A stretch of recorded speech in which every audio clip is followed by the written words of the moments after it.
land. Be all I could, I would make a stand. I'd walk through the fire till the body falls. Don't fall, I would protect you. All that I've got to do now. Yeah, I could save you. All that I've got to do now. Hero, I could be your hero, fighting for your love soul. I could be your hero, fighting for your love soul. Yeah.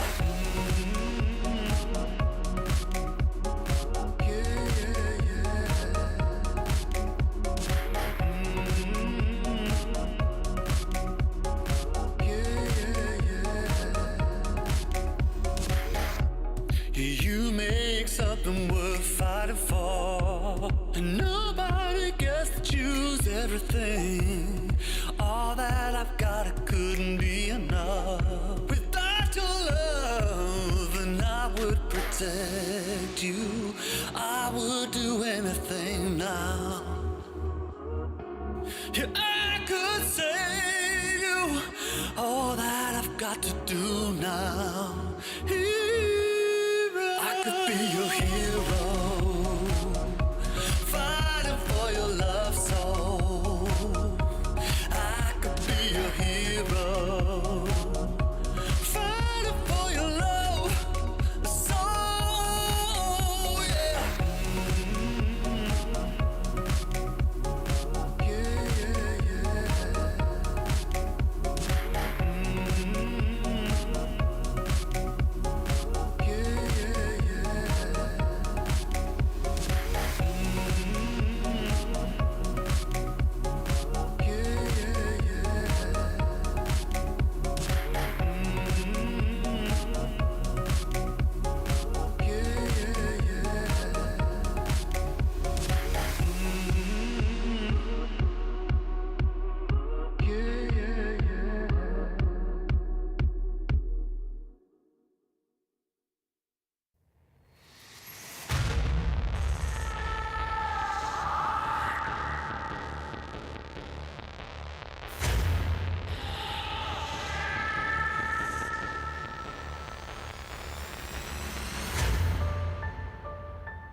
Take me under your wing, crack of thunder, as the wild birds sing. You can hear hunger crying out, a sonic echo that leaves no room for doubt. All the shots bring it back to what it's like. Make a move, do what we do. As the world cries tears in our hands, are we all part of a bigger plan? Call the shots, bring it back to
running speed in my head.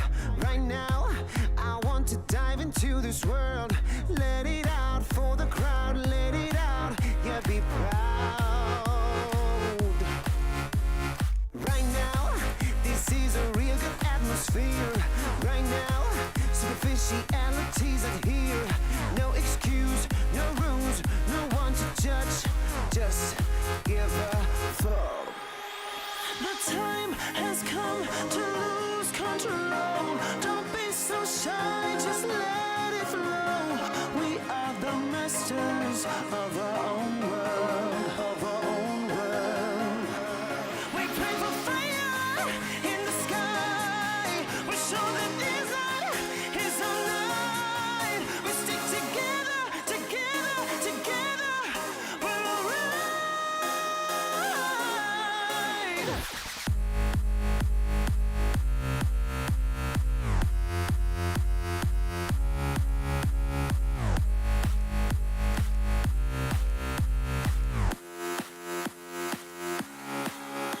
The time has come to lose control. Don't be so shy, just let it flow. We are the masters of our own world, of our own world. Well, they drink really expensive champagne on their private jet plane. All we need is a cheap bottle of wine and a cigarette. Hush, hush, to have a good time. A freedom, conviction, and no restriction. There's no other place to die than here with us tonight. The time has come to lose control. Don't be so shy, just let it flow. We are the masters of our own world. We pray for fire in the sky. We show that this night is our night. We stick together, together, together. We're alright.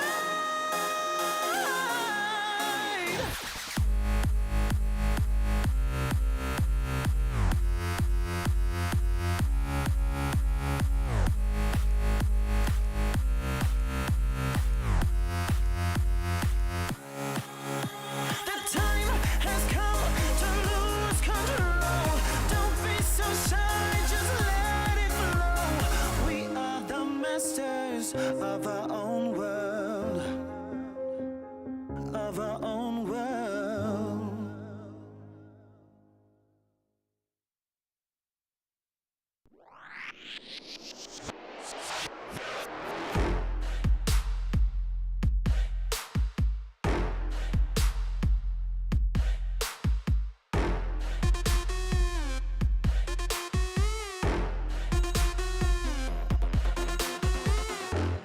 赤信号だとしてももう止まらない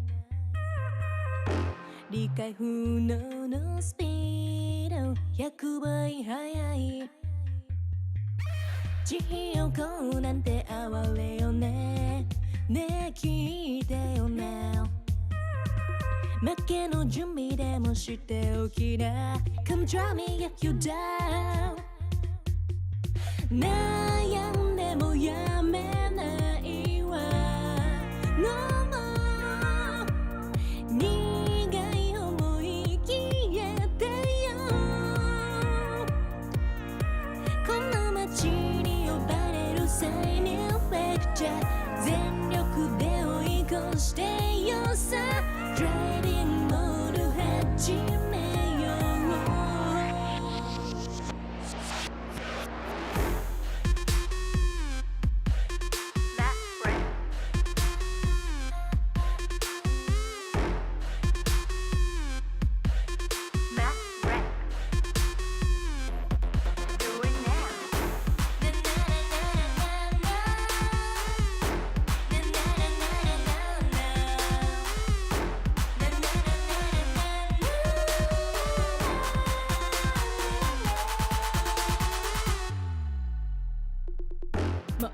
全な近道なんてのの完全にアウトだからあんたの後悔楽しみだわすげた気づいてよマジでベイビー一番でノックアウトするわ You better be listening 地横なんて哀れよねねえ聞いてよな負けの準備でもしておきな Come try me if you were down 悩んでもやめないわ No more 苦い思い消えてよ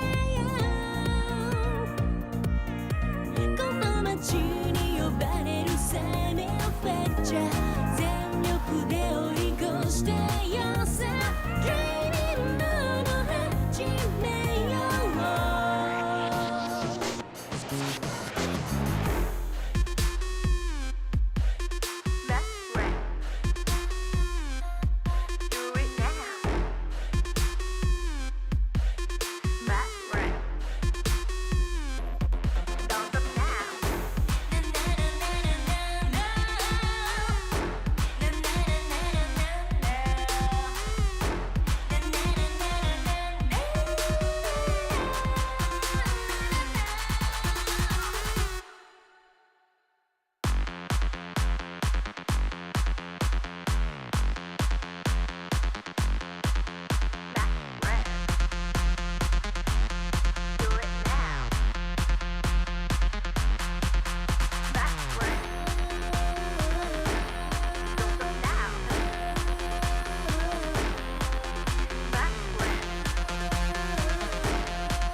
country song.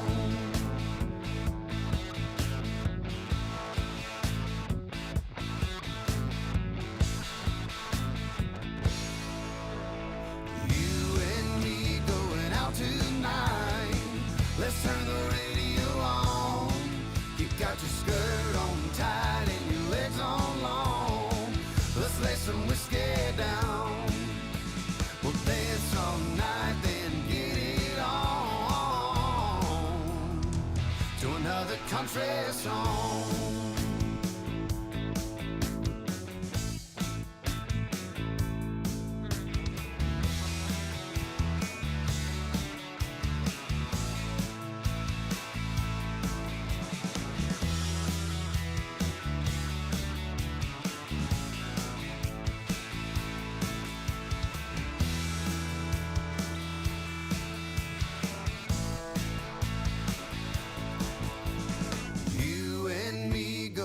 Tonight, let's turn the radio on. You got your skirt on tight and your legs on long. Let's lay some whiskey down. We'll dance all night, then get it on to another country song. You and me going out tonight. Let's turn the radio on. You got your skirt on tight and your legs on long. Let's lay some whiskey down. We'll dance all night, then get it on to another country song.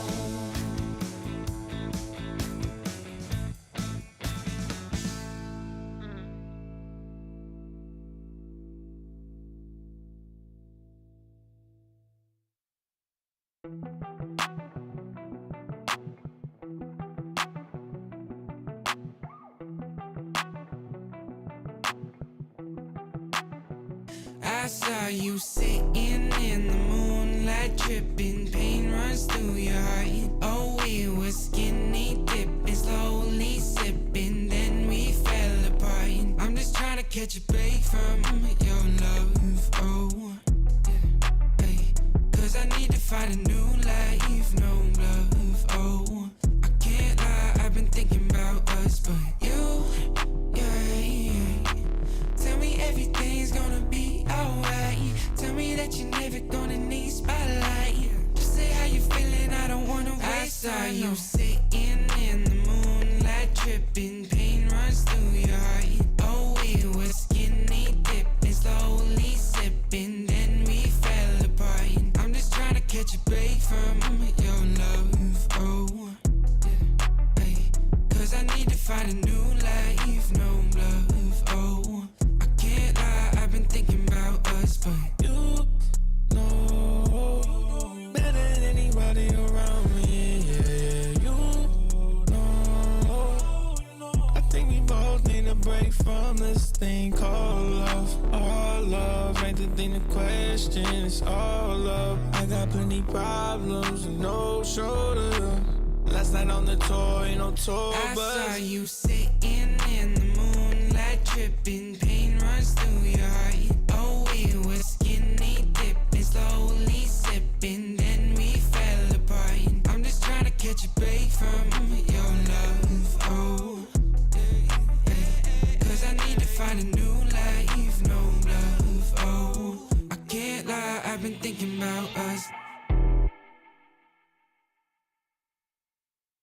Putting out the fires, my head calls me a liar. Sick of breathing in your smoke. Leave a little longer, embrace a little harder. Yeah, every time we're not wrong, it's like we're walking on water. Oh, too good to last long. Putting out the fires and looking for a miracle. It's like we're walking on water.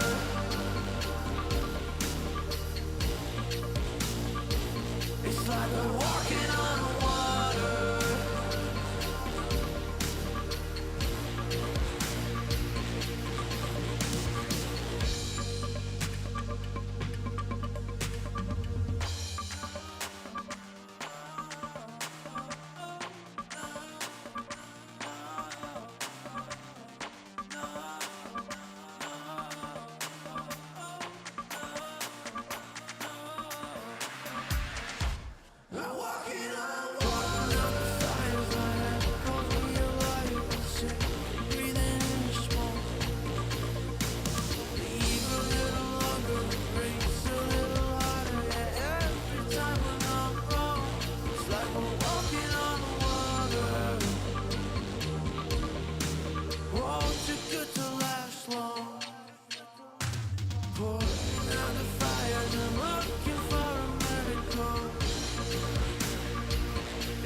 DJ, turn the music up, put the lights down low. All the worries we had, we just let them go. Wasn't looking for love, I was happy alone. When you put your arms around me, how was I to know?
I think I'll sleep till it's over. I think I'll sleep till it's over. I think I'll sleep till it's over.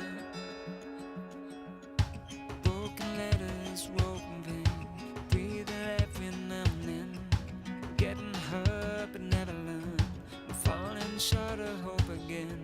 I need a shock to bring me round, to pull my head from underground. I'm calling out but there's no sound. How many times can we make up? How many years will this take up? And never is as long as forever. When it's love but it's over. I've woken up in the headlights, taken from the clouds in mid-flight. Never is as long as forever. I think I'll sleep till it's over. I think I'll sleep till it's over. I think I'll sleep till it's over. I think I'll sleep till it's over. Stone days never end. Words I knew you couldn't say. We pretend we're more than this. Make believe that it's okay. I need a shock to bring me round, to pull my head from underground. I'm calling out but there's no sound. How many times can we make up? How many years will this take up? And never is as long as forever. When it's love but it's over. I've woken up in the headlights, taken from the clouds in mid-flight. Never is as long as forever. I think I'll sleep till it's over. I think I'll sleep till it's over. I think I'll sleep till it's over. I think I'll sleep till it's over. I think I'll sleep till it's over. I think I'll sleep till it's over. I think I'll sleep till it's over.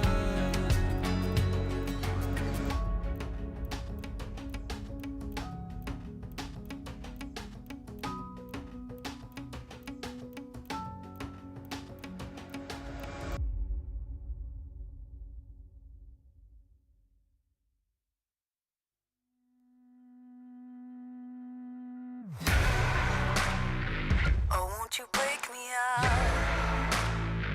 Oh, won't you break me out? Oh, won't you break me out? Break me out, break me out.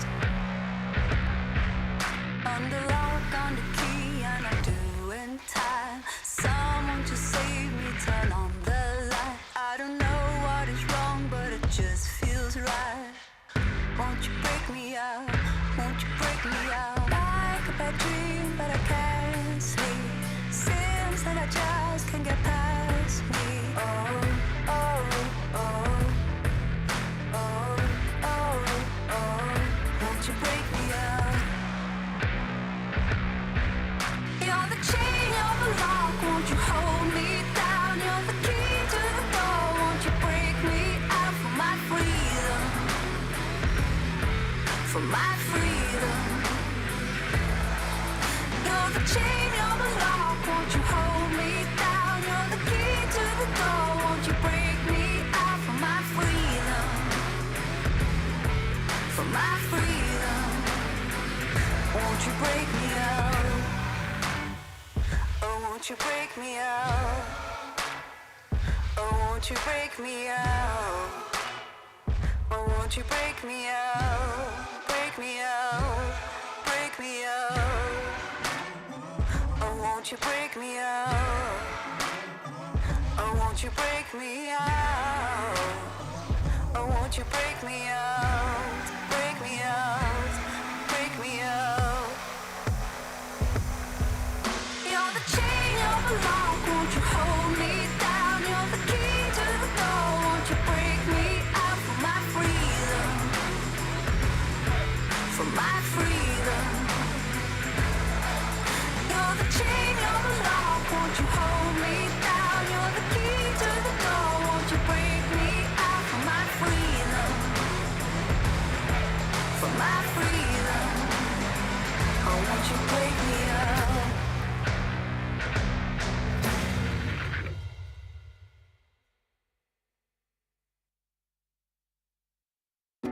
When I wake up in my bedroom, With you right next to me, holding my hand. Something I could get used to, 'cause you're by my side. When city lights blur the evening, hollow skies grab my feelings, and shooting stars have no meaning. I know, I wanna be where you are, forever and ever. I wanna be where you are, forever and ever. I wanna be where you are.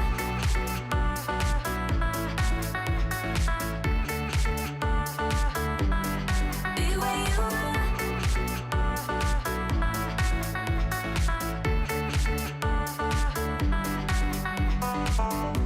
There's nothing like this feeling. Could look at you for hours, don't mind me. Didn't know how much I needed to have you by my side.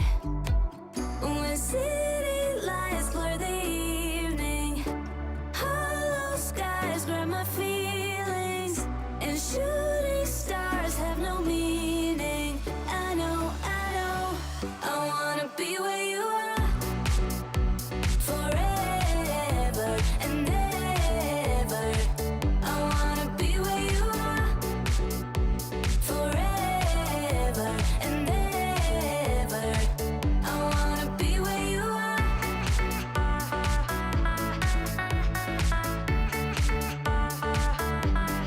Be where you are.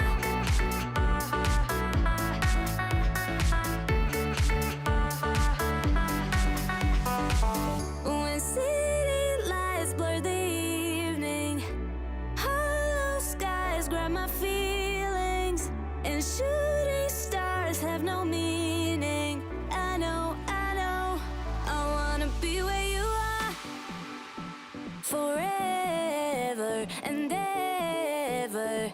I wanna be where you are, forever and ever. I wanna be where you are.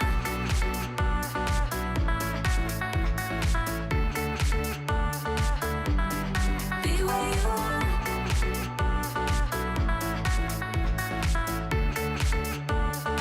I wanna be where you are.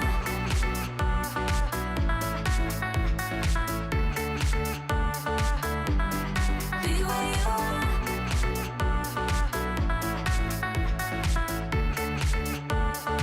I wanna be where you are.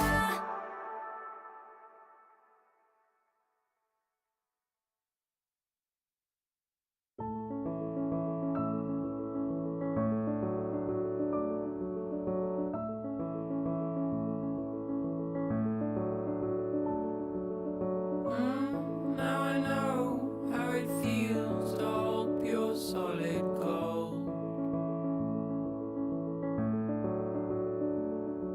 Sleep in the arms of my only minute tiny world.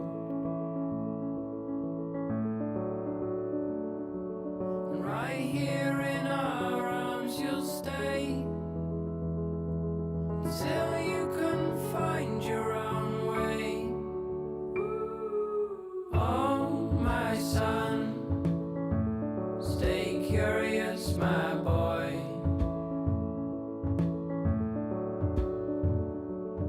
Always ask where this road goes.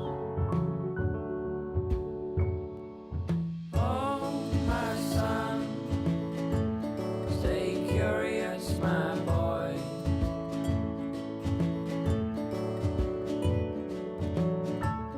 Just outside your door, you'll find love where you don't know.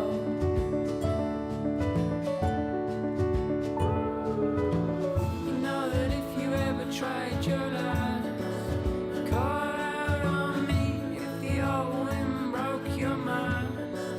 Set out to sea if you've fallen down.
身も蓋もないわねマジでメール既読無視でもうてめトラブルならすぐ相談してよだなんて細い指先が僕を指す Please come this way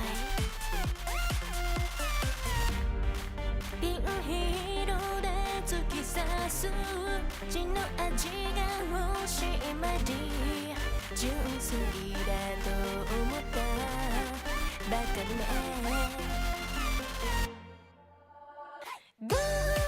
赤いリボンで踊るネオンライトがきらめく騙されたなんてめめしいやつね通報するならすれば罪深いの私よこの世のクズどもよか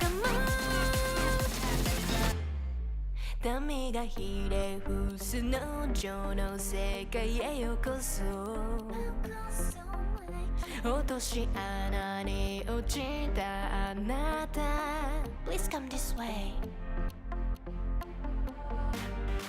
ピールで突き刺す血の味が欲しい前に純粋だと思ったバカね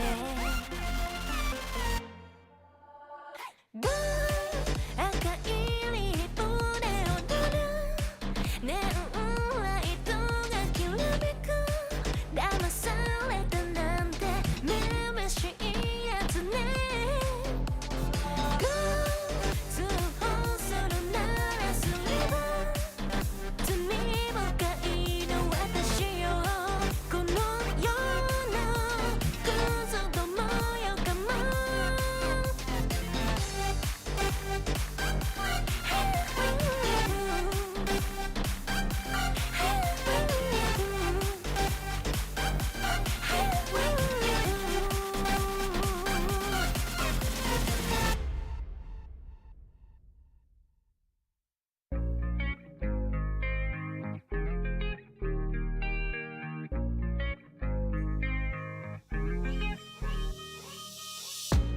Stop playing with my heart right now. Girl, I need you in my life right now. Though I'm all tied up, need your love right now. Stop playing with my heart right now. Girl, I need you in my life right now. Though I'm all tied up, need your love right now. No, I'm balling out, yeah. But my heart plays loud, yeah. And I'm all freaked out, cause I got nothing to say to you. But will I be down, yeah, when you come around, yeah. So let's get right down, cause we ain't got much time. And every time you hold me, I think about the times that I was lonely. Keep reminiscing about how you the only one that makes me wanna look into your eyes and say, stop playing with my heart right now. Girl, I need you in my life right now. Though I'm all tied up, need your love right now. Stop playing with my heart right now. Girl, I need you in my life right now. Though I'm all tied up, need your love right now. Yeah, we could take time to work things out, oh, yeah. But I want you in my life so we could have each other, yeah. I know it seems hard to shine, but you're a million stars at all the same time, yeah. And you know I really mean it. And every time you hold me, I think about the times that I was lonely. Keep reminiscing about how you the only one that makes me wanna look into your eyes and say, stop playing with my heart right now. Girl, I need you in my life right now. Though I'm all tied up, need your love right now. Stop playing with my heart right now. Girl, I need you in my life right now. Though I'm all tied up, need your love right now.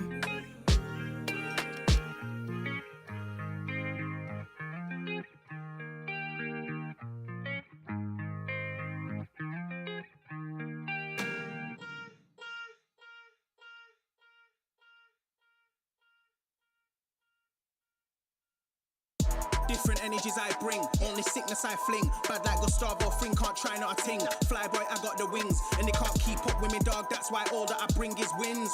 And they wanna hold me back, never doubt I'm a king. When they grab Mike and a chap on the ting, I don't wanna hear no talk from jokers. Say you got waves, I'll split that like Moses. The way that I catch it is flawless. It's awkward cause they can't do it when they talk up. I don't wanna hear that ever. Stay on the ground like Cellar, they know man shell off. Feel man trying to get ahead of me. They should've known they ain't really got the energy. I got the energy. Run laps and laps round them, they ain't even got no energy.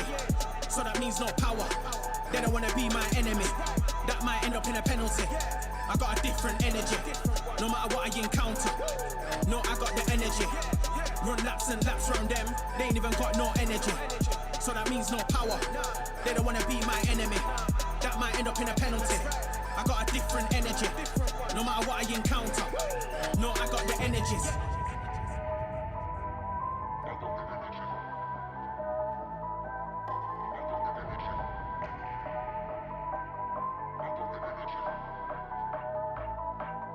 I got the energies.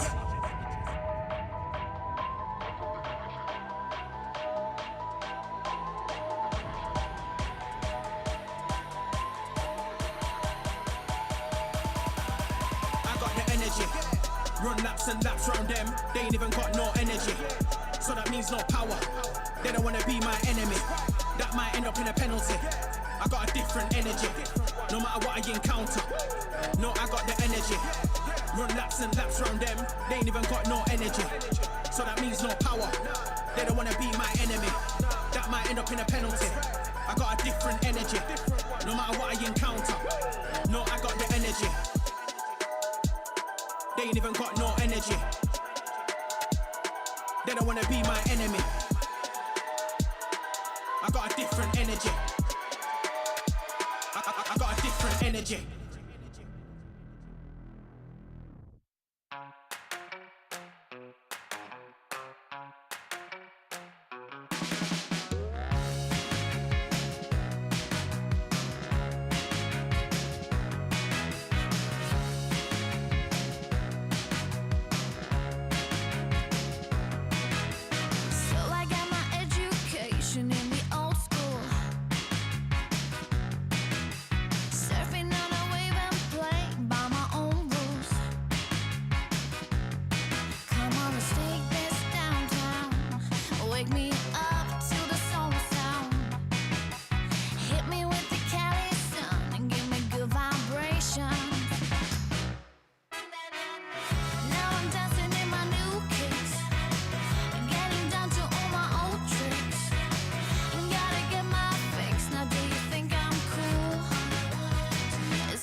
It's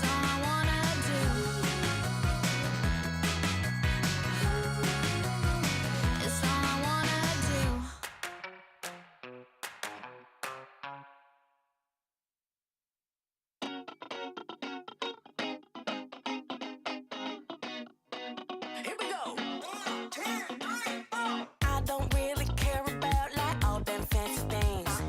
Never had a lust for cars or sparkly diamond rings.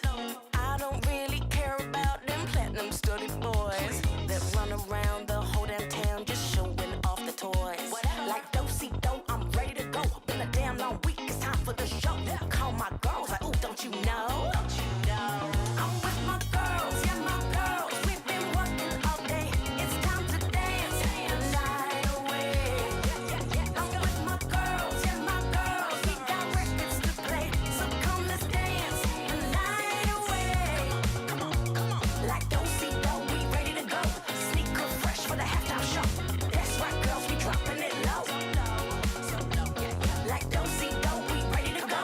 Sneaker fresh for the halftime show. That's right, girls, we dropping it low. Here we go. I don't really care about the fortune or the fame. Keep rolling on and holding on. Don't need that crown to reign. Push through all the pressures, just keep grinding 9 to 5. Yeah, I'm working hard, we playing hard. Goddamn, I feel alive. Like do-si-do, I'm ready to go. Been a damn long week, it's time for the show. Call my girls like, ooh, don't you know? I'm with my girls, yeah, my girls. We've been working all day. It's time to dance the night away. Here we go. I'm with my girls, yeah, my girls. We got records to play, so come let's dance the night away. Like do-si-do, we ready to go. Sneaker fresh for the halftime show. That's right, girls, we dropping it low. Like do-si-do, we ready to go. Sneaker fresh for the halftime show. That's right, girls, we dropping it low. Man, we're taking over, yeah, we're running the world. If we stick together, there's no stopping us, girl. Man, we're taking over, yeah, we're running the world. I'm with my girls, yeah, my girls. We've been working all day. It's time to dance the night away. I'm with my girls, yeah, my girls. We got records to play, so come let's dance the night away. Like do-si-do, we ready to go. Sneaker fresh for the halftime show. That's right, girls, we dropping it low. Like do-si-do, we ready to go. Sneaker fresh for the halftime show. That's right, girls, we dropping it low.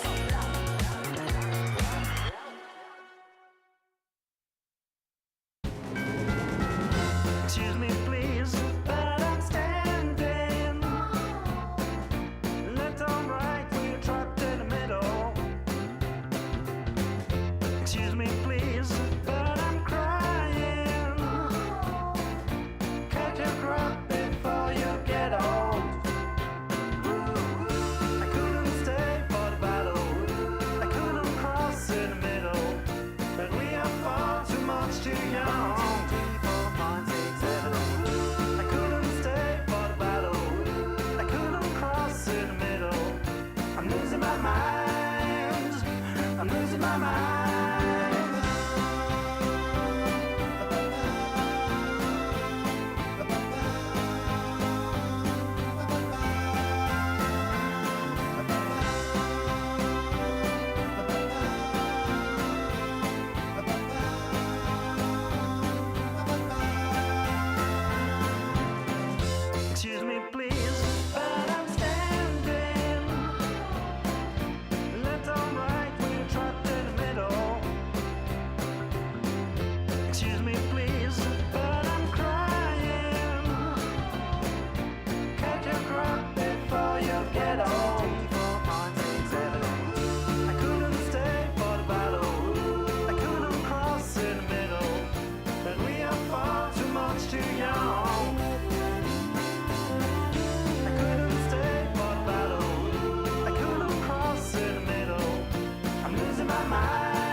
change so fast.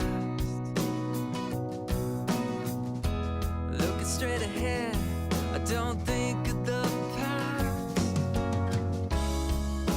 You've changed everything. It's like bright lights in a starry sky. We're gonna feel that way most every night. Sunlight on a summer day. We're gonna laugh and dance all the rain away. Sing a new melody. It's full of love. It's beautiful and free. 'Cause you belong, you belong, you belong to me.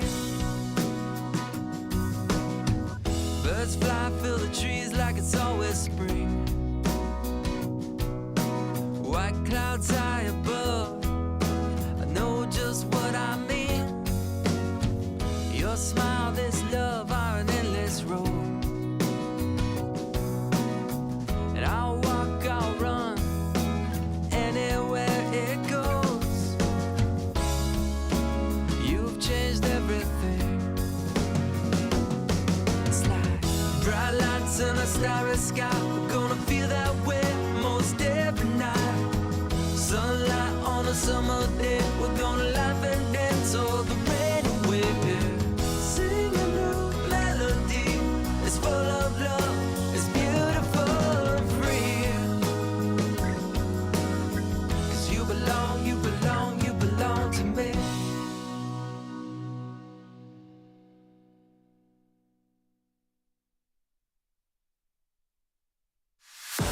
Tell me what you're dreaming of, waiting for your fate to come.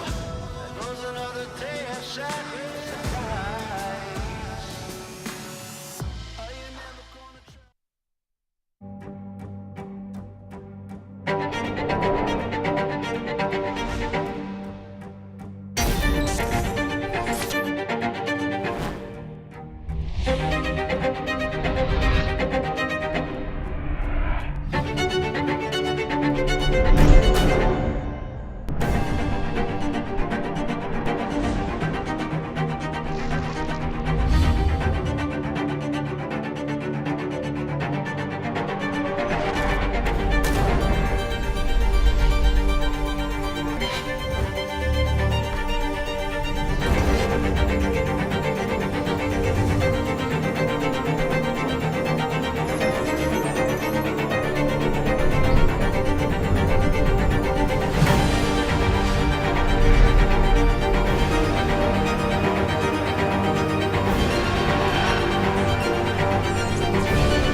Welcome everybody to the LPL. My name is Munchables and I'm joined by Kitty today as we get into the action. I'm casting all 3 series today, so I've got my cup of coffee here. I've just had some cereal. I am ready for the grind. Kitty, how are you doing this morning?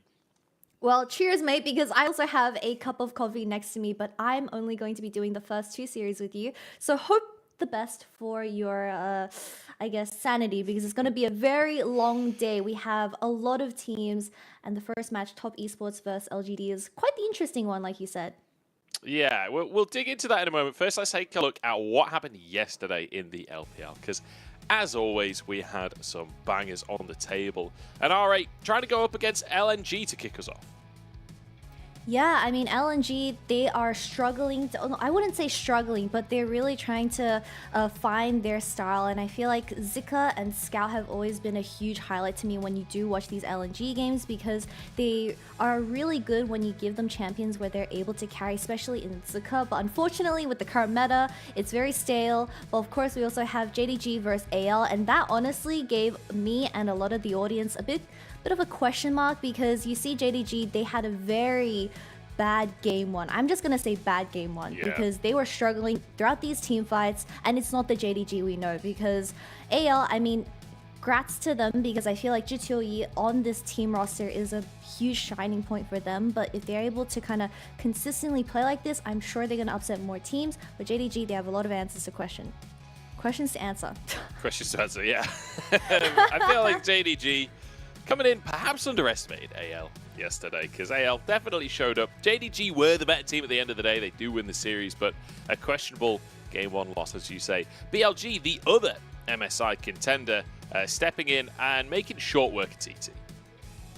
Yeah, I mean, this was going to be a very hype matchup between these two teams because BLG being our only team in the LPL remaining defeatless, sitting in that first spot. So I think TT, especially towards that mid lane matchup, it's a big question for UCal as how he fits into this whole composition. Of course, Xiao Huaran also getting his first game in the summer split was really exciting, but BLG being the best early game team that we have in the LPL, they did not fail to deliver. Yeah, unfortunate there for TT. But BLG, 6-0. That is an impressive scoreline coming out of the first couple of weeks. Let's take a look at our standings here and see where we are at in the LPL. Because yes, we may only be on week 3, but we've got a lot of teams with 6 games under their belts. I mean, JDG, you can see 7 games played already at this point. But Top Esports, I think, one of the teams that it sounds weird to say they've done surprisingly well, but I've got to a point where I'm never quite sure what to expect from Top Esports, but they are on a roll now. 5 wins in a row, and I feel like Top Esports is finally becoming that org again that you can trust to get these wins. Yeah, I mean, like you said, Top Esports, they are on a 5 series win streak, but when you approach these series, they often drop the ball in at least one of their games, and it does go the distance. And a lot of Top Esports fans do get a little bit worried because of how consistent they kind of play throughout this series. Game 1 and Game 2 Top Esports in particular, they look like completely different teams, which is a big worrying sign. But I feel like going up against LGD for our first matchup, which should be a relatively predictable match, it's going to really test their ability to kind of continue this trend of stabilizing throughout this regular split and go on to the playoffs. I feel like any real Top Esports fans that have been following for a while, they're used to the happy games. They're used to shenanigans from this team. We've got FPX versus RNG as our second series, then Ultra Prime versus NIP to finish the day out. Let's talk TES LGD, though, as we head towards our lineups here. Top Esports bringing the standard roster. Qingtian not getting a look in so far this split. It has been wayward all split long, but I feel like Rookie is the man to talk about right now. Like his Ari recently, just everything he's done recently. Rookie is popping off this split. Yeah, Rookie having an amazing series up against Weibo Gaming, and of course they just came off a series win up against FPX as well. I've been thoroughly enjoying the solo laners of Top Esports throughout this summer split, and that is the biggest difference, right? If you compare them to the spring regular, which was where they struggled the most, it was just wayward for Qingtian, and I feel like with the current meta and how they've kind of adapted and built these team comps around heavy dive, it's really fit Jackie Love in particular as well, where I feel like Jackie Love as that AD carry, where I know a lot of people meme him for getting caught and sometimes having those instances in those team fights, but I really feel like he's stabled out as a player and he's more reliable, where if you just look at Top Esports compositions, it's all about those dives. But of course on the opposing team, we have LGD, and we were having a little bit of a talk before we came into today's series where LGD don't take them too lightly. They've taken games away from JDG and nearly taken a game away from Weibo Gaming, where I feel like if LPL was a best of 1 format, then they would be the kings of that, but unfortunately it's a best of 3. Yeah, unfortunately can't quite convert these series, and I've got to say, it's the most heartbreaking 0-6 I've ever seen in the LPL, where so many of these series, it feels like LGD should win, but they just can't quite break it past that point. They can't quite get that second game. And like you say, the most recent series against Weibo did way better than I think anyone expected. And that first game, I think it was like 8,000-9,000 gold they were up at one point, but unfortunately couldn't quite finish the job. Weibo came back. So definitely a team that you can't underestimate. And Decade will be playing once again. So he's got another opportunity to step on up. First game in the LPL ever was against the Shy. Now he's up against Wayward on Top Esports. We'll see how he fares. Yep, it's quite the rough matchup, being thrown into the deep end up against all these top-tier teams, or at least for expectations. But I do also want to talk about Envy. I am also enjoying his presence in the LPL so far. I feel like him and LPC offer very different tastes when it comes to those team fights. LPC, he really thrives of getting those early game advantages in laning phase, and he does sometimes translate that into games or singular wins for LGD. However, I feel like Envy, he's a much more well-rounded player, and when it comes to champions like the Affiliates, which is a very high priority champion when it comes to the LPL, he does seem to fit one of those front to back composition, which is what LGD have been leaning towards the switch out between Decade and I believe it's... I'm having a brain fart! You're putting me on the spot now. It's okay. I'll be real quick. Fairness, yes. It was between Decade and Finnis, where I also wanted to bring up where Decade, we have only seen one series from him where he did have a very convincing laning phase, and I feel like that is where Finnis has kind of fallen flat. Yes, he's provided a lot of enabling ability when it comes to these cheesy drafts, which LGD lean towards, like the Mordekaiser, where it allows Meteor to hard force these resources all thrown towards that bottom side, where I feel like Decade, just throughout the laning phase, especially on that Gnar, he does seem like he has a lot of presence when it comes to the late game split pushing game, and it allows LGD to kind of have more options open around the map. Yeah, it certainly does. I feel like Meteor is really the player to watch for me on LGD. Loves his Kindred. I feel like Kindred probably will be banned in every game of this series because Meteor's certainly a player that knows how to carry. If you can get him off of that onto the more standard meta junglers, it feels like it neuters him somewhat. But we'll see what LGD are going to bring to the table. I'm hoping that they're prepped and ready. You can see Top Esports really vibing on the stage. They're ready for the game today, all laughing together. I feel like every time you look at Wayward, he's cracking a joke. This guy is an absolute prankster on the team. Like, every single time he's on cam, he's got a massive grin ear to ear. All through the games that he's emoting. Like, it feels like the vibes are good within this team right now.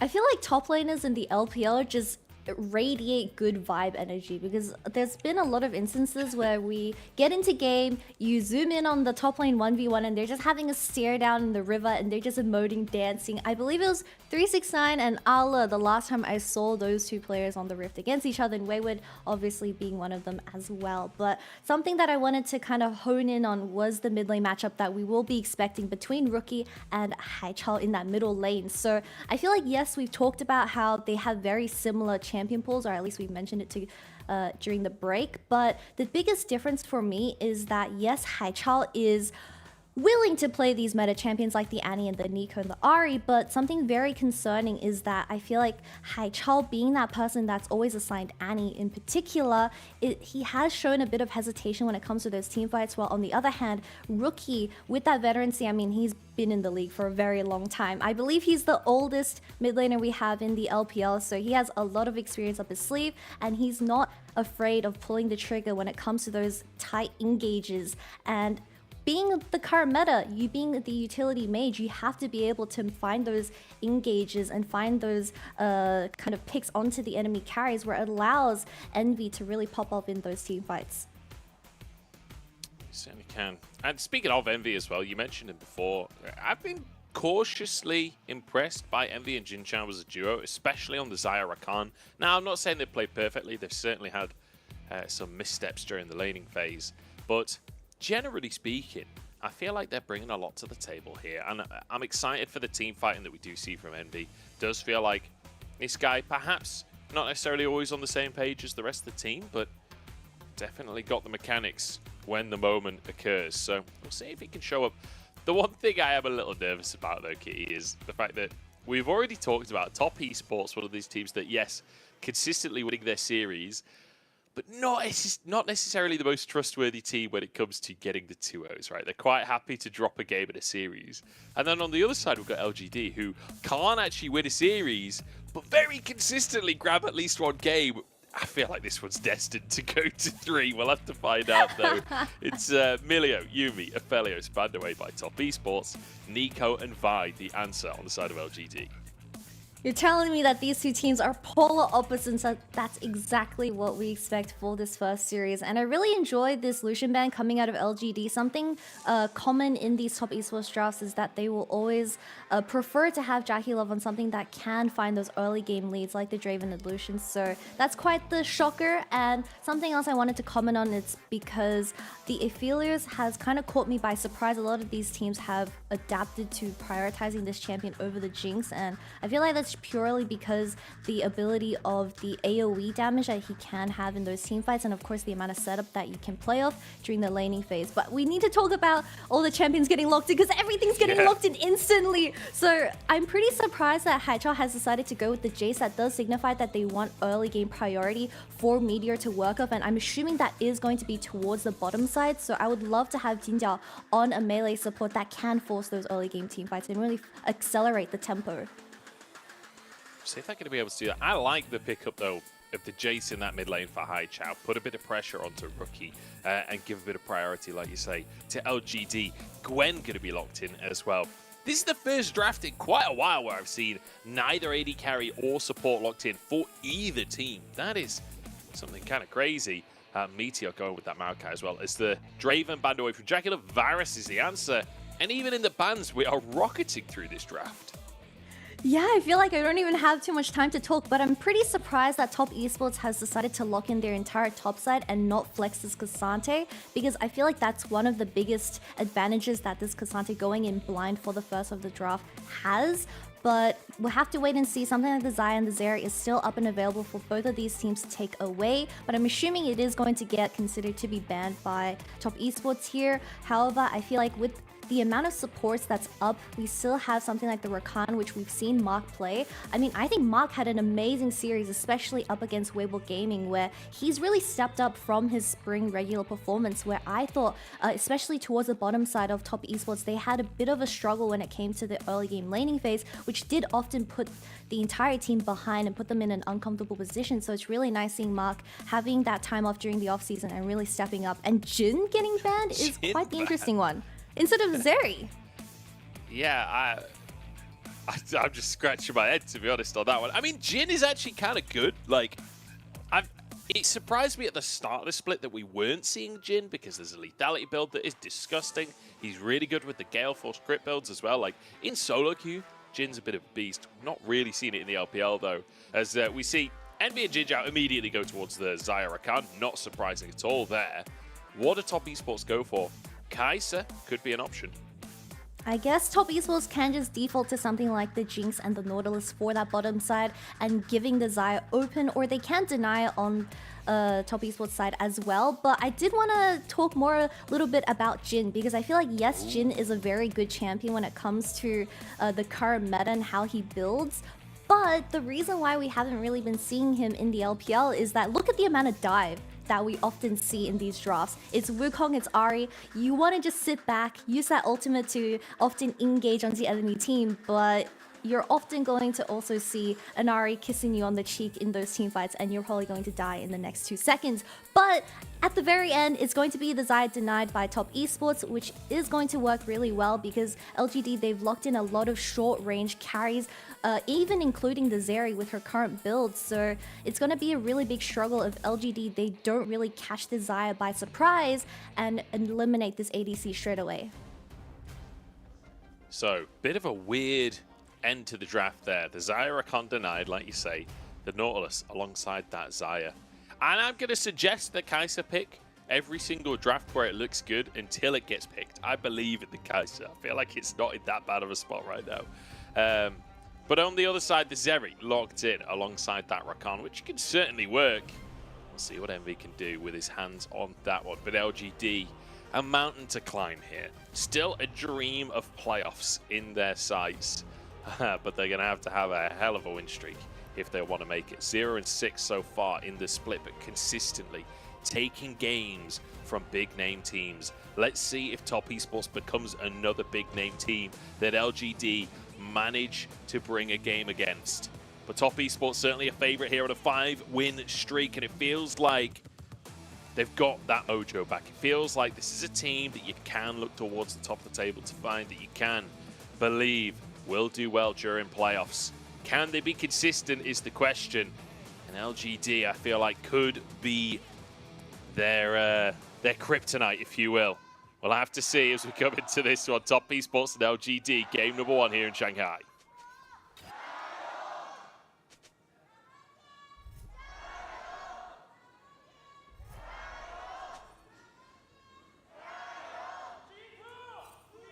G2? Did he just say G2? Someone in the crowd just yelled G2. I mean, 加油 in the LEC. I believe LEC is also is going to start very soon. Yeah, However, it's not. like I think it's Saturday it starts. It might be tomorrow, yeah, in fact. Saturday? Yeah. I'm not 100% sure, but I believe it's tomorrow.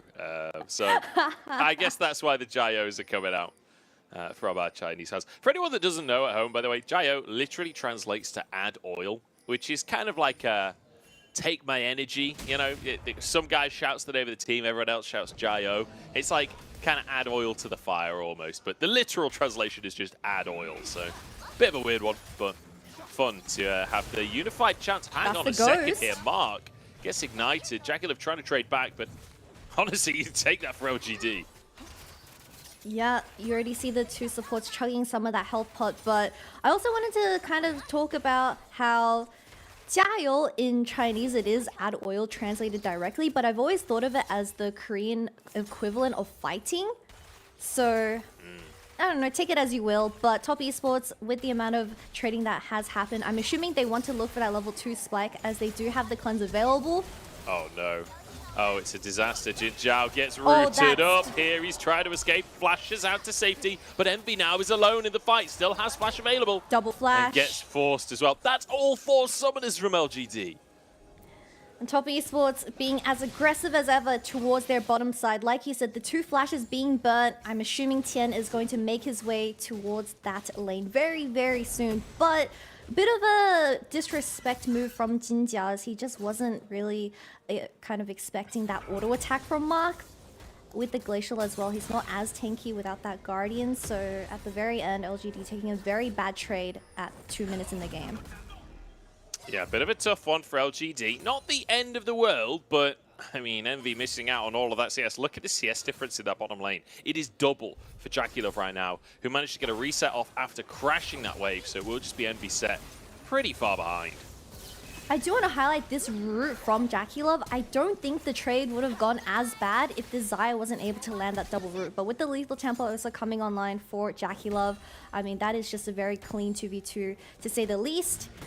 But with the Zeri and the Rakan not having these summoner spells available, it's going to be quite the struggle for Meteor to look for angles because you are a Maokai compared to with Wukong and you have paths away from each other. We do see Meteor trying to go for a gank onto Decade, but I don't think they have the damage for Wayward. He is very low on mana though. Certainly is. Maybe they can bait him in as Mark looks for another engage. Remember, no summoners here. Jin Zhao tries to escape and gets taken down. And this bot lane is just brutal. It's just another 2v2, it's just that easy. But you see, Mark having that ability to just go forward, he's not afraid anymore compared to his old spring self, where it is going to result in that first blood going to Jackie Love's hand, and I'm not expecting them to slow down anytime soon. Wayward could be in trouble here as Decade charges on forwards. Meteor in range of the twisted advance, and Wayward forced to flash, but actually flashed afterwards. Double flash. Both of them flashed to make the kill happen, and LGD answer on the top side. Unfortunately, Meteor was spotted on a ward, but with the wave being slowly pushing towards Decade's side, I mean, it was just a bit of a hard situation to be in as Tian was covering for that bottom side play. Although not being there, the presence of Wukong was definitely felt. We'll get a replay of what just happened towards that bottom side. It is just Mark landing another hook, and Jin Zhao being that Rakan, taking Glacial and not even using that W does mean he's extremely squishy when it comes to the 2v2, and whoever gets hooked pretty much just has to go to very low HP, and Jackie Love picking up that double longsword now. I mean, this is going great for Top Esports so far. Certainly is. Decade, you know, at least got the assist on the attempt onto Wayward, but unfortunately it was Meteor that grabbed the kill, which not the end of the world, but you really would have loved to have that extra gold in the pocket of your Gwen. All summoners on cooldown in the top lane. A lot of summoners on cooldown in that bottom side, but the Ignite's backup available. Hex Smash still on the table, so they can still use that. And then Ghost is back for Envy as well. So, kind of like the opportunities for ganks may be a little harder to find now. As Drake is now onto the map, you got to believe with Jackie Love being so far ahead, Top Esports would probably have priority. I'm very surprised that Ari is managing to get lane party up against a Jace. You see Rookie already getting first move and starting the Dragon for the side of Top Esports, but I do want to kind of focus in on Jin Jiao's performance in summer so far, because I feel like LGD, the rest of the map, it has been all about that early game, and they have been very successful with those early game skirmishes. It's just how they translate it towards that late game is where they really drop the ball. But Jin Jiao in particular, we've seen amazing games from him on something like the Blitzcrank, where he is able to accelerate the tempo for the side of LGD. But we've also seen him getting caught a lot of the time, and it does set back LGD's ability, especially for Meteor, to look around the map for those opportunities. So it is going to be a really big question on how Jin Jiao is going to be able to stabilize himself as we approach further weeks. See what you can do. I've certainly, there have been moments for this bottom lane.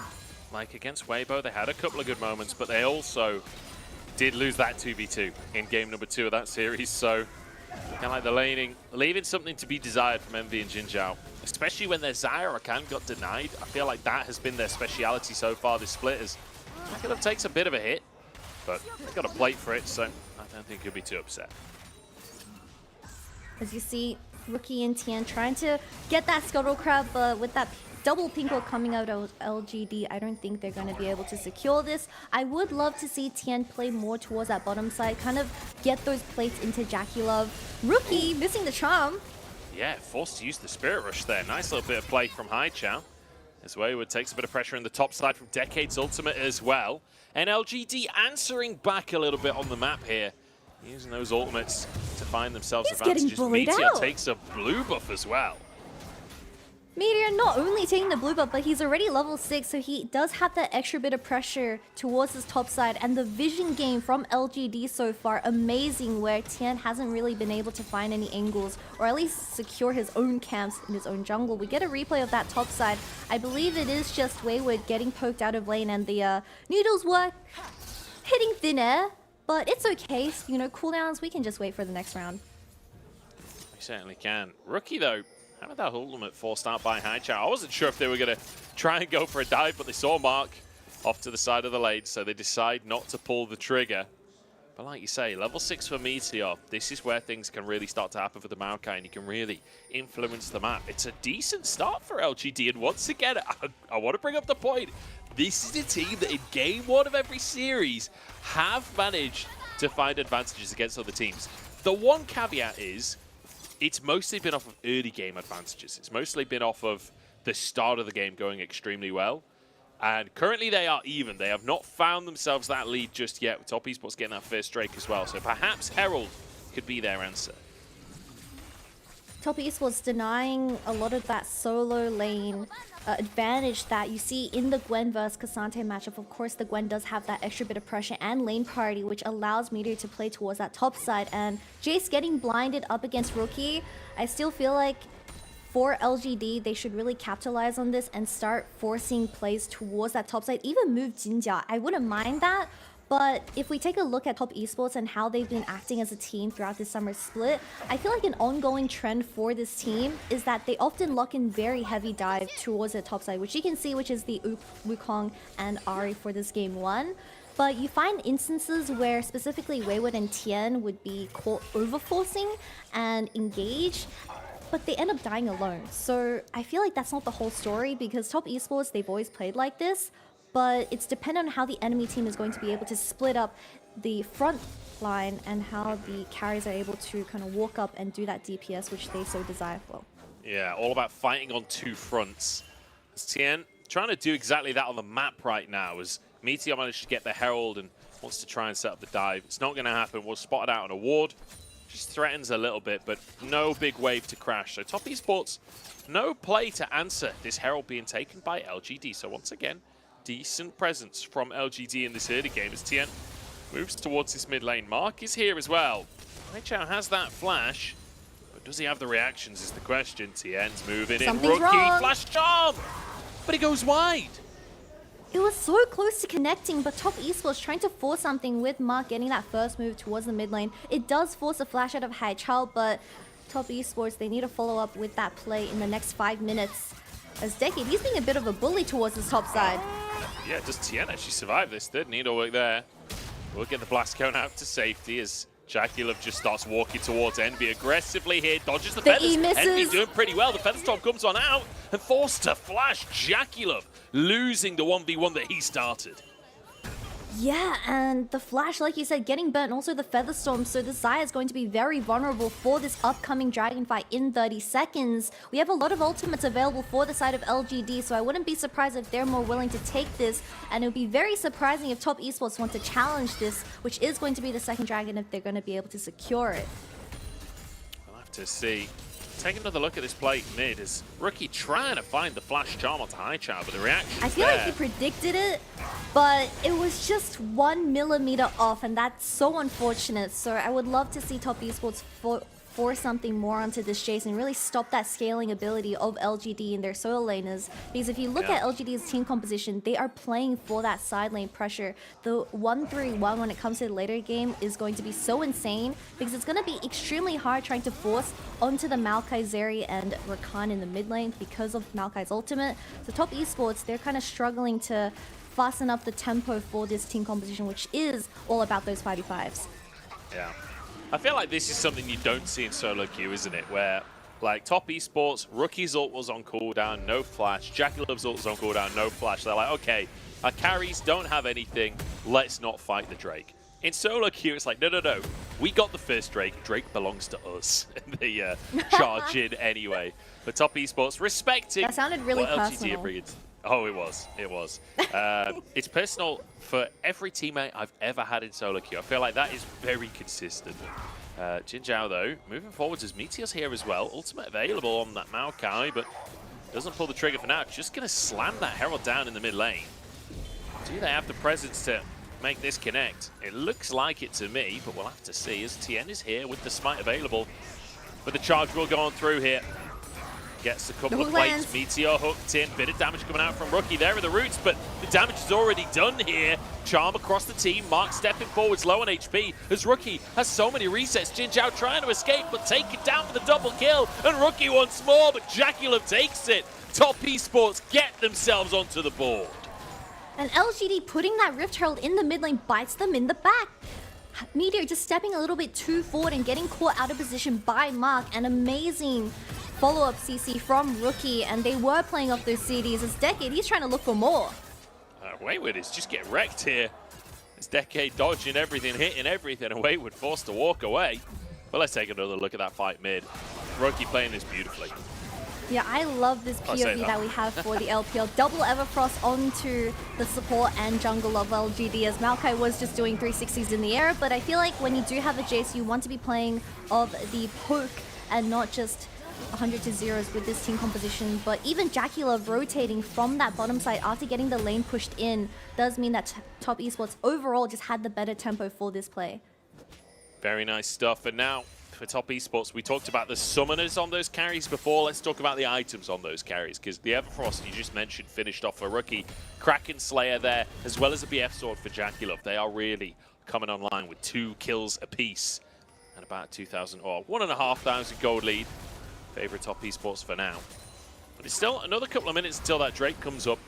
Herald will be that next objective. It does feel like with the Gwen in the top side, that could be tough for Top Esports to contest unless they really commit members across the board of there. Yeah, especially committing those ultimate to get onto this Gwen's face. But I also wanted to highlight, like we've been talking about items, it is going to be the Duskblade for Highchild on Jace. We've seen a lot of Yomus for that first item on this champion back in patch 13.10, but being on the new patch, I believe Duskblade just has better statistics now, as Yomus did receive a slight nerf, so that is going to be the new meta for this champion.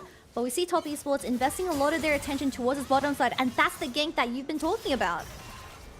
Get on to Decade. I won't find a chance really. I will say Decade is doing a really good job of every single time Top Esports go aggressive towards him. He just hits back. He goes for whoever's closest and chunks them out. As Mark slightly wide on the anchor, Decade with a good little dash to dodge away from that one. But Top Esports, enough pressure here to guarantee the tier 1 tower. So objective taken. Herald spawning in 15 seconds. And you can see Meteor on the top side of the map. So Top Esports going to try and find more here on the bottom side to answer that. It's Wayward takes a bit of a hit from Haichao, but lethality versus armor, not great for Haichao. And I've been really enjoying what Wayward offers to this Top Esports roster, because we often see him playing something like the Gragas and K'Sante, where it's so hard to force plays onto this top side, and it really denies a lot of the LGD at least a lot of those resources going towards the top side. We do see them starting the Rift Herald, but we all know how badly the last Rift Herald went, where it didn't really translate into much in terms of a macro play. And Top Esports, after getting that bottom side tower, they're gonna contest this one. Not just gonna contest it, they're gonna waltz in and steal it away. TN grabs that one. And I've just noticed, I mentioned the lethality not good for his armor. Wayward actually doesn't have any armor currently. Not a single bit of armor in his build whatsoever.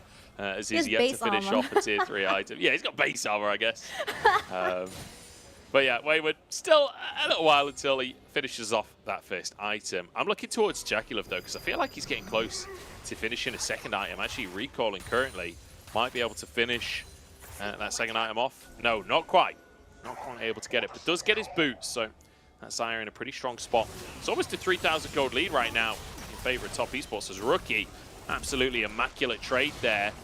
But can he survive the dive that comes on in? Spirit Rush and Flash, but it's not enough to get away. Gets underneath the tower again. Can he do the damage that's required? Charm to keep Meteor under the tower here. Haichao takes a shot, but it's only the one. A valiant effort from Rookie, but the Flash a bit of a whiff.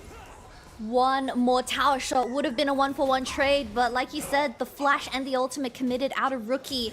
And Meteor finally getting some of that gold into their own pockets. I was honestly questioning LGD. I know you have a great scaling composition. You have the Jace, you have the Zeri, and the Gwen, where it applies so much pressure towards those side lanes. But how much are you willing to give over in this early game? Because it was a 4-1. But having that kill go into Haichao's pockets is going to help them quite a lot. But that does mean losing out on this third dragon, which is going to go into Top Esports pockets. Certainly is. Let's take another look at Rookie. I like the idea of trying to dodge away from the ultimate, but I mean, there was a long way to go to get out of those routes.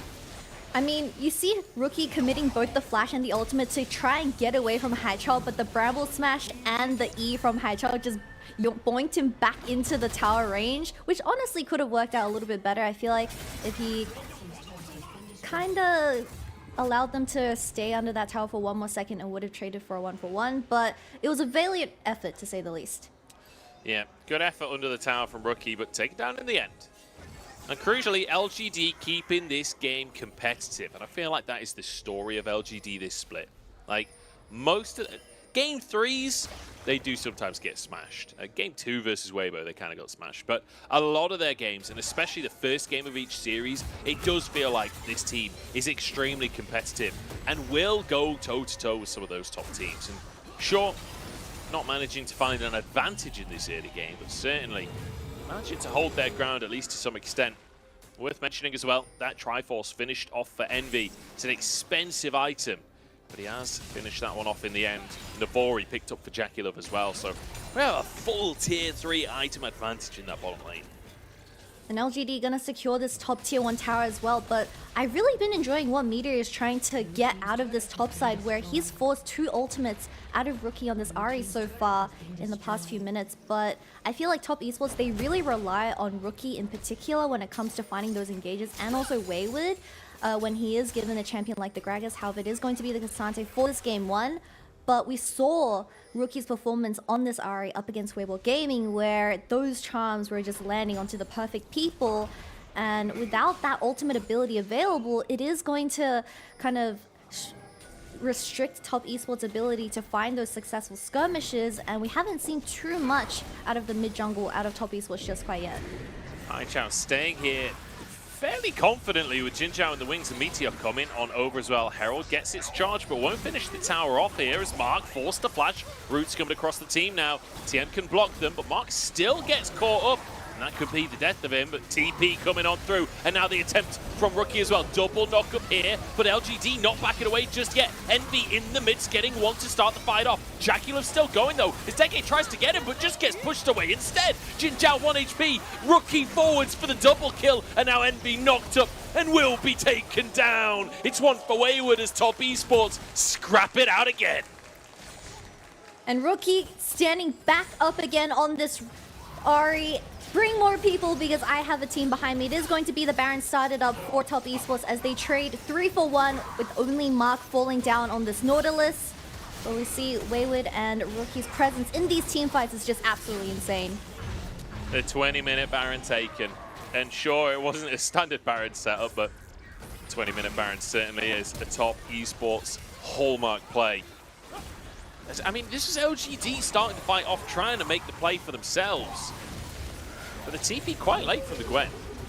It was a very late TP, around 5 seconds, but you need to look that Envy on this Zeri with only the Triforce in hand, she doesn't do as much damage compared to the Kraken Slayer Zai, which is going to be zoning out a lot of those members on LGD. But Wayward on this Cassante with Rookie once again, making that magic in those teamfights and getting their hands onto the backline where Haichao wasn't able to put out any damage, as you see 9-2-6 on this Jace. So they really need to play off this Jace's poke before they look for those hard engages from Meteor because they're being a little bit impatient. Certainly are. As you could see in the fight as well, Jaculov really doing a lot of that damage for the team. And I was sort of expecting Rookie to be the predominant damage carry based on how the fight had gone, but just that free time Jaculov got to hit onto Decade, onto Meteor. Oh my lord. Really paying dividends as they're just going to charge down the mid lane. They've got that Baron to work with. You see Decade is currently in the top lane. No TP available. Top Esports not going to put their foot down for too much more as Wayward was channeling the recall, but it's going to be Rookie that heads back to base to make sure this split push cannot pay off. I feel like all LGD needed to do was to avoid all instances that can give over this Baron, because you already see Decade putting in so much work in that side lane, but they opted into that skirmish towards that top side and it definitely didn't go into their pockets. Top Esports now having the ability to force a full V3 in this bottom side. Okay, both of them just trading half their health bar there between the carries. As Roots come on through, Wayward and the clone from Tien happy to tank that Maokai ultimate. This is one of the things about Maokai, especially against the Wukong. Sometimes when you're behind, it can be just impossible to find significant routes. You know, it's so easy to play around that ability as long as you got the coordination. Tien, not having the coordination as he face plants into the wall. It's okay, we've all been there, but I feel like LGD without Decade in these major team fights, there's zero threat towards the backline of Jaculov and Rookie, where you already see the Zai putting out so much damage, having this Novori in his pockets as well.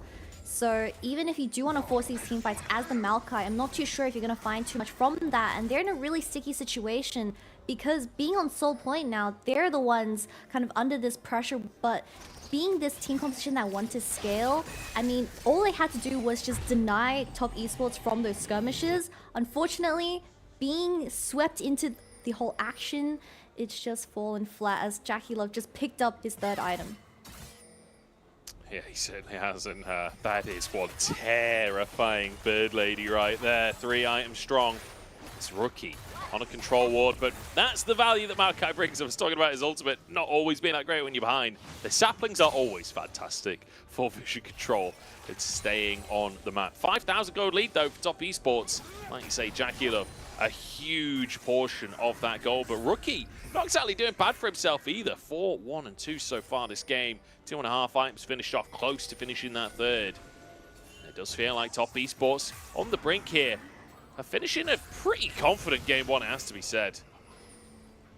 Yeah, Top Esports kind of forcing LGD into an uncomfortable position where they have to kind of respond to this 5v5 play that they are looking for in this top side, and having the amount of vision control that they have in the jungle. Like you said, this Maokai sapling, I mean, he thrives off those bushes, but just being in the lane where a lot of vision is on this Maokai, he is a little bit awkward when it comes to those engaging, especially when you're a full tank Maokai. Those saplings won't be doing too much damage, and once you go in and you don't have that flash available, I mean, Rookie's just gonna charm you, and we've always seen those team fights go into the ways of top esports. But LGD, they have to wave clear this and really stall it out until Envy hits that third item with the Titanic Hydra. Top esports just continuing this siege in the top lane as Decade starting to move on over. Heads towards the mid lane, try and find priority there instead. And I'm kind of keeping a weather eye on Decade here. Remember, this is only his second series in the LPL. So far, he's had to face Weibo, and now he faces top esports. It's a tough entry into the league, but here on the Gwen, I'm liking what I'm seeing. I feel like perhaps this player is very much one of those carry players. You know, we saw him looking good on the Gnar against the Shy, where he could bully in the lane, right? Where he could mitigate what the Shy was bringing to the table. Here on the Gwen, again, that counter pick, being able to have a bit of presence versus Wayward. And with the Shadow Flame picked up as well, when we're looking towards these fights, like Envy is going to be headed towards, actually not going for the Lawnmower build. BF Sword there after the Hurricane, so I'll be curious what he builds next. But Envy is on the Zeri, right? Later on, he's going to be a menace. Decade will be a menace in these team fights as well. Even though they are 5,000 gold behind, like, this composition, you could certainly see a late-game team fight going their way. Yeah, most definitely, but I feel like being the Zeri in those late-game teamfights is going to be really hard, especially if you have someone like Mark on the Nautilus that is going to be focusing you down with that single target CC from the ultimate. So my eyes are really going to be about those solo laners and how they're going to be able to put pressure onto people like Jackie Love and Rookie in that backline, as you have someone like the Jace and the Gwen, where I feel like Gwen does amazing into this Xayah because you can dodge out on those feathers when you are in your little mist circle. But it's going to be all about execution. As top esports, they can force a Baron, or at least dance with this idea. Yeah, forget forcing Baron. They're just going to kill him. They just walk straight at LGD. That's a kill onto the jungler. Mark starts flashing the emotes. Rookie wants a little bit more. Still has that ultimate online. Jin Zhao stepping forwards here and will be the target, but dashes out to safety himself. Decade recalling currently as Rookie trying to grab that red buff, and we'll be able to do so in the end. Baron started off top esports, looking to put their mark on here. Game number one. It's Jin Zhao so low. Wayward over the wall, spots him as well. He's going to move on forwards. Baron taken. Rookie. What else? All out on the other side, and they're just shredded. Into the meat grinder they go. And top esports, they're making mince. It's a massacre as top esports, they just play with their food in LGD, securing the Baron, now working towards that dragon as well. You already see the support of Jin Zhao being so low on HP, but they have no other choice than forcing that fight at Baron. And now top esports with the Baron in pocket. You got to believe this is going to be They don't want the perhaps dragon, not the they're end of gonna the end. game right now. I don't know. They do have Jackie Love online. The respawn's coming through in 10 seconds. I think they are going to back away. But, I mean, it'll still be a soul as well off the back of this. Like, it really couldn't be going much better for top esports here. 28 minutes in. And top esports certainly not the fastest team we have in the league at this point, which is interesting to think about because they historically have been a very fast team. And when it comes to these Baron fights, this is their speciality. Rookie. Wayward and Rookie working together and getting that double CC onto the backline of LGD just meant, I mean, whoever was in that front line just got instantly focused down by Jackie Love. And they've been playing these team fights so well, where something very iconic to top esports is I feel like that the solo laners in Rookie and Wayward, they always have really great target selection when it comes to how they approach these 5v5s. And Jackie Love, given a champion like the Xayah, he is just more than happy to soak up all that pressure and just press ultimate and do a ton of damage as well. But 4 items online for the Xayah as well now, as we don't have that third item anywhere in sight for Envy. I don't know if they can clear the wave here. They definitely can't. Rookie just flashes in to start that fight. You said that top esports rely on him for the engage, and I'd say that that's a safe bet at this point. A hook in from Mark as well as Wayward actually goes onto the Baron but still survives for now. Will be taken down by Envy. At least that's one for LGD, but I don't think it's going to be enough. Top esports, they're very low height. You just need to land one EQ, buddy, one Q. And that's Envy's top esports kinda being stacked down. up here. He's going for a little bit more. Jackie Love actually ults onto him and just takes him out. The opposite man eradicated by Jackie Love, one of the greatest of all time and living up to that reputation here in this game. The Bramble Smash won't come through. Jin Zhao tries to finish the job, but he can't. Nobody can bring him down. It's Jackie Love on the scene. Ends the game with a clean quadra kill on Desire, living on the slitherest of HP, but Munch, they proved us wrong. Top Esports are awake ever since this first game. Absolutely phenomenal performance here in game number 1. Like, clean, concise. You love to see it. And I feel like they kind of acknowledged what LGD were trying to do in this game. The solo lanes you mentioned during the game, doing a very good job of trying to mitigate the pressure from LGD. And I think we do have to just return to that bottom lane for a second and talk about the fact that Jackie Love and Mark, they absolutely dunked the bot lane. Just in the 2v2. It wasn't even down to jungle pressure. It wasn't down to the existence of other players. They just outright dominated the 2v2. And that's not something that you see in modern League of Legends very often. Yeah, especially up against someone like Desire and Rakan, where we saw multiple instances where Jin Zhao being on critical HP after taking that bad trade, where I feel like Mark has really stepped up as that player with the initiative, and it allows, or at least enables, Jackie Love to play his aggressive self. As you already see, this Zaya was a very big problem for LGD to deal with, but I feel like, yes, the bottom lane of LGD definitely needs to stable out in the early game, because that's really restricted how Meteor has been able to play the game. We saw him getting major advantages towards that top side, even bullying out Tian on that Wukong, taking his own blue buff in front of him, but unfortunately bot lane, they lost too much and they weren't able to make it up from that top side. Yeah, Rookie as well, having an absolutely insane game on the RE. Like you say, getting priority right from the word go in the mid lane against the Jace, but then every single play it felt like was started from Rookie Spirit Rush Charm or Flash Charm forwards, finds a pick. Like every single time Meteor tried to move anywhere close to top esports, Rookie was there chunking him out. That was a tank Maokai, and Rookie was still doing like half of his health in a combo. So Rookie, like, absolutely magnificent performance here. Setting up for Jackie Love as well, because you mentioned before, like, Jackie Love on this side does so well because top esports all want to go forwards. He gets so much freedom to just free fire the entire time. Yeah, most definitely. And I feel like Top Esports, they were very clear on how they wanted to play the game, force these 5v5s, put LGD into an awkward position where Decade isn't able to put that pressure onto the side lane and force Wayward to kind of respond in that bottom lane and then get all these ultimates out of LGD. As we take a look at the damage charts, I feel like this Jace has something left to be desired, because we know that when Jace gets his first item spike, that's when these team compositions start forcing those fights and really get this mid lane online. However, we didn't see that presence from this pick, especially being the first blind out of LGD. So maybe in game 2 they're going to switch up the draft a little bit and go back to something more default. Yeah, we'll see what they're going to change up and how they're going to approach that second game. But I have to say, impressed. Rookie and Jackie Love almost exactly the same damage there, like really working in tandem during those fights. Very sort of standard meta draft coming out from Top Esports, especially when you consider what was banned here. Like, I feel like Zio's probably the most meta AD carry remaining in the pool there, but managing to make that work and just showing superior macro, superior team fighting, and honestly superior laning. Feels like every single box was ticked for Top Esports, and a dominant victory. Very dominant one indeed, and Top Esports definitely looking to continue their win streak in the LPL Summer Regular Split. But I do want to credit Wayward on this Cassante. I feel like he was honestly just denying so many angles from specifically Envy on the Zeri, where although the Zeri was sitting on 2 items and she wasn't that much of a menace until she hits her 3rd, I still feel like there were multiple instances where it did look LGD favored, or at least the team fights look LGD favored, but the solo laners once again doing their job.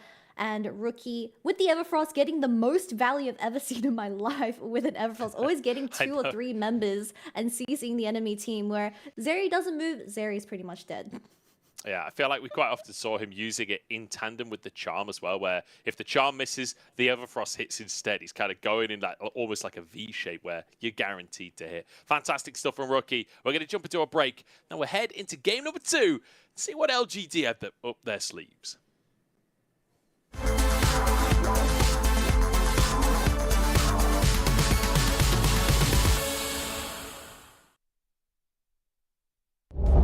what Yuumi does. With help from jungle mid This as is well. one-shot potential. It is. Oh, dear Lord. Cream. Solo kill, baby, but this man's in charge. To be very aware that Nico, despite only having a couple of items, is still very, very scary. Tarzan gets caught out and has to use his stopwatch. That's huge. They're going to go in with the Cyclone, try and jump on the Gala. There's the Pop Blossom though on the backside of this one here, but Gala's already gone down. They're going to get so many more kills off of this. Zika just can't finish off anybody. Ruler with the stopwatch doesn't go down. And then in the blink of an eye, they've got to win the game. But Weibo Gaming still consistently not wanting to give it over, while, yeah, Topside's losing out too. So when inner turret goes down, and LNG just keep hovering between that and the river. That's what, okay, double flash comes through, and that's what you want to see from Light. He's just tearing them up. All of a sudden, LNG get way too close to the Light, and they get flash bang. Yeah, having nothing on their side. But still, I mean, I guess when it has just been a game of farming, still having to be feared, maintaining map presence. The one thing LGU have going for them in terms of map pressure is the Jax down in that bottom lane. They're going to try and force through Suicide fast, but Scout! 3-man Pop Blossom is good. Is they're going to try and make this one work. Scout goes golden. There's going to be missing, trying to see if he can get on top of Gala, but an immediate cleanse there from Gala keeps him safe. Moonlight Vigil is only on top of 369, but it's only the one you want to try and take him out. Double kill coming in here for Zika as they've got JDG routed. Great Pop Blossom started it all off, and now with 2 people dead, specifically the jungler of JDG, this could be a Baron. So Knight stood on this blast cone. Watch what he can do with that. There's no vision inside the pit to see Knight hop over this wall. Fitness can get Hullbreaker, but needs to be stood away from Steve. Here comes Knight. Meteor goes there in, Jinjao trying to connect. They're getting Ruler. Big blade caller. Everything goes on a Ruler, and he stands the test of time for now. The rest of JDG have already picked him up. Ruler is still standing. Ruler will not go down, and Ruler outplays them all. Tell me what you're dreaming of, waiting for your fate to come. There goes another day of sacrifice. Are you never gonna try to fail? Never gonna stop the giving? Never gonna try to reach up for the stars? You gotta fight with all of your life. For the doubt change, show me your name. You gotta hit that warning light. Are you done with the waiting on why? Oh, why? You better run now, run before you hit the end of your life.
searching for the stars.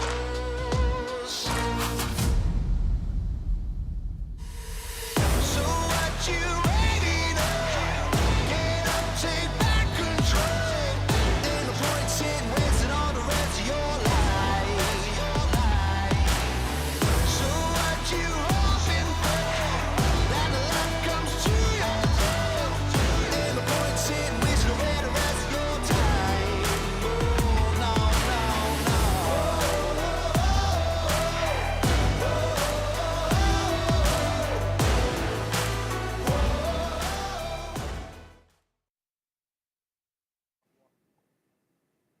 Welcome back, everybody, to the LPL as we continue with week number 3 here. We're live in Shanghai as we head towards the second game of this series, and Top Esports kind of upsetting the apple cart a little bit, where we keep on talking about LGD game number 1. They keep on finding surprise upsets. They keep on doing really well. Top Esports stopped that train right in its tracks. I'm joined by Kitty here as we head towards game number 2, and I think we all have to take a moment and talk about Rookie's performance in game number 1 right there, because he played out of his mind on the RE. Yeah, especially in those team fights, and being that initial engage for Top Esports to bounce off for Mark and Tien to follow up with their CC. I mean, Rookie with Ari is just a disaster for the enemy team. But I really wanted to talk about how it's huge respect to this player, as there was so much attention and resources being thrown at him towards that top side. We saw Meteor consistently ganking him and forcing that ultimate out of him, but he's still willing to make up for those team fights. But something else I wanted to talk about for LGD is I still got a bit of copium or hopium, I'm not too sure between the two. Maybe it's not a game 1 trend where they're going to be able to kind of stagger Top Esports momentum and take it to game 2 and really take us by surprise. Who knows? I hope so. I really hope so. I feel like this roster does have potential. They do have firepower. And like this fight, you were watching Envy like gets some stacks going. It feels like maybe this can happen. Then Decade just gets absolutely railed by Jackulov. And the rest of the team just jump on board as Envy there, knocked back by Wayward, pulled into the play and taken out. It feels like Envy had that Zeri. It felt like so many of these fights could be the big fight for him. But every single time, Top Esports, they seem to have an answer for how that Zeri has to play. At the very end, I feel like the biggest difference for me when it came to that game 1 was the bottom lane presence in those team fights, specifically Jinjiao versus Mark, as we saw Mark getting a lot of those successful hooks onto the enemy team, where I think I failed to see one impactful Rakan ultimate coming out of Jinjiao, and that is really kind of restricting how LGD is going to be able to play around those team fights, because I feel like Rakan is a really great champion in the current meta when all those enchanters are banned out, and you have someone like the Maokai that is going to be the first engage, and you kind of just bounce off him by closing that gap with your dashes. But unfortunately, Jinjiao not meeting expectations in that game 1. So I'd really love to see LGD kind of stabilizing through the draft in this game 2. We saw that they locked in a very aggressive duo for that game 1 2v2, but they failed to execute. So maybe bounce back to something that is going to be like the Aphelios and Lulu, where you can deny a lot of those dive or at least aggressive plays from Top Esports. We'll see if they can. I'm just curious what they're going to draft here to try and change their fate against Top Esports, right? Like you say, they have had some interesting drafts, like the Mordekai's that they brought out against JDG. They certainly have changed the priority on the Jace here to start us off today. The Maokai coming through in the Gwen, like definitely a different look than a lot of the teams are bringing. Like Wayward, despite being a Gwen aficionado, has not played a single Gwen game so far this split. He has been exclusively on tank duty so far. Like Top Esports, they're not even toying with the idea of a top lane carry. It's just Gragas, Cassante, Sionum, and Malphite one game. Like, they are playing bot lane every single game. We'll see if LGD decide to lean into that style as well, as the ban's coming on through, and it's straight towards Jackulov here with Illusion and Draven banned away. And then Meteor gets that respect ban on the Kindred, as you would expect. Look, Munch, because we have Decade starting for the top lane of LGD for tonight, I have done a bit of digging into his past games, and he did come from the LDL, playing for WE. He didn't find much success, but looking at his entire champion pool, he has a bit of games on that Renekton champion, and I would love to see something like that being brought into patch 13.11, because Renekton did receive a slight buff where cooldown reduction to the dash and the ultimate, where he also does that bit of extra damage, and I believe Meteor, he also plays something like that in Italy, so just have that extra bit of cheese and catch top esports off guard would be the way to go, because I feel like playing standard up against top esports, I mean, we saw the difference between Haichao and Rookie when it came to those instinctual plays and having that engage onto the enemy team, where Haichao, maybe something like that Annie could work for them in this game too. We'll have to see. Nico taken off the board. You'd expect Ari to be a priority with LGD having that Vi. You don't really want to play up against the Vi-Ari combo. And you could always just go for a Wukong, but you could save Wukong for third and go for a priority in one of the other lanes, perhaps. Go for I mean, based on game number 1, top lane might be the priority. We kind of just ignored bottom lane in the first draft. But yeah, the FLA is locked in for Jackalope, not too surprised. We do still have the champions like Cassante, which is going to be a great blind up against top esports, but being wayward, I'm assuming he can just pick something like the Sion or Gragas as a response. We'll have to wait and see, or even the Gwen if he wants to go for those hard-winning, the wayward carry. Yeah, isolated matchup, but it is going to be the potential Zyra Khan lock-in for Envy and Jinjiao in this game too once again, but being the Aphelios, he does have a lot less mobility when it comes to the laning phase and is susceptible to those engages from Jinjiao, so hopefully, even with the Vi getting locked in for Meteor, we see that early game aggression out of LGD for this game too. Kind of an interesting spot for top to be in the draft as well, where it's like, do you prioritize Mark getting that Nautilus to have the same matchup as the previous game? Apparently not. They go for the Lulu instead. I wasn't sure if it'd be this or the Wukong would have been the other option, right? To get yourself a good jungler for the matchup. But Lulu going to be locked in for Mark. So not prioritizing that Nautilus in the slightest. I've always thought Mark was a really good enchanter player ever since spring, and that's definitely been his strong point, where the engaged supports were a little bit on and off. But coming to summer, he's really stabled out and he's introduced that champion into his pool as well. But the Lulu, something that you can always trust in Mark's hand, and having a lot of that anti-dive ability, especially just looking at LGD's composition so far. So it's gonna really challenge how Meteor and Jinjiao takes those fights in particular. But we already see the mid lane is getting taken off. The Annie is something that I believe Haichao has played the most, not finding too much success, but it is still his comfort. However, top lane, still a very big question, because I feel like Wayward, depending on how Tien wants to look for his jungle, something like the Sejuani is still up and available, and that allows Wayward to play Jax or Gwen for this game too. I'm really curious what Haichao's going to go for as well, because the Jace is still available. And I feel like that's top esports, and specifically Rookie, saying, look, I beat your Jace in game number 1. Are you happy to go for it again? Because Jace is the only other champion available that Haichao's played this split. And we'll see what he's going to end up going for. Top esports, though, looking towards jungle, looking towards top lane. And that Poppy, most likely in the jungle, but there's been sprinklings of Toppy around the world. I've been a really big fan of Poppy in the LPL so far because of how many team compositions, or at least teams, enjoy such heavy dive into this meta. So it's really going to reduce the angles that Meteor and Jinjiao are going to be able to find. Oh, it's just going to be Jax. I swear Wayward is just going to lock in Jax and play with this Poppy. But maybe not. Come on, just lock one of them in. Yeah, sorry, I shouldn't have talked about the hover. I've baited us both at this point, and he's just going to go for a tank, isn't he? Wayward, is fully on tank duty this split. No carries to be seen. I was so ready for that Tryndamere. That would have been so much fun to watch. But here we go. Our compositions are locked in. Kitty, how are we feeling about this one so far, especially for LGD with the Syndra in that mid lane? I love the Syndra pick. We see a lot of those top ranking teams having the Syndra pick because you have that range, and of course the huge item spike when you do pick up that Shadow Flame, and up against something like this Lulu and Poppy, the shields that they provide when it comes to these team fights is going to really bite them back Probably not the most ideal way. However, my eyes are still onto Tian on this Poppy because we saw that this pick up against Weibo Gaming, he was able to force numbers advantage by just landing these ultimates onto 2-3 people, and he did amazing for that team composition. So we'll have to wait and see because Top Esports, they locked in a very standing composition. They want to play front to back and have Jackie Love as their main star carry. We've heard this story before, haven't we? Jackie Love is the star carry. Who could have predicted this one?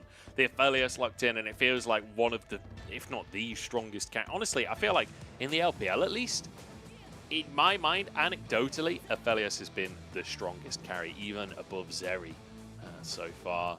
We'll see if that continues, and we'll see if that's even true. That is just my personal experience as opposed to anything statistical. We'll see what Jackie Love could do, because I'm looking towards Rookie as well. He's got that Ari again. Happy to just blind pick that. He looked dominant in game number 1, having that as a pick into the Jace. Now he's going to play it into the Syndra, and we'll see how he does as Top Esports trying to get cheeky with it. Jackie Love pretending he's caught out. Does Jin Zhao face check? No. Walks away. Drops an emote, and Top Esports level 1 will be denied.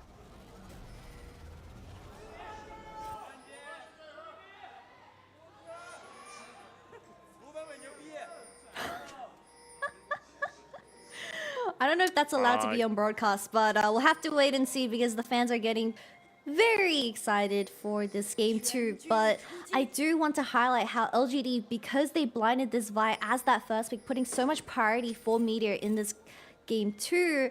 Something like the Poppy, ideally you want to play away from her because every instance of a skirmish, it is just going to deny you. And I don't know how this Vi is going to do up against something like the Lulu and Poppy. The Yordle combo, might I add, because of those dashes and denial of engages. So it's going to be really tough on how Meteor pilots his champion and how he decides to act in this early game. We saw Decade pilot something like the Gnar in the previous Weibo Gaming game where he was able to get a lot of pressure soaked in with that hull breaker as well. So hopefully that is going to be an opportunity for LGD to play off. We'll see if it will be. I love that you mentioned the Yordles. We've got a TFT advert on the bottom of the screen. That is part of the new set. They do only have 2 Yordles though, so won't get the 3-set bonus. Great little trade from Rookie, sidestepping the Q there from Haichao. As Haichao now hits that level 2, and suddenly he's the one that can get aggressive, but Rookie just, you can't hit him. There's just nothing he can do. It's like trying to shoot Neo. It's not happening. Shoot Neo. I'm not the best FPS player there is in the world, but I still enjoy that game quite a lot. However, what? It's a Matrix reference. You know what? Neo? Have you not seen the Matrix? I haven't seen the Matrix. Oh no. This is... Wait, I thought you were talking about the Zeri twin in Valorant. No, that's Neon. Hang on, Meteor's moving in TN's here as well. Don't walk away. I can't move on from this. You haven't seen the Matrix. I feel like this is my first proper boomer moment on broadcast maybe, but The Matrix is one of the greatest films ever in my mind. The trilogy, not so much, but the first one is just incredible. I'm gonna throw myself out there. There's been a lot of iconic films that I haven't been able to see, so The Matrix definitely one of them, and I'm so sorry that you had to find out like this. You don't have to apologize. I wasn't meaning to berate you, but yeah, absolutely incredible. I only watched Harry Potter a couple days ago. So what? For the first time? That for the first time. Did you just not have access to a cinema as a kid, or hang on. Yeah, anyway, I'm too busy playing League of Legends. Yeah, we've got a film on our screens right now. It's the battle of two junglers, Meteor and Tian, battling, and Meteor just smites it away. Tian kind of wasting his time as he goes for this extended invade.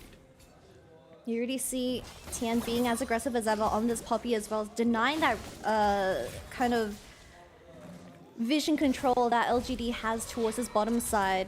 We do have Meteor getting spotted on a ward. I believe it was placed by Rookie, so that enabled Tian to move up, especially with Rookie somehow getting that lane party in the mid lane. And a common trend that we see in top esports, especially when it comes to the early game, is Tian really likes invading the enemy team. And if you look at bottom side, the Aphelios and Lulu is getting lane party, which is not what you want as the Xayah and Rakan, because you want to be the ones forcing those Flash out of this scaling duo and making Meteor to kind of revisit that lane and start getting those kills online as soon as possible. Oh no, that's a big knock-up. There it is! Forced to flash, the Ignite is there. You asked for a bit more presence out of the Xayah Rakan and you get it immediately. Envy and Jinjiao showing us why this is their priority duo right now, but still 50% of the CS that JackeyLove has for Envy right now. Like, that is a really tough spot to be in so early on in the game. Like, no matter what the matchups, you shouldn't be 20 CS down with no jungle presence. Look, I saw what Mark was trying to do, and I, as a support player, respect it. He was going for the plates and the support gold on that Spell Thieves, and he got it. So, coming back with the Ruby Crystal, I mean, Mark getting the kind of extra bit of gold into his pockets. But we also have to talk about these two top laners burning that TP, getting that lane reset as well, where if we talk about this top side, I want to focus in on this Rift Herald, because I feel like if they give up this first dragon and focus it, and 1v1 in the mid lane. Oh, what a dodge from Rookie on the Scat of the Week, but the ultimate already used. Haichao can't quite finish the job. How did he dodge that stun? There was a million orbs. There was 4 orbs, and Rookie was in the middle of the space without any CC, so I'm not too sure if it was just the Syndra Qs missing. But Rookie getting the better trade out of that too, but the Corrupting Pot is going to allow Haichao to stay in the lane just a little bit as Jinjiao is trying to get in that wave pushed. But no TPs, no ultimates available for both mid laners. I do think LGD have the advantage when it comes to the bottom lane. There's so much fighting, Munch! Certainly is. That's going to be a flash force as Wayward played that beautifully. Decade trying to get a bit of damage down as the mini Gnar, but Wayward immediately punishes that. JackeyLove has his summoners, takes a couple of feathers. Still walking up fairly aggressively, not afraid of the 2v2 because he knows the Tien is on the way. There's a route out from the Graviton, but Rakan can always get out. Envy, very confident to step on forward and keep getting this damage out.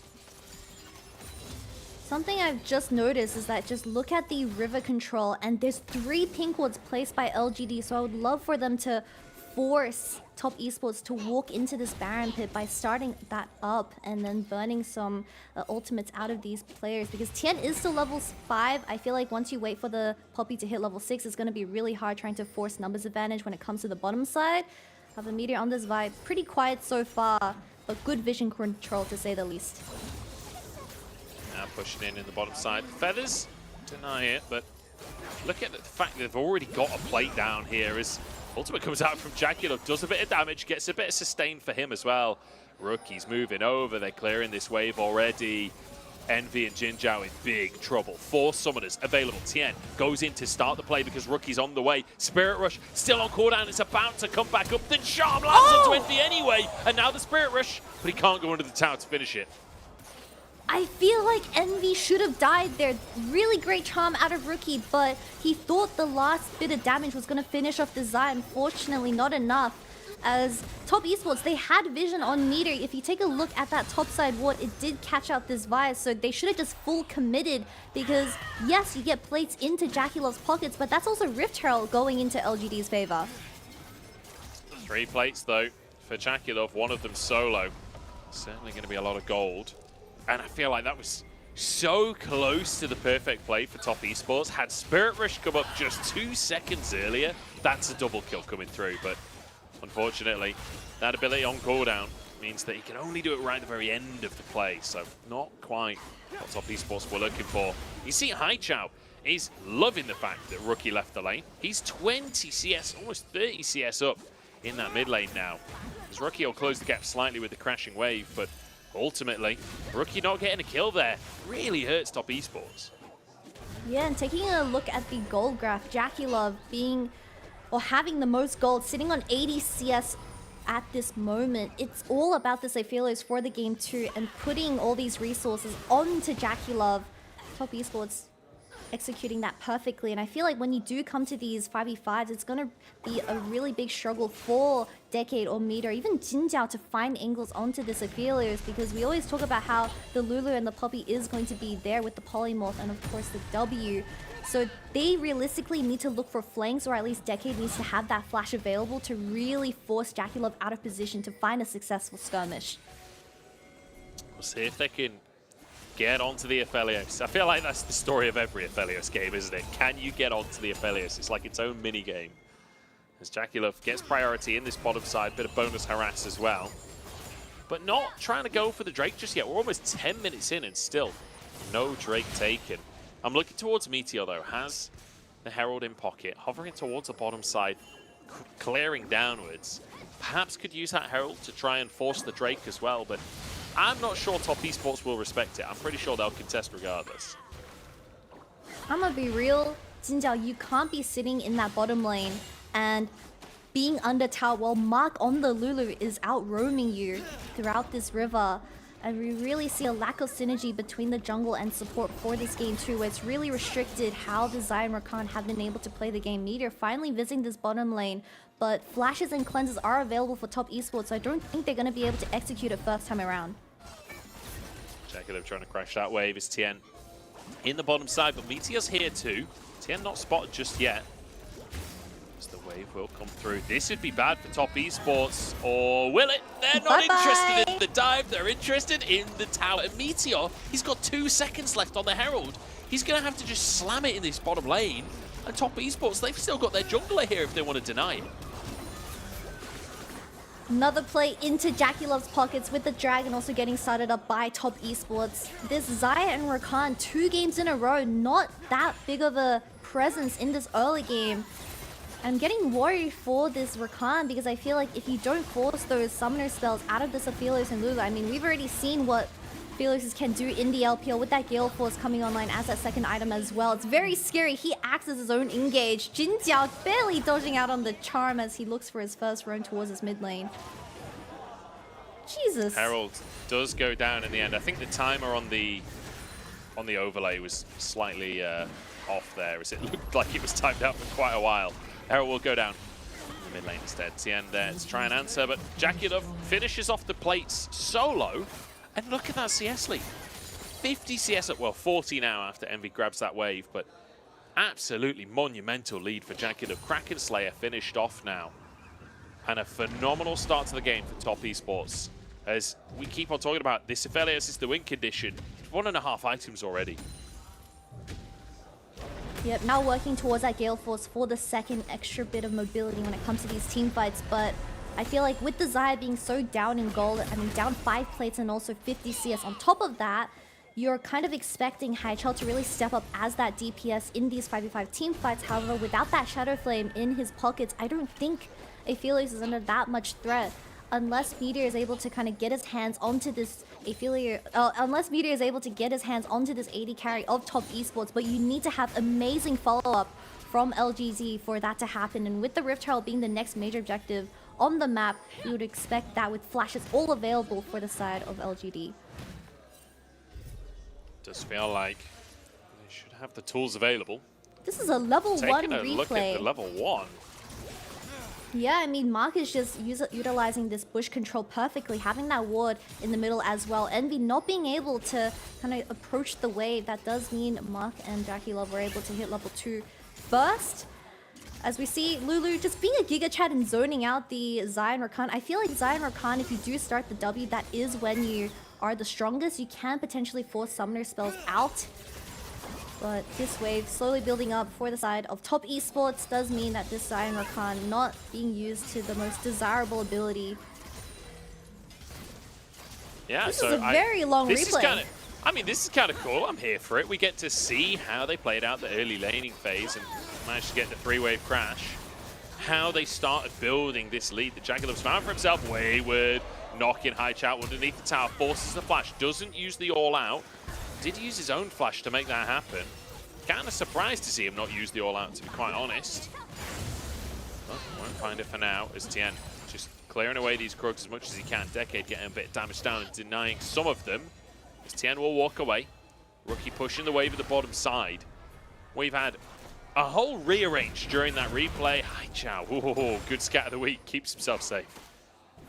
We saw in the replay that Meteor had an angle onto Mark, but barely losing out vision on this Lily, also forcing the flash out, so that was a bit unfortunate in terms of vision control, but we do see LGD securing the Scuttle Crab and kind of pushing in their vision control to be deeper in towards that top side vision as they want to look for this Rift Herald. But I think Jackie Love sitting on the Kraken Slayer compared to Envy who's sitting on only the components, they're not going to have enough damage specifically for this upcoming team fight, so I'm not too sure how they're going to approach this. Let's see. Is Meteor starting that Herald off? This looks fine, guys. Jinjiao just got traded like 5 orders and he's half HP. Yeah, not ideal. He's actually going to have to reset, and that means Meteor has to back away from the Herald. Tien will be able to reset that one as Wayward. Getting kind of bullied. We've got mid versus top on the top and bottom side of the map here, which I feel like maybe favors top esports based on the fact that both their mid and top were losing lane in terms of CS. Perhaps these are slightly better matchups for them. I'm not so sure, but we'll have to see how that one pans out. But Wayward, I mean, he's against a ranged lane bully or a ranged lane bully. You really can't win at that one.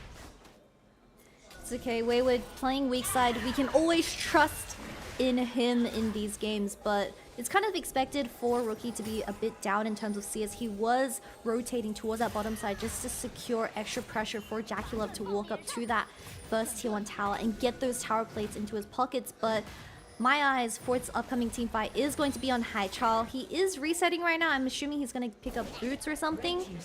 But top esports kind of getting everything around the map in terms of objectives.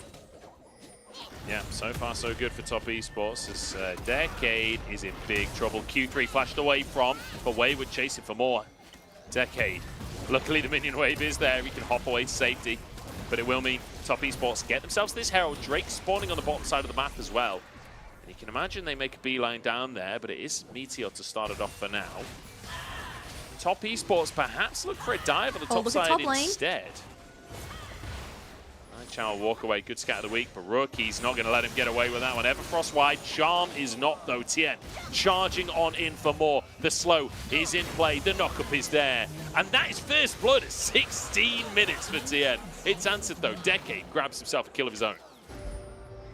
Yeah, Haichao, you shouldn't be walking into that topside jungle without any vision control. You already have your own jungle starting the dragon for your own team, and I just feel like that was a bit of a misstep from the mid laner. Good polymorph. Knock up onto Jackie Love here. Everyone hitting him, but the Moonlight Vigil will sever him. He actually stays alive. 2v3. Everything burned from top esports to keep Jackie Love alive, but keep him alive they do. Decade looking for a tower here, but here comes reinforcements. Decade, he's gone too deep. Thought he had the 1v1, but he does not have the opportunity. Rookie forced the flash over the wall here. Decade surely will go down on this one. Knocked back again. Rookie's just going to recall, though. Will help finish the kill off. Tien actually has to be enlisted just to finish the job off, and that's 2 kills, both into the pocket of Tien now. It was a struggle, but at the very end, we were able to get there. But the scary thought about this Aphelios Munch is it was a 2v3, and that's without Poppy in the equation protecting this Aphelios, and they were able to win that mid-skirmish. We'll have another look at this replay because Haichao not having the flash available, Rookie having really good instinct and just committing every single spell onto the Syndra, and also securing that charm, which was set up by that Everfrost. I mean, that is just first blood at 16 minutes. Like you said, the LGD making their own return play does mean the kill going to this Gnar's hand. I want to see a Hull Breaker coming out of this Gnar because you already see LGD struggling to kind of force hard skirmishes when it comes to the mid game. So having that extra bit of side lane pressure where Wayward isn't going to be able to match at the very end around that 30-minute mark is going to be a huge positive for LGD. But the way they answer these skirmishes is going to be a big question for specifically Haichao. Oh my god, Jackie Love is 2,700 gold above Envy right now. That is absurd. That is a full mythic in the lead for Jackie Love right now. I mean, you really don't get bigger leads than that unless there's been, I mean, especially considering how low the kills are in this game. Like, that is an absolutely mental lead. So the Herald does get its charge down. Got a full-on ARAM in the mid lane, but it will diffuse after the Herald charges. Top esports can't actually find the tower for themselves. Yep, and we already see Rookie trying to pick up that side lane wave with Tian constantly hovering. I don't think LGD will ever have the opportunity to start a Baron and force the TP out of this Ahri because they have such low damage, especially in the ADC department. JackeyLove looking for a bit of trade and forcing LGD's bottom lane to give up their tier 1 tower here. Trying to. Well, you won't actually find the angle on the tower. Envy sticks around, has enough HP. And I feel like when you're seeing Ezreal's jinxes these days, you do see this all pretty much just blasted out on cooldown, trying to impact the map, trying to do things. This is the first time I'm seeing an Aphelios really just blast that Moonlight Vigil pretty much on cooldown for pressure. JackeyLove acknowledging that this is going to be a late game one. Like, I don't need this Moonlight Vigil anytime soon. Just going to keep using that to try and find presence. And I love to see that. It's Wayward buffering all of the CC and uses the All Out to pull Meteor away from Haijiao and get himself out to safety. Beautifully played. It's very rare to see a Vi sitting on 0 KP at 20 minutes into the game. I feel like LGD, they need to start forcing things on these side lanes. Wayward getting a bit too greedy with how he was disrespecting the damage from the Syndra, but that does allow Top Esports to open up the map and secure this tier 1 tower. It does, but I feel like they probably should have been able to get that without Wayward dying. Like, Wayward got out. He had his golden ticket in pulling Meteor over the wall, and he went back towards the Krugs. Just a little bit greedy for Wayward there. Kind of punished pretty heavily by LGD. Can they find anything more, though? They're going to push the wave into the tier 2 on the top side, but they're not confident enough to actually try and push that objective. Actually, I'm going to stick around for another wave, but it will be everyone resetting. Drake coming up in 30 seconds. Both teams with 1 to start. And the gold is pretty much dead even right now, so this really could be anyone's. Yeah, LGD's kind of team plan coming into this next team fight is going to just focus down JackeyLove with that flash not being up for a few more seconds, but Hullbreaker in the hands of Decade. I'm not too sure how LGD is going to approach these hard skirmishes when it comes to these major objectives, so hopefully they can just hold out for a little bit longer and continuously work towards that side lane, which you already see they're slowly opening up the map, and that does allow Meteor to lean towards them. They can potentially go for a sneaky Baron as well, but they do seem like they're just denying vision. Stepping forward here, Top Esports just going to force mid priority and say, we don't think you're going to do the Baron. We're going to crash a wave in the mid lane and then LGD have to move over to answer that one. Envy the one. And now perhaps an opportunity for Top Esports to find a pick. Tien charging forwards, Meteor forced to flash already. Haijiao takes a shield to the face. I thought that would proc the Banshees, to be honest, but I suppose it is an auto attack. Yep, and Top Esports getting that vision control down. It is going to get swept away by Haijiao, but having constant mid lane pressure, they want to force something here. They see the Gnar showing in that top side, but who's going to be the first one to really start the fight? We're not too sure just quite. Flashes are available for both carries, but I don't know how Meteor is going to be able to get his hands onto JackeyLove when he doesn't have that flash, getting forced out by the Poppy. I kind of want to go back to something you said in the first game as well, which is that Top Esports often rely on Rookie being there engaged. I feel like that's truer than ever with this composition. Like for Tien and for Wayward, pretty much the way to engage is either someone on LGD mispositions or you find a flank. Like it's very hard for Cassante or Poppe to engage in a 5v5 in the river, you know, without someone really stepping out of position. Whereas Rookie can flash and find that chop. We saw it in game number 1. It's certainly not an easy win condition to pull off in terms of finding that pick, but see if they can manage to make it happen. Wayward and Mark looking to clear vision here. Over the wall they all go, and Mark is gone. Everyone blasting their flashes, blasting their ultimates to make that kill happen, and now the top side, Decade trying to pressure. Does have that Hullbreaker. The rest of the team moving over as well. Baron on the cards potentially for LGD. LGD find a lonely Yordle trying to secure some vision control onto this Baron, but without Tien next to you, buddy, that is going to be the cease and desist onto your face. And LGD successfully gets a pick, which you already see them trying to desperately force these picks with the Vi ultimate and also Jinjiao on this Rakan, but that is going to be double ultimates committed to the support, so it does allow Top Esports to safely regain this vision control towards the top side. as you don't have much engage tool.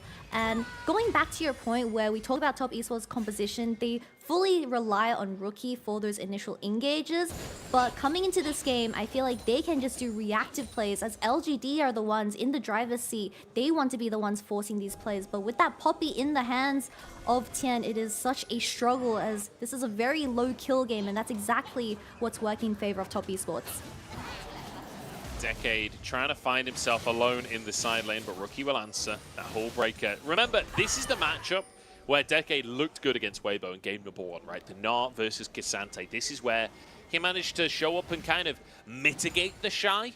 Now, granted, he got solo killed in the last, like, 30 seconds of the game on the wrong side of the map, but other than that, looked fantastic, was able to pressure inhibs, was able to find space on the map. Haichao and Meteor looking to do exactly that as they're waiting in the wings. Wayward steps up to the wave. Will they find their mark? Tien not in the area right now. Wayward is alone, has his flash available. Will he go for it? Buffers the CC here, and now TP coming out as the all-out used onto Meteor. They're all Dodges here, away from some of the damage from Haichao. The knockback is there, and Wayward's played it beautifully. Rookie's here, and Jackie Love in with the damage as well. Wayward, the beautiful bait, pays off. He's like a worm on the end of a fishing line, and boy have they caught a big fish today. Haichao will fall to Rookie as Mark steals the kill, but that's 3 for top esports and a Baron to boot. And LGD, come on, you had Decade pushing in that bottom side and having that extra bit of pressure, but Wayward playing that exchange perfectly, also stopping the CC out of Meteor for that initial engage, as top esports had enough time to make up for that top side. But with this Baron getting secured by top esports, I'm not too sure if Decade can continue his tiny achievements in this bottom side, as he can't really clear the Baron minions when it comes to either Ari or Cassante. Saying another look, is it looked like it should have just been a pick onto Wayward, like, and the minimap. Top esports are nowhere near, but the second they show, everyone charges. Yeah, Wayward bought so much time for top esports and reinforcements to come in. I mean, Rookie was also trying to match this Gnar, but forcing the TP out of this Ari as well, and then having a 4v5 just meant everything was going right for the side of top esports. Jackie left untouched due to all the engages tools getting used onto this Cassante, meant that this Aphelios was having the time of his life. Rookie doing Rookie things, flash timing and securing that kill onto Haichao as well. But LGD, you need to play towards your win con, which is Decade this game. Certainly is. He managed to get the tier 2 there. In Hip Tower actually goes down as well. But can he find enough presence to stop top esports? Because now with Baron in pocket, they can start to siege, they can start to find pressure across the map. And Wayward can match him in that side lane with a Baron buff. It's going to be very difficult for Decade to find pressure onto towers. Speaking of Decade, Tien's moving over. Will he find a chance though? Decade actually moving back up towards Wayward. He is not expecting a gank right here. He's about to send mini Gnar. Jackie Love the target here, stunned up, but will be taken down. Envy with the shutdown there gets the bonus gold as Mark has to just flash over the wall and leg it. Really quick decision making from LGD, as they saw a glimpse of a second of Tien showing towards that top side, spotted by Decade. So they just full sent it onto Jackie Love, even though having that flash available, but great follow-up for this recount, and that buys them a bit of time and dragon control for the next 20 seconds.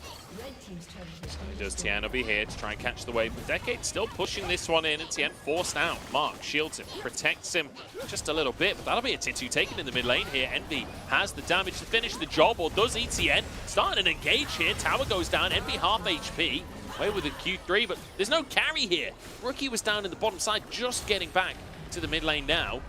Jacket have only just respawning, but now LGD will be forced to reset just as Dragon spawns.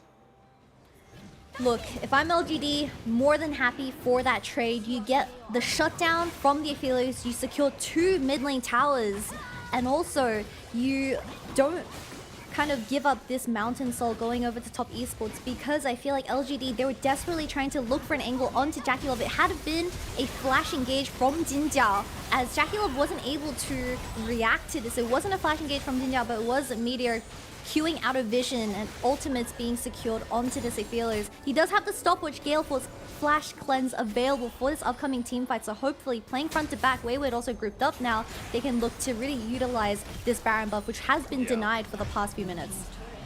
That's a big list of escapes, isn't it? Stopwatch, Gale Force, Flash, Cleanse. Plus you've got He'll a be Lulu fine. right Lulu. next to you. Plus you've got a Poppy there to peel. You've got a Cassante at the top side as well. Everyone will be playing Protect the President. 3 items, but Envy on 3 items as well. That shutdown has closed the distance between these AD carries, and it's only a 500 gold lead right now. Your favorite top esports. So, LGD, you asked, hey, is it just a game one thing, or is this a team that can show up? And now in game number 2, it does feel like they're matching top esports so far.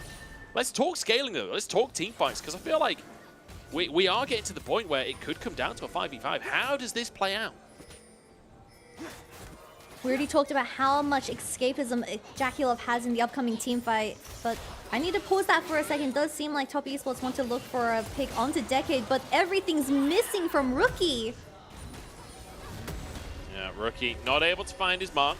Decade will continue the presence in the top side, and he is, what is that, 7 CS away from a Flame Horizon at this point. Decade has been farming up a storm in the side lane. Wayward consistently A, zoned out by Decade, and B, roaming to try and help the team. Decade is more than happy to take advantage of that fact. A couple more CS, and he'll have it. And there it is, a Flame Horizon for Decade in his 2nd series in the LPL. He's found 100 CS advantage over Wayward. That is monumental. Decade's ability to soak up pressure on something like the Gnar is absolutely insane. As we approach the late game stage, it's 30 minutes into the game, and I feel like top esports, they're dropping the ball a little bit. We need to remind the audience that JackeyLove was 50 CS above Envy, 2,000 gold ahead of Desire, but if we compare the items, I mean, they're sitting on even. So LGD, they've been able to slowly crawl back into this game through picks. Shadowflame also getting picked up by the Syndra, so she's going to really hurt when it comes to these 5v5s. JackeyLove, he needs to play these teamfights perfectly, and Tien has to hover this Aphelios, because really see that LGD, once you kind of show on that side and as this Poppy, they're not afraid to pull the trigger. But my biggest problem is, can LGD get those flanks onto the carries of top esports, because you can't fight face forward up against a Poppy.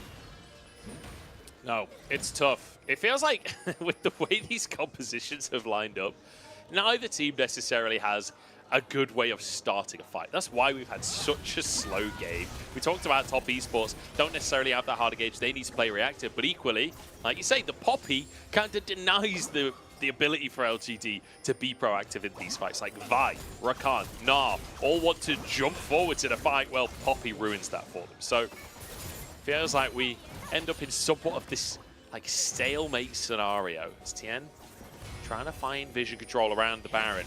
It's 3 Drakes though for top esports, and potentially a 4th spawning in 90 seconds time. LGD are going to have to be cognizant of that, try and deny the soul, because Wayward will be practically invincible. Same for Tien if they get a Mountain Soul.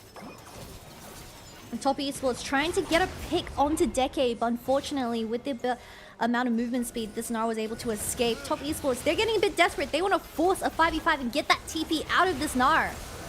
Mark? Oh, Mark almost goes down, but this is just going to be Baron Force. Meteor looks for the steal over the wall, and he gets it! He got it! Top esports Burger flipping the Baron, and Meteor even flashes out the top side of the pit. He doesn't even die for it. And now, looking to stop the recalls, because Decade is on the side lane push. He's got Baron to work with. Meteor sacrifices himself, but the ports have been stopped, and Meteor is looking to end the game. LGD, have they actually done this one? JackeyLove protecting his team's recalls. How often do you see the AD carry putting his life on the line? Step forward with the Inferno Moonlight Vigil, and Decade forced away. Top esports keep their cool and keep themselves in the game, but LGD, absolute heroics coming out.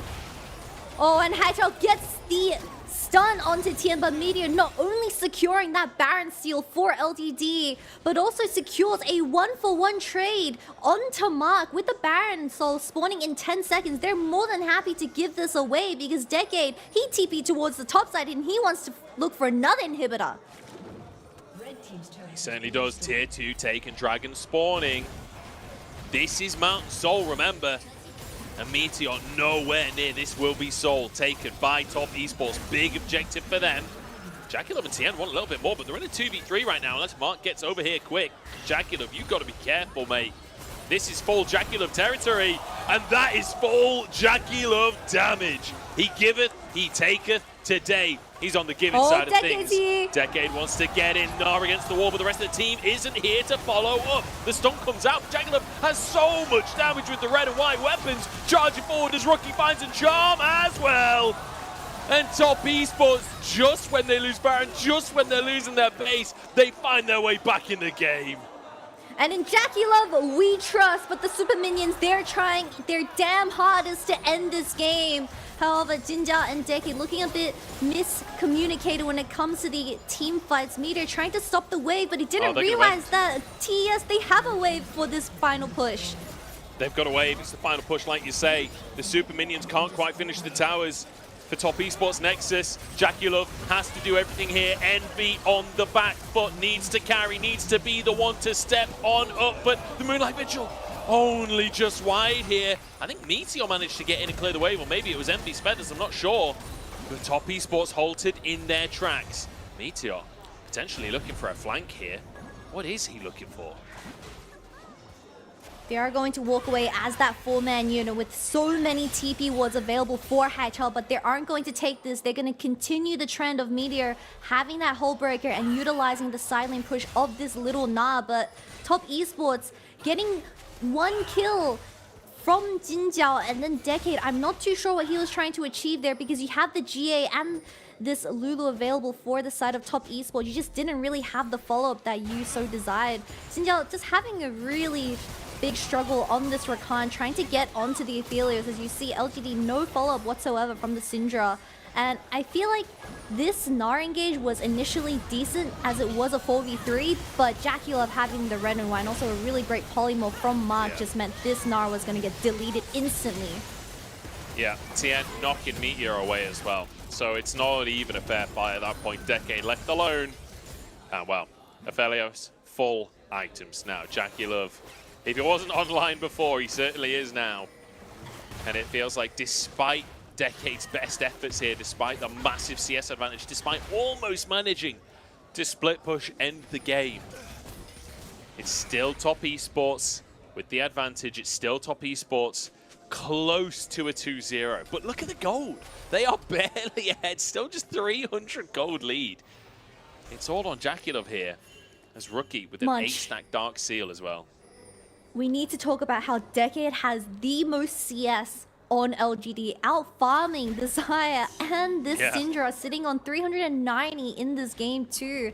I mean, you already see that Top Esports, specifically Wayward, struggling to match this Gnar already, where they are sending Rookie towards these side lanes. And like you said in a previous point, Top Esports, they need the Ahri in these team fights to really put pressure onto Envy and Haichal. But without him, I mean, these reactive plays, you can only wish for LGD to continuing making those mistakes, specifically in Jinjiao, and play of those failed attempts. But with the Baron spawning in 1 minute, look at the vision control that LGD have been able to secure in this top side. And I feel like this right here on our screen is exactly what I've been talking about with LGD. Like, you just can't believe this team is 0-6. They're fighting this hard against Top Esports. They did the same against JDG. They did the same against Weibo. How can they not find a win in the LPL? How have they not found a series yet? It's absolutely heartbreaking for them, because I feel like this team is playing so hard. They are really trying every single series. The prep is obviously there every single time. Like, the players certainly have some talent behind them. But it just never seems to happen. And Top Esports, like, at the back of my mind, I'm still favoring them in this game, despite how everything has gone, despite what Decade's managed to pull out. One final team fight could change it all. It's Top Esports looking for a death brush at this point. But all of their members are hovering towards this bottom side. As you see, Meteor showing towards that top lane wave, so they are going to successfully... Oh, Envy is caught out! That's Featherstorm. That's Cleanse. And Cleanse. It's a massive pick-off from Rookie, even if he doesn't get the kill. Like, how can Envy ever step up in a Baron fight now? He just can't. They're going for Here the we go. inhibitor for the side of LGD. They want to stop this. Meteor too late. A valiant effort from Meteor, but it's not going to be enough. Tries to stop the ports now. The GA will buy some time.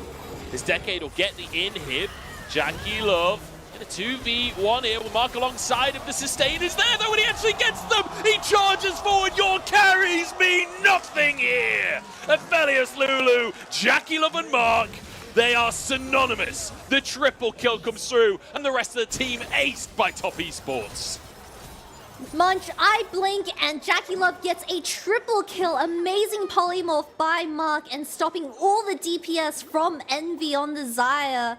Now waiting for the wave to slowly push into this middle lane, and they're gonna look for a clean 2-0 coming into this day.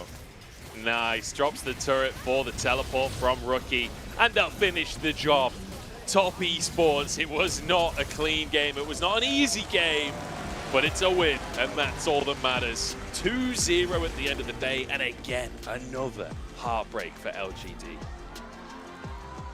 They were so close to winning through Decade on this Gnar with the Hullbreaker, even a Flame Horizon, which we barely see in the LPL. I mean, he was trying his little heart out, but unfortunately when it came to these team fights, this Aphelios was just way too ahead, and Jackie Love having Mark on something like the Lulu, enabling him in these team fights and just flashing forward, doing as much damage as he wished for to seal the deal for Top Esports, and they're going to continue their win streak to a 6-game series. Yeah, it's not bad. It's not bad at all. And LGD on the opposite side continue their loss streak to 7 now. And again, heartbreak, because they did show up today. They did have great moments today, but not quite enough to finish the job. And I feel like Decade, at very least, maintaining his position on this roster, like, I think if you sub him out at this point, like, you're not giving him a fair shot, because he's definitely shown up. He's definitely shown that he can have presence in these games. It's just a question of, like, is split push viable in League of Legends right now? I don't feel like split push has really been had much of a presence at all in League of Legends for the last few years now. And that feels like the style of gameplay the Decade leads towards. Maybe they can make that work, maybe not. We'll have to wait and see, but LGD, a lot to think about out of this series. But Top Esports, feeling good. Slow and steady wins the race, apparently, for them, because it does feel like this is a Top Esports that do like to play slow. I feel like every single series we see, they are extending their laning phases as much as possible. They're playing for those late-game moments. And with carries like this, you can see why. Yeah, most definitely, especially Jackie Love being set up for success. We see the draft getting locked in. Tien, even Rookie, going something like the Everfrost and the Merc Treads just meant this Aphelios had to get ahead, and that's exactly what they executed on. And I mean, we've seen a lot of instances where even Mark, I feel like he's the unsung hero coming into this game too, where those polymorphs onto the important people like Decade, getting that flank, which I've been talking about throughout that game. Decade needs to get a flank onto the Aphelios, push him and disposition him further into LGD's embrace.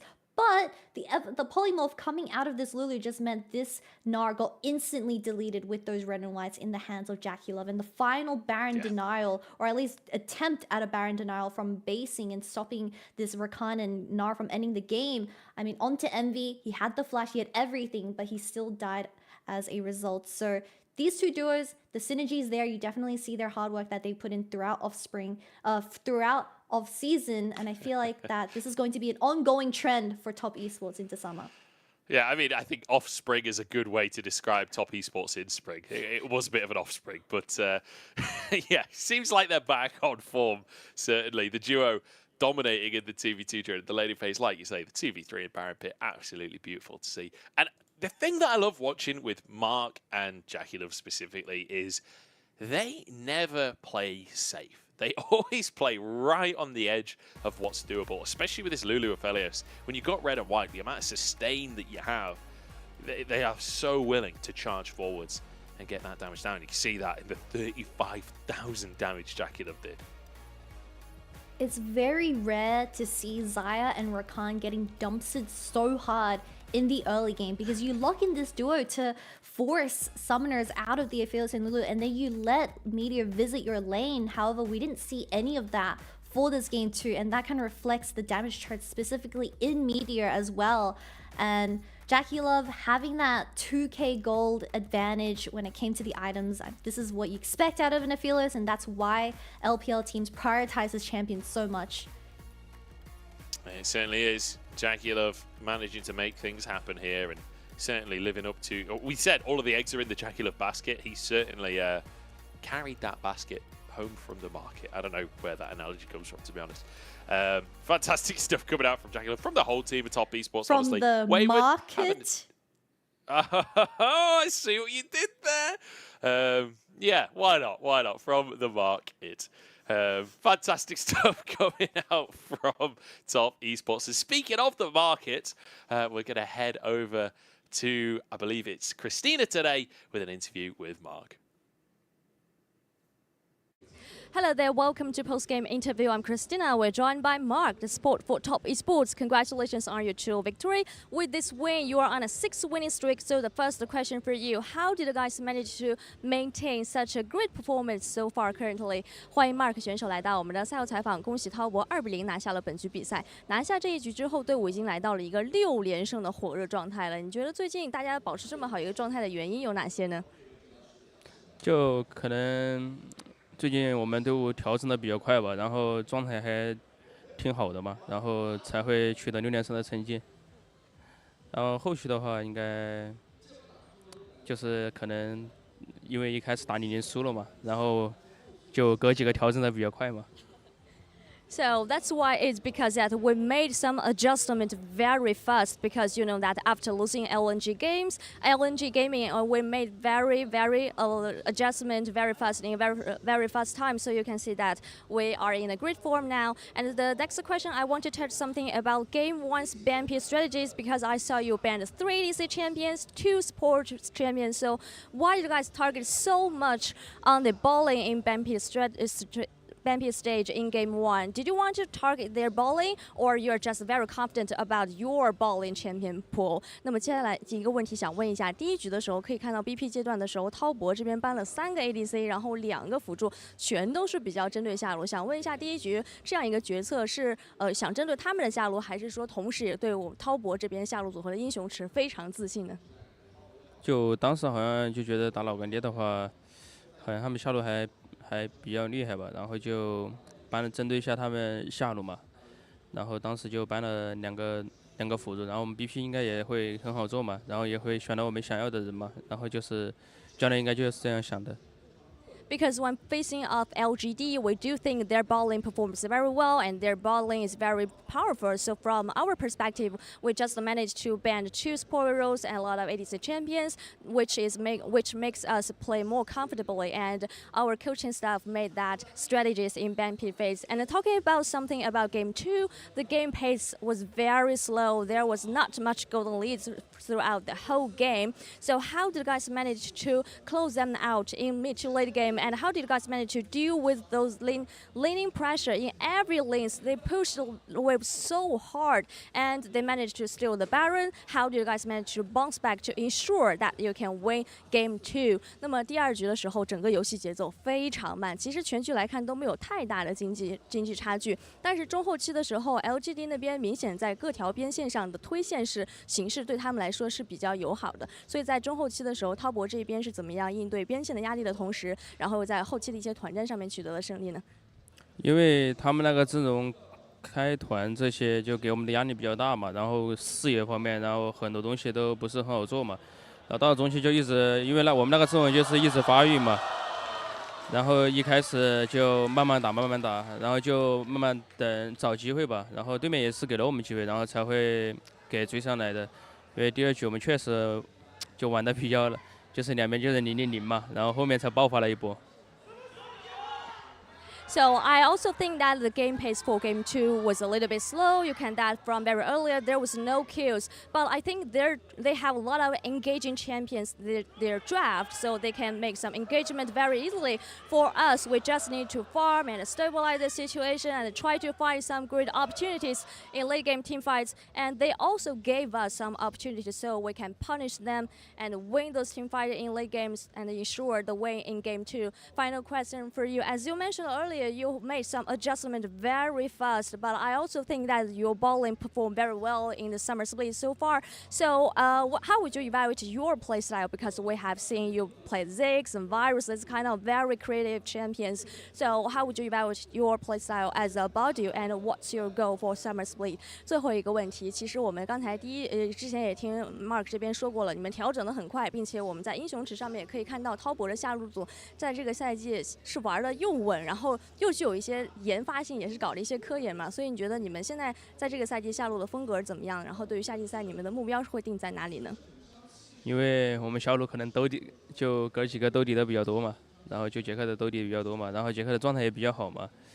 然后夏季赛我们的目标就是一直赢下去吧，像进季后赛吧，那肯定就是就进世界赛，然后进决赛什么的。就目标的话，应该后面会离会远一点，前面的话就慢慢开始一步一步的先走吧。 So first of all, as you can see that J Club has a lot of signature champions. He can play so many champions, which makes our Baldo play more creatively. And in terms of our goals for Summer Split, in this stage, we just want to keep winning every single matchup to make playoffs first. But in the upcoming matchups, if we perform well, our goal is making the finals, making the Worlds. So I do hope you can perform very well lately. 也期待你们之后有更好的发挥。我们的赛后采访到此先告一段落。Back to you guys. Thanks very much, Christina and Mark, of course, as well. Always good to hear from Top Esports. And Mark saying that Jackie Love has many signature champions. I'm not quite sure that's how signature champions work, but yeah, certainly showing that he's very comfortable on the FLAS. And speaking of, he'll grab himself the MVP as well. I mean, talking about signature champions, why not talk about signature players that we have in the LPL? If you think about LPL, the ADC that comes to your mind is obviously Uzi and Jackie Love when it comes to those international events. And coming into this game too, Jackie Love did not disappoint. 47% damage share on the Sephiroths. That's all you need to see. And also the damage to gold ratio is absolutely insane as well. But Top Esports, although it was a very slow-paced game, I feel like that's exactly what they wanted for the Sephiroths to get on board. And I mean, he was just always showing up in these team fights. Something that did catch us off guard is that engage from the side of LGD where they were able to shut down the Sephiroths. So I feel like without that tiny mistake coming out of the Sephiroths, which did stagger the game time quite a bit, it would have been a much cleaner game. However, at the very end, it is still a 2-0 nonetheless. And Jackie Love kind of leaving today with a very happy result. Yeah, they'll be over the moon with how this one's got. I can't believe this fight. That polymorph was so clutch coming out from Mark, and the sustain there from Jackie Love as well. Not to mention, he still had a GA. He could have kept going. He's on fine. That one. Absolutely ridiculous performance coming on through. And it does mean it's a Top Esports 2-0 in the end, which means they are on a 6-win streak. That is not too shabby. They are firing through the LPL this split, and I'm excited to see what else they've got coming our way. But next up on the chopping block, we've got FPX versus RNG. That'll be coming straight after the break, so don't go anywhere. 복구를 시켜야 돼. 전력 있는 거요. 다이온을 상대로. 예. 근데 모건이 한 명은 날려도 가다가 예, 그냥 그러니 스파이더맨. 와, 된 거죠. 스파이더맨. Coming for the throne. I don't need no help. Why me do it on my back against the wall? Ain't no backing down. TP de novo, Croc sem flash. Vai ter que dar uma volta completa e aí vai ser difícil demais. Será que dá? Será que dá? A Loud tenta um milagre, no máximo um disparo à distância, acabando conseguindo. Vai tentar agora batalha faz varão. É pra definir o jogo. A eliminação do segundo Weiser. Caiu um, caiu dois. Sem mano carioca. Perde agora também o suporte aqui pra Loud. Perdeu os céus. O Dinquedo faz linha de frente. Quase amassa por ali o Tinoz. O robô vai ser penalizado. Ele vai sair do cronômetro. Round! É quadra kill. Going hard and going home. Coming for the throne. I don't need no help. Why me do it on my own? They're just going to try to fight it front to back with a 4v5. They got Page 1 on the side, but he can't do anything. They've already gone down with Yuyaja and a big insect on the Juan Fong. Xiao Hao consistently making the difference. And AL, they are hungry, they are bloody, but they will beat down TT. Drop the ball, yeah, I'm clutch like Rich. beat all the odds, got them pissed. コントロールワードを消したリキャップがフラッシュインからのティバーズハニーはただスタンが入っていないテンプエンからの開始からの英雄降臨。さあリキャップとの 1v1 オールアウトラップイコライザーを敷いてはいますが今度は上に全員で駆け抜けてハニーがダメージ出すことに成功。1人で残っているユージョはなんとかソウルが倒すことで成功しましたがいやただチャクラムがとってもないソウルフラッシュあるぞドリブル切るからクアドラだたので、そこにオートアタックしてしまって、なるほど、それでオートアタックモーションが1回遅かった。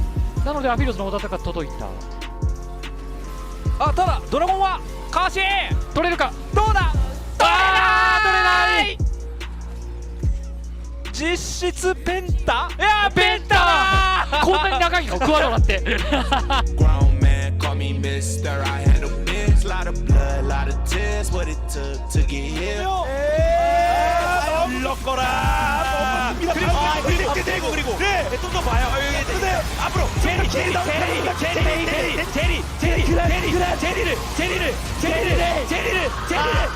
못 잡았어요.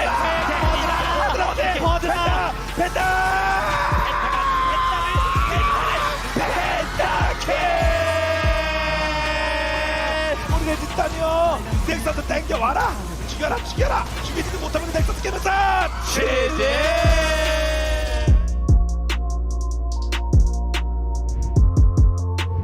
Consistently pressuring this inhibitor. He's already gotten it, but I don't think he can get anything more than this. So he can realistically TP, but it's gonna get stopped by Fearness. He can fight. He stole it! Oh my god! Stole the bag! No way! No freaking way! Phoenix steals the Baron! No way! Shield doesn't block it. Are you serious with that?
It's in my blood to lift it up and hang my halo on a miracle.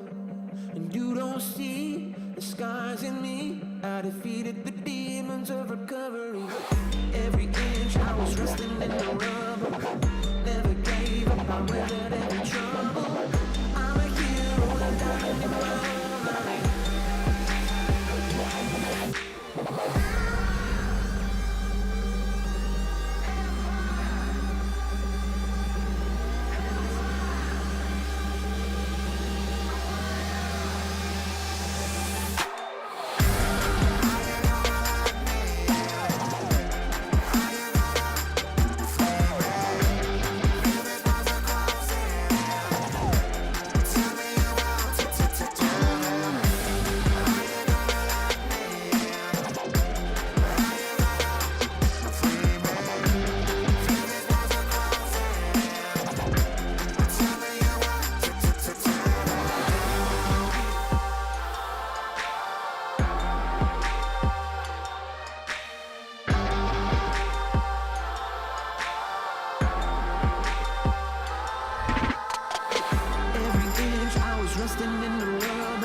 band. You bore me with your stories about your tour in Amsterdam.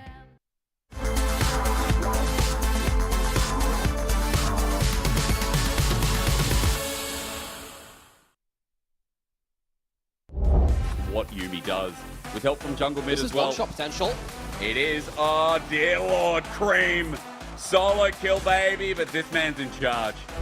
To be very aware that Nico, despite only having a couple of items, is still very, very scary. Tarzan gets caught out and has to use his stopwatch. That's huge. They're going to go in with the Cyclone, try and jump on the Gala. There's the Pop Blossom though on the backside of this one here, but Gala's already gone down. They're going to get so many more kills off of this. Zika just can't finish off anybody. Ruler with the stopwatch doesn't go down. And then in the blink of an eye, they've got to win the game. But Weibo Gaming still consistently not wanting to give it over, while, yeah, Topside's losing out too. So when inner turret goes down, and LNG just keep hovering between that and the river. That's what? Okay, double flash comes through, and that's what you want to see from Light. He's just tearing them up. All of a sudden, LNG get way too close to the Light, and they get flash bang. Yeah, having nothing on their side, but still, I mean, I guess when it has just been a game of farming, still having to be feared, maintaining map presence. The one thing LGU have going for them in terms of map pressure is the Jacks down in that bottom lane. They're going to try and force through Sign back with Scout. 3-man Pop Blossom is good. Is they're going to try and make this one work. Scout goes golden. There's going to be missing. Trying to see if he can get on top of Gala, but an immediate cleanse there from Gala keeps him safe. Moonlight Vigil is only on top of 369, but it's only the one you want to try and take him out. Double kill coming in here for Zika as they've got JDG routed. Great Pop Blossom started it all off, and now with 2 people dead, specifically the jungler of JDG, this could be a Baron. So Knight is stood on this blast cone. Watch what he can do with that. There's no vision inside the pit to see Knight hop over this wall. Finish can get Hullbreaker, but needs to be stood away from Here Steve. he Here is. comes Knight. Meteor goes There he in, Jinjao goes. trying to connect. They're getting Ruler. Big blade caller. Everything goes on a Ruler, and he stands the test of time for now. The rest of JDG have already picked him up. Ruler is still standing. Ruler will not go down, and Ruler outplays them all.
Hello, everybody, and welcome back to Shanghai. You can see the arena right there as we head towards our second series of the day. Apologies for the extended break, but Top Esports destroyed LGD too fast for us. So we needed a moment between the series. I'm Munch, I'm joined by Kitty as we head towards our second series, which will be FPX versus RNG. And honestly, I feel like this one really could go either way because FPX, they've had some pretty good games. RNG, they've had some pretty rough games. So even though RNG are higher in the standings, I think that could be a little deceptive. Yeah, I don't really have a hard winning or at least hard bias going into this next series because both of these organizations are coming off losses. Like he's been saying, RNG currently on a 2-series loss, so they're really struggling to get back onto their feet, especially given the start that they had throughout summer. So really high expectations for this upcoming match. And for FPX, I feel like we have seen glimpses of greatness, specifically in the ADC, which is LWX. But sometimes you just fumble the ball, and that results into the current scoreboard they have right now. So I really want to just see consistency out of these two teams because we know that when you give them a great early game and set them up for success, they're more than willing to take that. But in the instance of this upcoming matchup, I feel like the late game is really where they struggle the most.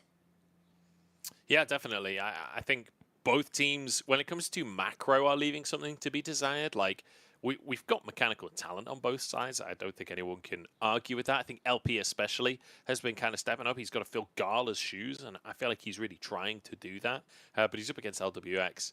I do think that bottom lane is going to be a very interesting one to watch. But Care versus Tangyuan as well in the mid lane. I think both of them have had big moments. Both of them have had disappointing games. I think Ari is undoubtedly going to be a huge priority for both sides of that mid lane, but I feel like that's true for almost every matchup currently in League of Legends. But Care, he's brought out the Kiana, he's brought out the Tristana, Asol.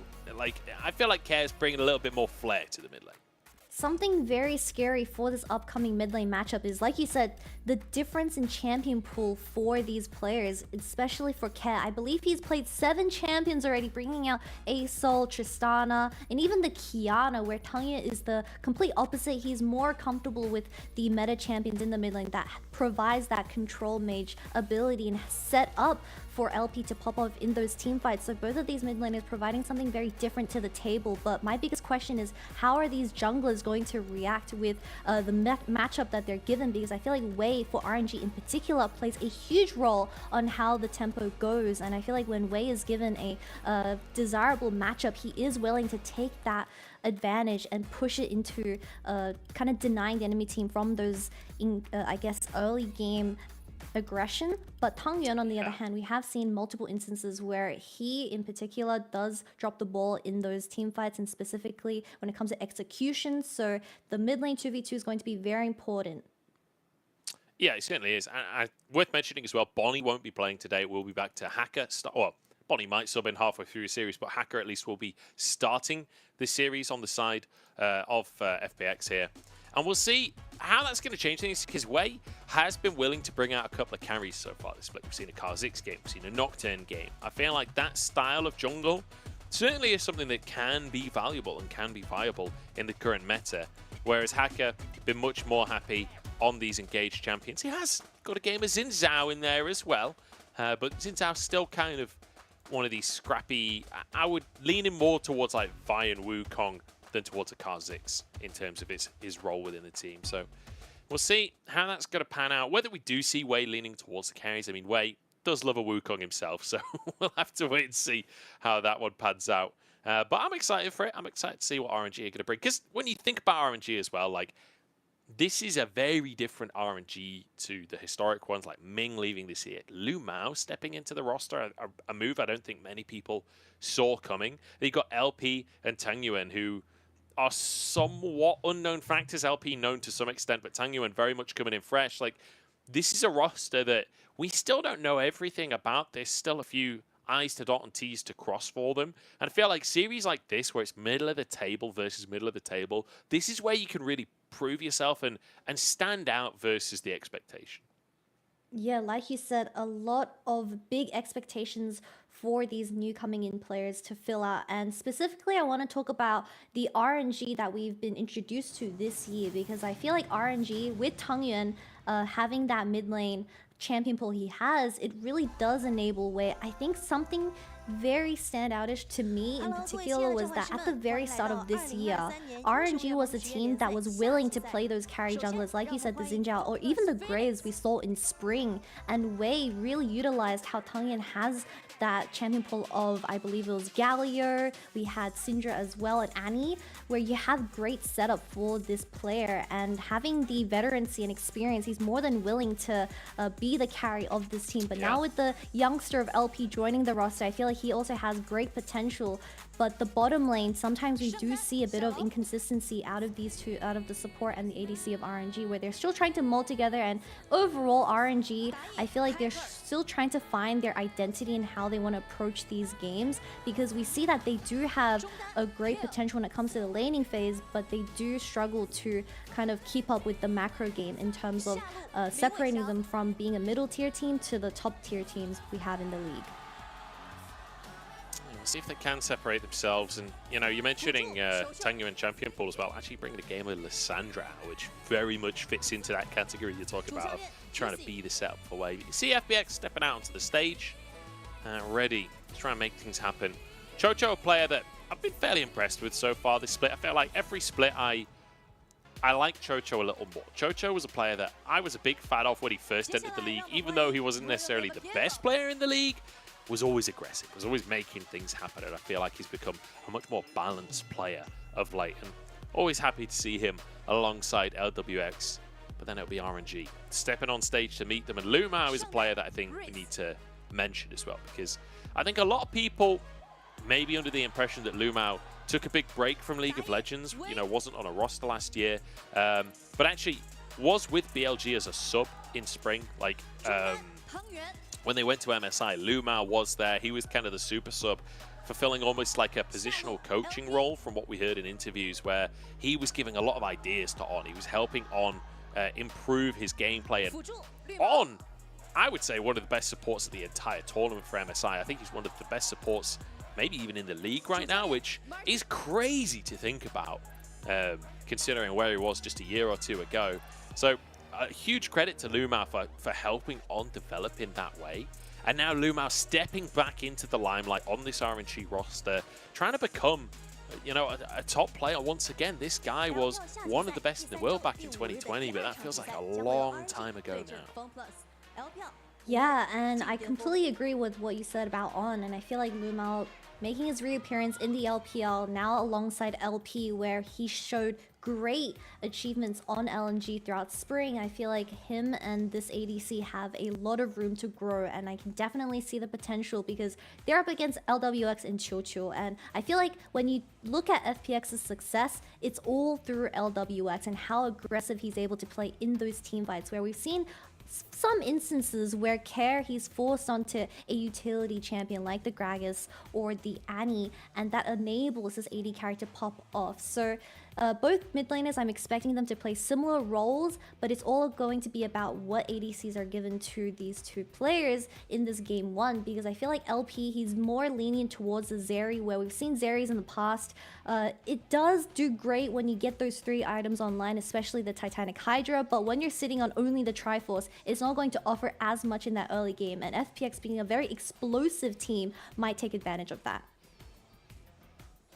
Yeah, certainly could be a window for them if they can find the opportunities. I'm curious how the draft will go and whether they lean in that direction. I'm looking towards that top lane as well for the draft, because with the way that the meta is currently, Breathe on your screen right here, his Fiora is feared around the world.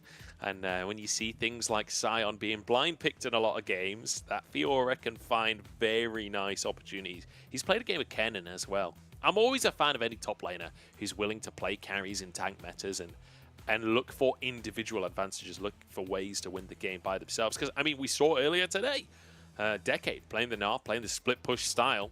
Can certainly pull that off of the Fiora as well. We'll see if we get any shenanigans like that today. Lumao looking to be in good spirits on the camera there. As, do you want to do a bit of translation for us, Kitty? What are the fans saying? Something that really trips me out is because I know LWX by his Chinese name, so it's Lin Weixiang. But because the English casters always call him LWX, I also say LWX now. So it takes me a bit out of the zone, but we have a lot of FPX supporters in the crowd saying that he is the best AD carry, and they all very love LWX. He also, something that's very surprising to me is that the LPL fans, they're so artistic. Yeah. And just the amount of memes that they show up to the live crowd, I kind of get educated with the trendy memes that they provide to us on the little iPads and alongside you. But game one, banning phase, we're going head in. They love a GIF, don't they? They love to hold up an iPad with a GIF of a player or whatever. They are obsessed with it. Vi, Cassante, Yumi, going to be banned away. Nico, Emilio, fairly standard. Cassante ban, not super standard currently. Quite often people are quite happy to go for that themselves, but trying to take off some of the meta picks. Things like Annie could be a good ban as well. Tang Yuan has had a big preference towards the Annie, but no Maokai. I just take it off the board.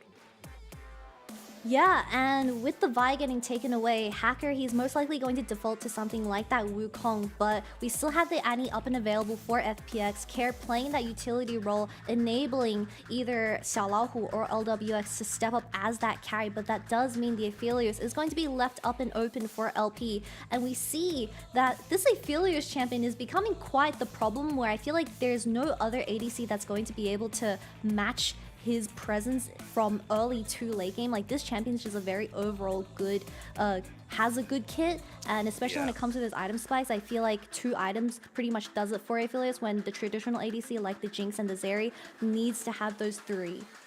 I think that's the big difference, right, between now and MSI, because at MSI, Jinx really was the answer, and I feel like Jinx was the stronger of the 2.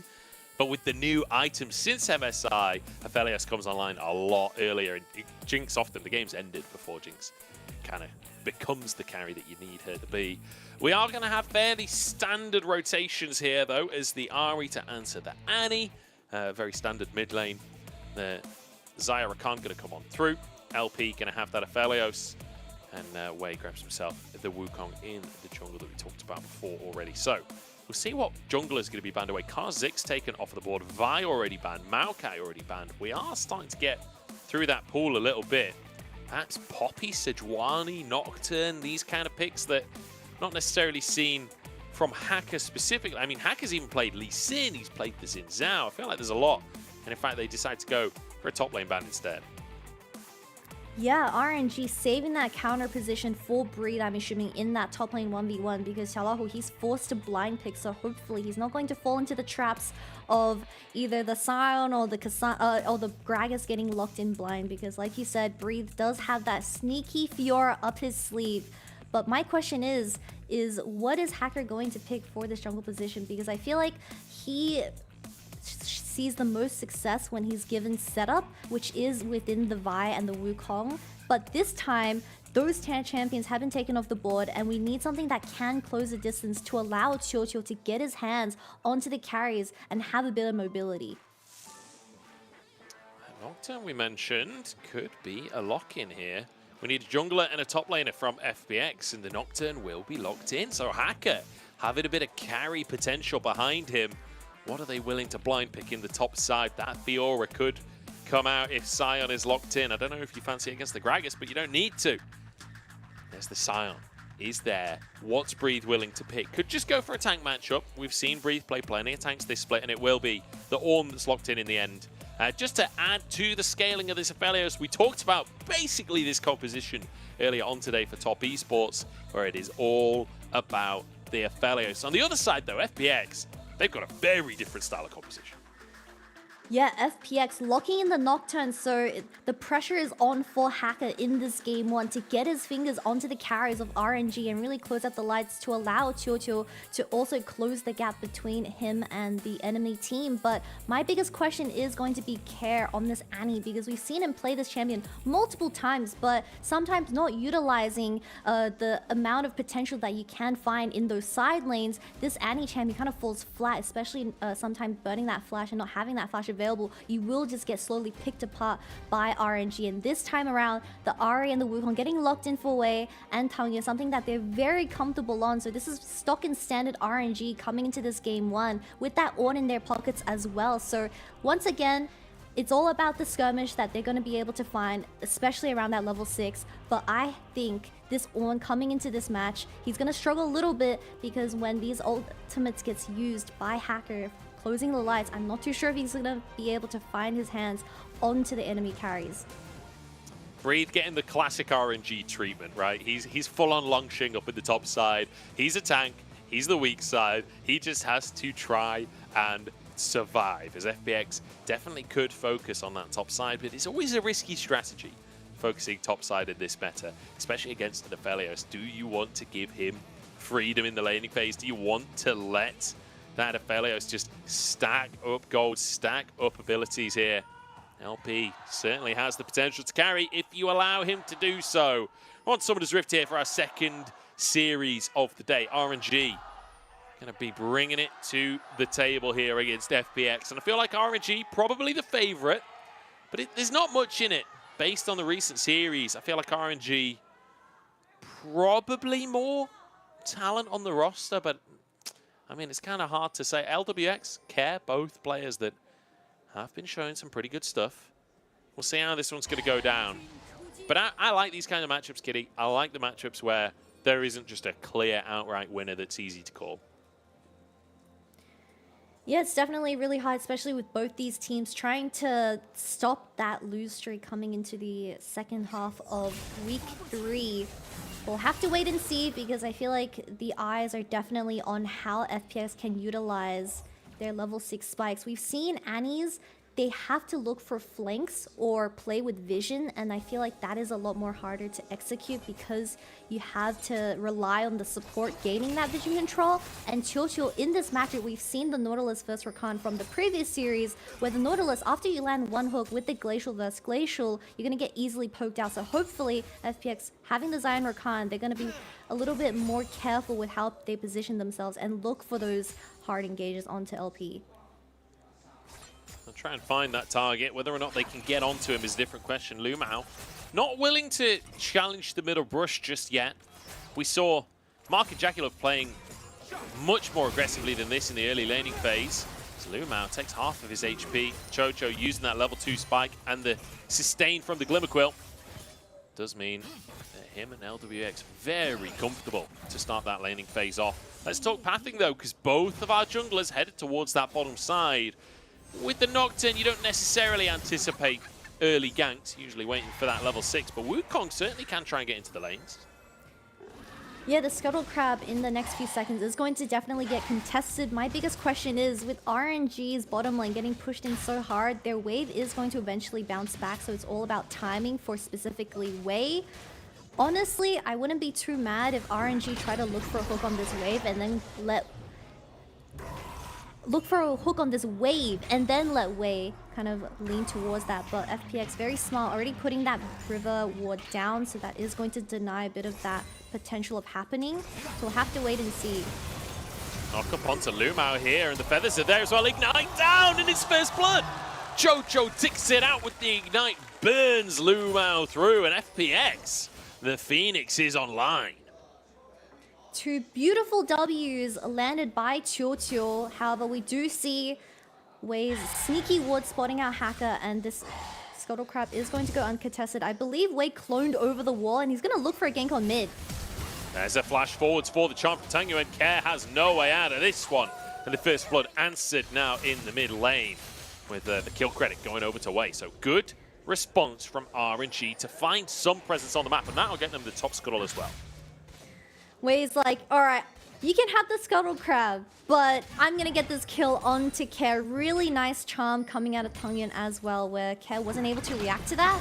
So RNG being pretty proactive. I don't like the fact that FPX was willing to give over this Ahri and Wukong, because the best way that RNG is tackled by the top tier teams is putting Tongyun out of his comfort, and that's banning out of his champion pool, at least denying some of that champion pool where they aren't able to kind of play stock and standard. But for this game 1, it does seem like FPX, they're going to challenge this perspective. Certainly are. Care taking a chunk there, but once you hit level 6 in that mid lane, Care will be a little more comfortable. Good discipline as well from Care, not using the flash, realized that he was just dead in that situation. It was too late to do anything after the flash charm. So it's take another look at the 2v2. This is a very interesting resolution, but like I said, Qiu landing that 2 Ws onto Luma as he was just a little bit overextended on the Norlis, and a very beautiful charm coming out of Tang Yuan. So great stuff for the mid lane. I still feel like, yes, the first blood went into Qiu's hand. That's not too big of a deal, as RNG, they get that pocket or hand into Wei's pockets, and he's gonna get that Sunder's online and start bullying Hacker around the map. He certainly is. Hacker chasing Tang Yuan out of the river for now, and he's in a 2v1. Tang Yuan's got to be cautious. The spell shield. Oh no, the charm goes wide. Here comes Wei. The stun is there though. Tang Yuan's already down, and now Wei's in trouble as well. Chased by the Nocturne, forced to flash by Chocho. And FPX, they've woken up this morning. They're here to play. And double flash is committed by FPX and punishing Tang Yuan for getting caught out of position. And I feel like this Zion Rakan is having the best laning phase that you would want out of this game one. Chocho having so much freedom to roam up and also burning the flash out of Wei as well. So definitely see a bit of pressure being put onto RNG's bottom side as they start up the first dragon. Chocho's here. LWX trying to clear vision, but Luma finds him with a hook. There's no summoners for this Xayah. His LP moves in, but the feathers are enough. Chocho's there tanking.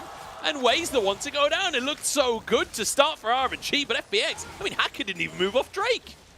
And it's 3-1 at 6 minutes, and FPX, they're gonna take this dragon, where Chocho, he's popping off this game.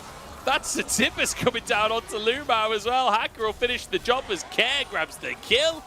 This is beautiful from FPX and kind of disrespectful from RNG. Has Chocho missed a Rakan W this game? I don't think so, but you see Tang Yuan getting caught out of position, and we have flashes committed from both the mid and jungle onto Tang Yuan, so that is just a bit of a disrespectful rotation coming out of the mid laner of RNG, specifically with your bottom lane being constantly pushed in. So RNG, they are showing a bit of weakness in this early game, but hopefully when it comes to those 5 late game team fights, you can work off Breathe on this on. Yeah, and so far so good for Breathe on the Ornn as well. Managing to stay just about even in CS, which is what you're hoping for in that scaling lane, right? As we can kind of recap where we're at in this game, because Chocho has been all over it, like you were saying, and the Rakan, very much a Chocho champion. When you think of Chocho, you think of Nautilus, you think of Rakan. These, and maybe a bit of Leona in there. But the hard engage is the comfort zone, and Chocho certainly has the mechanics to make that happen.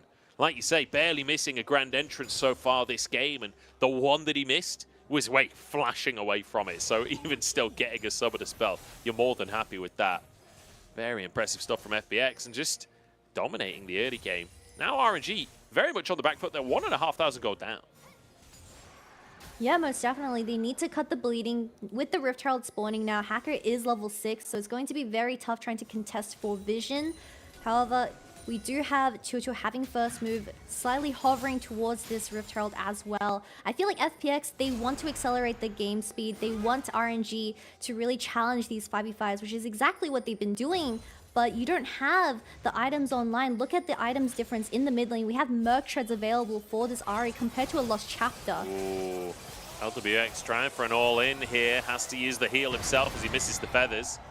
Hacker, good spell shield. I think that was the spell shield, yeah. Nicely done there. Just to keep himself safe. Wait and Breathe, trying to make a play before the Herald. And that's, I mean, Call of the Forge God on cooldown before Herald. That's kind of rough for RNG.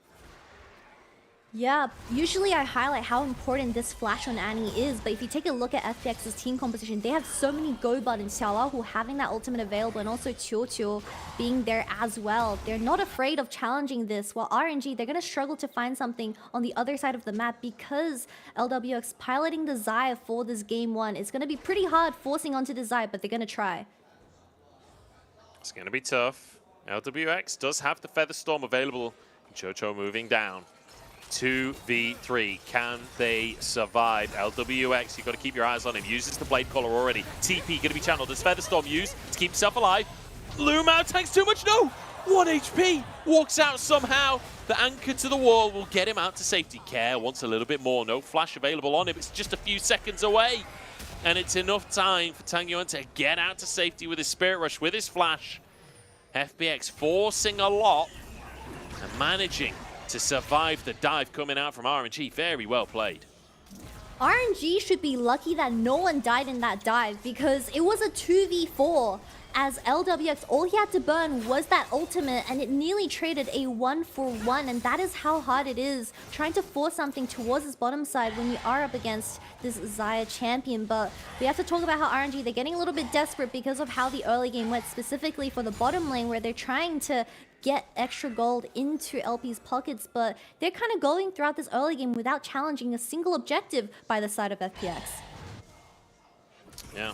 A tough one. Is that turret plate going to die to the caster minions? No! It survives! It survives that another second day. Turret plate will still be there for LWX when he returns to lane. He just needs to push one wave in. He doesn't even need to hit it. Just needs to be close enough and that'll go his way. So far, so good for FPX. I can't believe they managed to survive that dive so cleanly. Honestly, it's not even the fact that they just survived cleanly. It's the fact that they almost got kills in return. They almost managed to chase RNG down. Now with a Herald in pocket for Hacker, Drake coming up in 25 seconds, LWX already finishing the Kraken Slayer as well. It's all feeling real good for FPX. Yeah, FPX, they definitely have a very strong early game when it comes to their series, but it's all about how they can continue this trend towards the late game, specifically for LWX, because RNG, they have so many single target CC, so he has to not overstep, not having that cleanse available either. And we've seen a lot of Xayahs maybe getting a bit too confident when it comes to these team fights and ulting forward, where that's definitely a huge mistake. So hopefully LWX, he does hold back just a little bit, because you need to play with care, you need to play with Hacker and how they help you in the side lanes. See if they can, as Shallow, who will spot the recall, gets a grass proc, but doesn't quite cancel the recall. Breathe does manage to make it back to base. Has the teleport available, but shouldn't need it. The wave only just arriving in the top side, so he's going to walk that one out as FPX will grab himself second Drake. So every objective going their way so far, and the Herald still in pocket for Hacker. You can imagine that's probably going to go down into this bottom lane. LWX already with a pretty tremendous lead. And there we go. Herald dropped there, I believe, in the bottom side. RNG struggling to make a response play as they are having absolutely no control in this river. Hacker was just waiting off of vision, really hoping to get a Paranoia player alongside that Tibbers. Doesn't quite find it in the end. As LWX really wants that fourth plate, but knows it's a bit risky to overforce that one, and Hacker returns to his jungle. As Way potentially looking for a way into the enemy jungle. Won't find it though. That pink ward has been alive for the past 7 minutes. I swear to God, Wade dropped it from that initial 4-man dive in the bottom side, and this pink ward has been getting its value because no one checks it ever. So obviously Hacker is going to get spotted, especially playing against this Nocturne champion. You have to be very careful with where you put your wards as the support, because they usually don't look for lanes because of the amount of distance that they're able to close with that ultimate spell. So we'll have to wait and see how Luma does when it comes to that, but that is a great pink ward at the very end. It is. We'll have to check later on if the observers are that way inclined, if it gets the ward award of longevity or whatever it is, distinguished ward of lasting a long time. I can't remember what it's called, but basically, I keep if a calling ward it lasts, pink ward. yeah, I mean, No one gets it. wards. Deep down, they're still pink wards. There is, if you click on control ward that's been there, I think it's 5 minutes, might be 10 minutes. They actually get a little buff, just congratulating them on surviving for so long. They start sparkling a little bit as well. So good to see wards getting a bit of acknowledgement. Yeah, most definitely. And RNG securing, losing this bottom tier 1 tower is going to restrict how Tangyue and Wei have the ability to skirmish around the map, which is exactly what you expect out of a Wukong and Ahri. After hitting level 6, you want to be comboing up and you want to look for picks onto Care in particular. Force a flash out of this Annie and put her out of the comfort zone, because this champion gets caught so easily considering the amount of CC that RNG have on their tables. But we haven't seen too much of a proactive play out of this team so far. But I feel like if you're just going to play really stock and standard, you have to cut the bleeding. As FPX, they're just slowly getting these dragons and potentially can force a soul early on in the game. Ooh. RNG, though, they want to make something happen right here. Triple blast cone, they're looking for Hacker. Wei can use his stealth, steals away the Gromp, and Hacker flashes immediately. TP as well. In the top side is FPX. Now 5 strong, force two TPs of their own. The Cyclone denies Chocho's entry into the play, but it's enough to find Lumao. Call of the Forge Gods turn it around, Hacker to go down, and LP is free firing. This could be the fight for RNG to turn the game around. Xiaolahu forced to flash. LWX though pulls the feathers, can't find the route. Wei goes in and the charm is there, but Featherstorm comes out to answer. Forced to flash and take it down anyway. Wei grabbing the kill as the knockup dodged by Chocho. It's carnage on the Rift and RNG come out on top.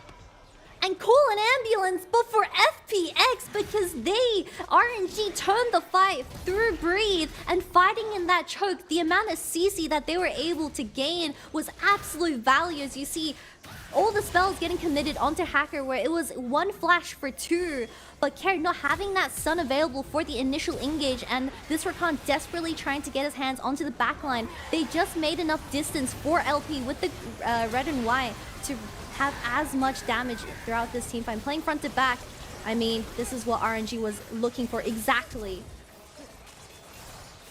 LWX very confidently stepping forwards there. The Featherstorm trying to save himself, but not enough. Taken down.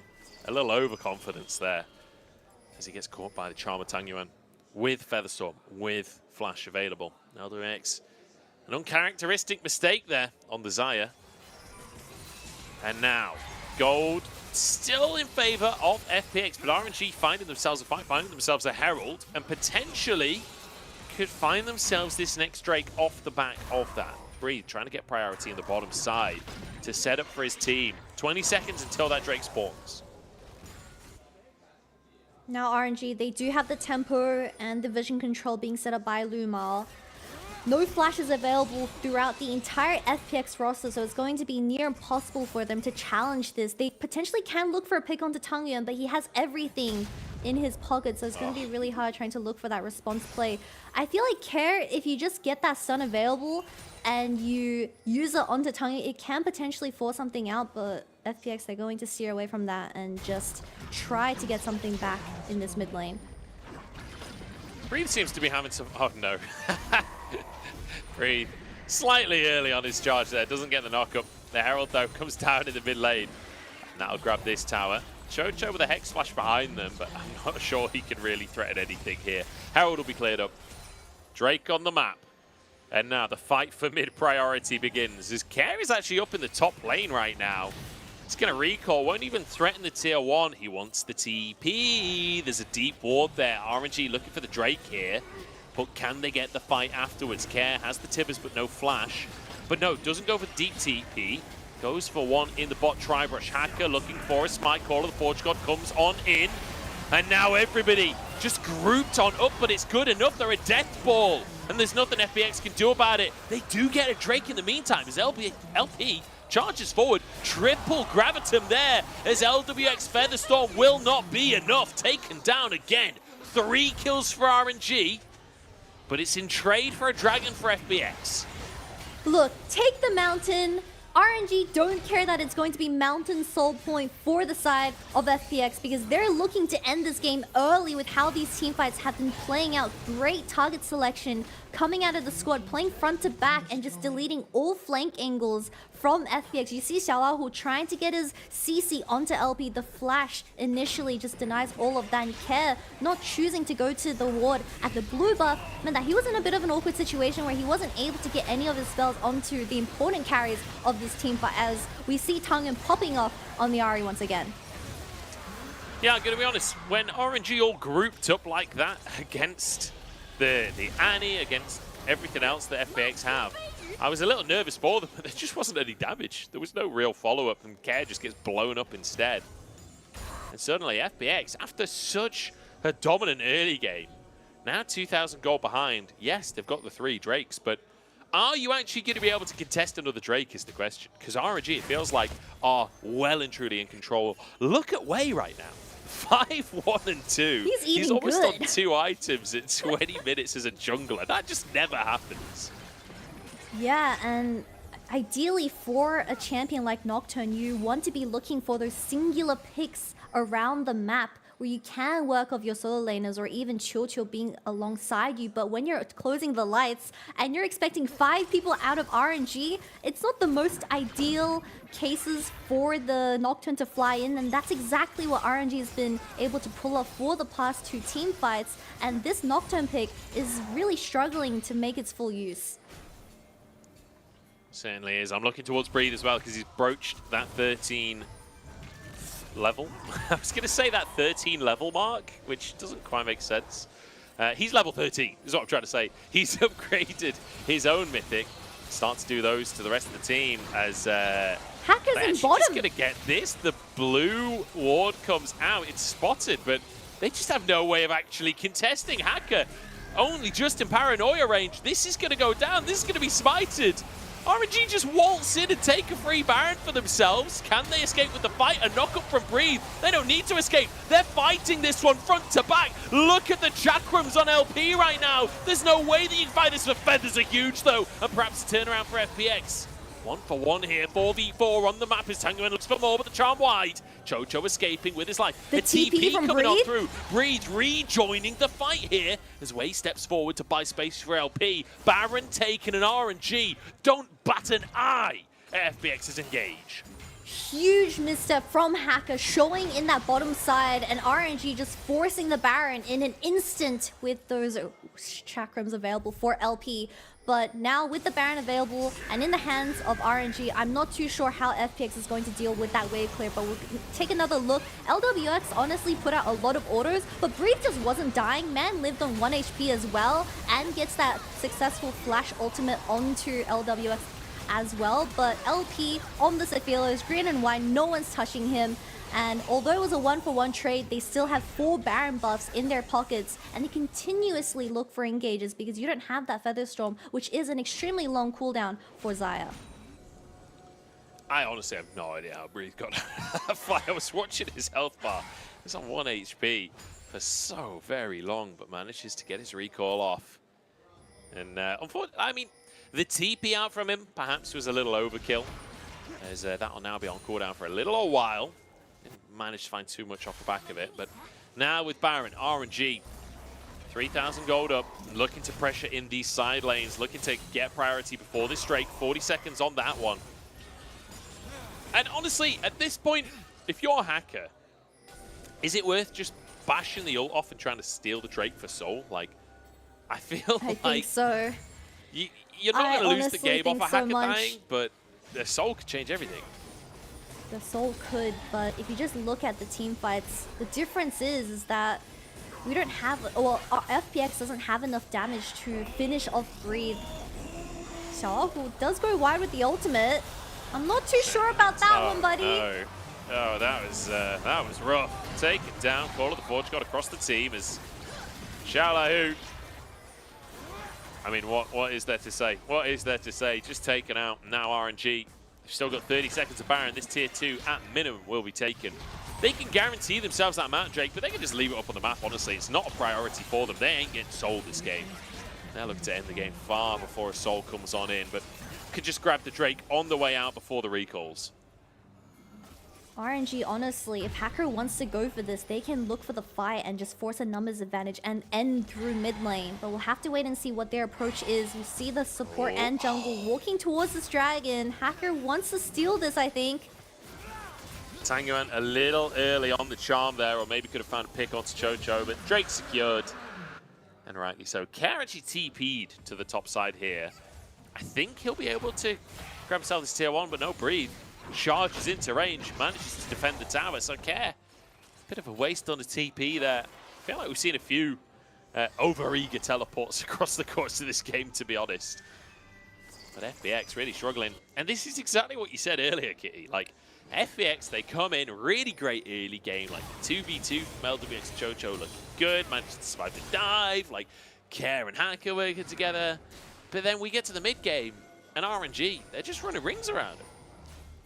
Yeah, as long as Wei, with that Cyclone available, sits onto LP, I have no idea how Teotihuacan is going to be able to get his hands onto this Aphelios, because if we throw it back to the early game, Lu Mao was the one struggling in that laning phase. I believe he was 0-3 at one point, but when it comes to these important team fights, having a champion like this Nautilus is just easy execution. All you have to do is press ultimate onto LWS, and that's pretty much his Featherstorm gone from the team fight, and that enables RNG to all in on Desire as that sole damage carry. I feel like Care on this Annie, yes, you have the Shadow Flame, but it's not enough damage to deal with the front line of RNG so far. So they're getting a little bit desperate with their options. As Hacker, you don't want to be in that bottom side, buddy. RNG, they're going to force on your team soon. Certainly are. 3 upgraded Mythics now for RNG as well. Breathe getting some serious value out of the Ornn pick. 1 more level until the Call of the Forge God is that level 16 mark. And honestly, things look fantastic for RNG, and it's good to see a decent, like, solid, consistent mid-game here. It feels like they have a game plan, they're sticking to it, they know exactly what they're trying to do. And you know, when you manage to get the Aphelios for yourself, it's good that you're playing this slow, playing this steady, playing for those team fights where you can really... I mean, they have just a very clean front-to-back composition to work with. It's down to FPX to try and make something happen to disrupt that clean team fight, but if RNG play their cards right, there shouldn't be much FPX can do about it. I mean, Breathe now level 15. He's going to catch Care off guard. Oh, the knock-up actually lands as well. Moonlight Vigil leaves something to be desired, but it's not going to matter as LP does finish the kill off in the end. It's pick for RNG. Just as Baron is about to spawn onto the map, Care will have TP when he respawns, but I don't know if that'll be enough. I think RNG might be able to just run straight at that Baron, or at very least, get complete and utter vision control of the area. There's a sneaky ward in that dot bush for FPX to work off. It is going to get sweeped. Double pink wards coming out of RNG. LP sitting on the green and white as well. They're just going to look to rush this, but this is going to be a last hurrah from FPX if they want to stay in the game. 4v5, look at Tangyuan and Spirit Rush over the wall, wants to try and find LWX, not giving away his position just yet, but will finally do so just to grab Xiao Lao Hu. Another pick for RNG. Can they find anything more? Solo lane is being picked off one by RNG. The reset's there! Featherstorm from LWX. Good reactions on Desire. Keeps himself alive, but that's a huge cooldown. Featherstorm's gone. Hook lands. No. It's a bouncy castle here, and you can't dodge that charm with no Featherstorm. LWX trying to protect his support, goes in forward for the heal, but can't do it. And RNG find 2 more clean picks. That's going to be Baron. And honestly, Kitty, at this point, I feel like that might be game. I mean, Wei and Tangyuan are having a fantastic game 1 so far. Although Tangyuan not having a kill so far at the 27-minute mark, Man's sitting on 10 assists, and he's landing a lot of charms onto LWS. We'll get another replay of how we have the Ahri wrapping around towards the bottom side and forcing LWX to step back, and that just isolates Xiao Lao by himself, even having the flash. I feel like the Scion is really struggling in all of these team fights, because when you do play with the space and RNG having that green and white weapon in the hands of in LP, I mean, this Scion pick just looks like a bit of a goofball when it comes to straight up 5v5s because of how well they do the spacing. Meanwhile, making up for his early game and landing the double CC onto the bottom lane as well. No vision whatsoever for FPX to work off, and that is becoming their biggest downfall when it comes to the late game. Yeah, I kind of respect LWX a little bit there. Like, even though he just dies, like, Cho's going in and he's like, you know what, buddy? Where's Zyrakan? I'm going in with you. Tries to make the 2v5 happen. Obviously can't make that 2v5 happen, but I respect the attempt. As now RNG with another Baron under their belt, and will be getting themselves a second Drake. Everything looking just peachy for them. And I will say FPX, you know, holding on for a fair amount of time considering how long RNG has been ahead for now. But with a scaling composition like this, RNG not exactly playing the fastest game of League of Legends themselves. They can slowly but surely bleed FPX out now. They've got all of the objectives on the map. They're pushing all 3 lanes now. You can see Breeze headed up top. You got your 1-3-1 fully in order. And they can slowly but surely try and choke FPX out of this game. And in fact, LP moves up to the top side to guarantee this tier 2. And you also have the level 17 coming online for Breathe, upgrading those ornament items for both Wei and LP as they slowly work towards this base. But I feel like FPX, they're slowly running out of options. Force a numbers advantage with Kair's Flash, which is going to be coming up very soon because you can't be waiting any longer as Tangyuan. He's going to slowly get this mid-wave in as well and look for double inhibitors for the side of RNG. Look to try and finish these inhibs off. Everybody grouping up on the top side for FPX. It looks like they want to try and force a fight, but I'm not even sure if they'll... LP, man. It's okay. I didn't see anything. There have been some dodgy moonlight vigils this game. Potentially a pick in the mid lane. It's on towards Care, but they get him. It's a kill for Care. Tangyuan goes down. And Hacker now, can they punish? Can they find a turnaround? RNG. LP actually being zoned away by Xiaolahu, but he's just getting shredded. Xiaolahu cannot zone this Aphelios. And it's RNG to turn the fight around. Even though it looked so good, the pick onto Tangyuan. LWX Featherstorms just to stop the chase. Him and Chocho left alone. They've gone for 1 2v4 this game. Will they go for another one? LP charging forwards. This will be game if they can't find that fight. LWX getting those feathers out. Pops the G8 for Wei. There's the clone gone as well, but LP charging forwards now will finish the job. A hook from Lumao sets it all up.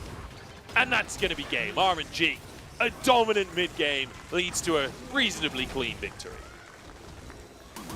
Despite the early game circumstances going south for the side of RNG, with the singular team fight by Wei and Breathe, they were able to flip the tides and of course come back. And LP on the Aphelios, I mean, man was an absolute menace when it came to those team fights.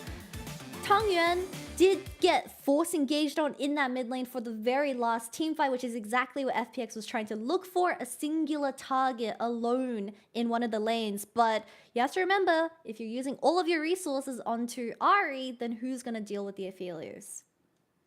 Yeah, it's a great question. The Aphelios had so much space to work with, and a lot of that down to this composition as well. Like, they dive onto the Ahri, like you say, and then there are so many big, beefy bruises. There's so many knockups on the side of RNG that LP has all the space in the world. And Xiaolahu did his best to try and threaten the Aphelios, but just got absolutely shredded. The Kraken Slayer doing so much work to just annihilate his health bar. And I feel like there was a lot of moments in that game where it felt like FPX could have managed to make things happen. This Annie felt lackluster to me. I feel like they needed to be more willing to pull the trigger on that Annie Nocturne combo and try and be proactive, try and find picks. It felt like they were constantly playing defensive and afraid of RNG, which I get respect in the enemy team, but with a comp like this, you've got to be making things happen. Yeah, especially when you are up against someone like the Ornn and Aphelios. RNG, they're more than happy to just scale evenly up against your team composition. But I keep mentioning this, Nocturne, it thrives the most when you're looking for those side lane split pushes when they are alone. We've seen multiple instances of Tangyuan being by himself, trying to do that 1-3-1, which is pretty illegal up against Nocturne.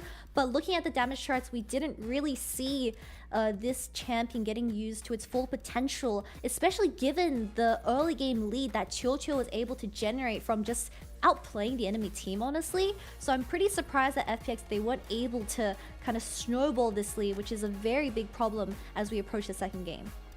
Yeah, the fact that LWX still actually did more damage than LP says a lot about the start of this game from FPX. And the fact, I mean, the fact that he's just counting back during these fights can pull feathers through everyone, but wasn't able to... I mean, the team wasn't big enough to help LWX carry, right? LWX couldn't really function in these team fights, constantly getting chased down by Wei, by Tangyuan. It was a tough one for him, and being forced to use that Feather Storm. But again, like, I felt like it was a coordination issue almost from FPX, where the early game looks good, mid-game they just look lost, not willing to pull the trigger. Like Chocho, Care, Hacker, if they just group up and try and make things happen, I feel like there were plenty of opportunities in that one. But a good game from RNG. And I think the good thing that we're seeing from RNG is that they're willing to play the side lanes as well, which is the classic way that RNG like to play the game, right? Where you're playing the 1-3-1, you're playing for full map control, playing for good vision, and playing for good macro. And like, it can fall back to like the classic strategies of RNG. I have to assume that that's Wei kind of calling the basics of that, as well as the coaches getting involved there, because that feels very classic RNG. We're going to jump into a quick break, then find out if we'll get more classic RNG right after.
Still no answers. Someone's gonna pay for this.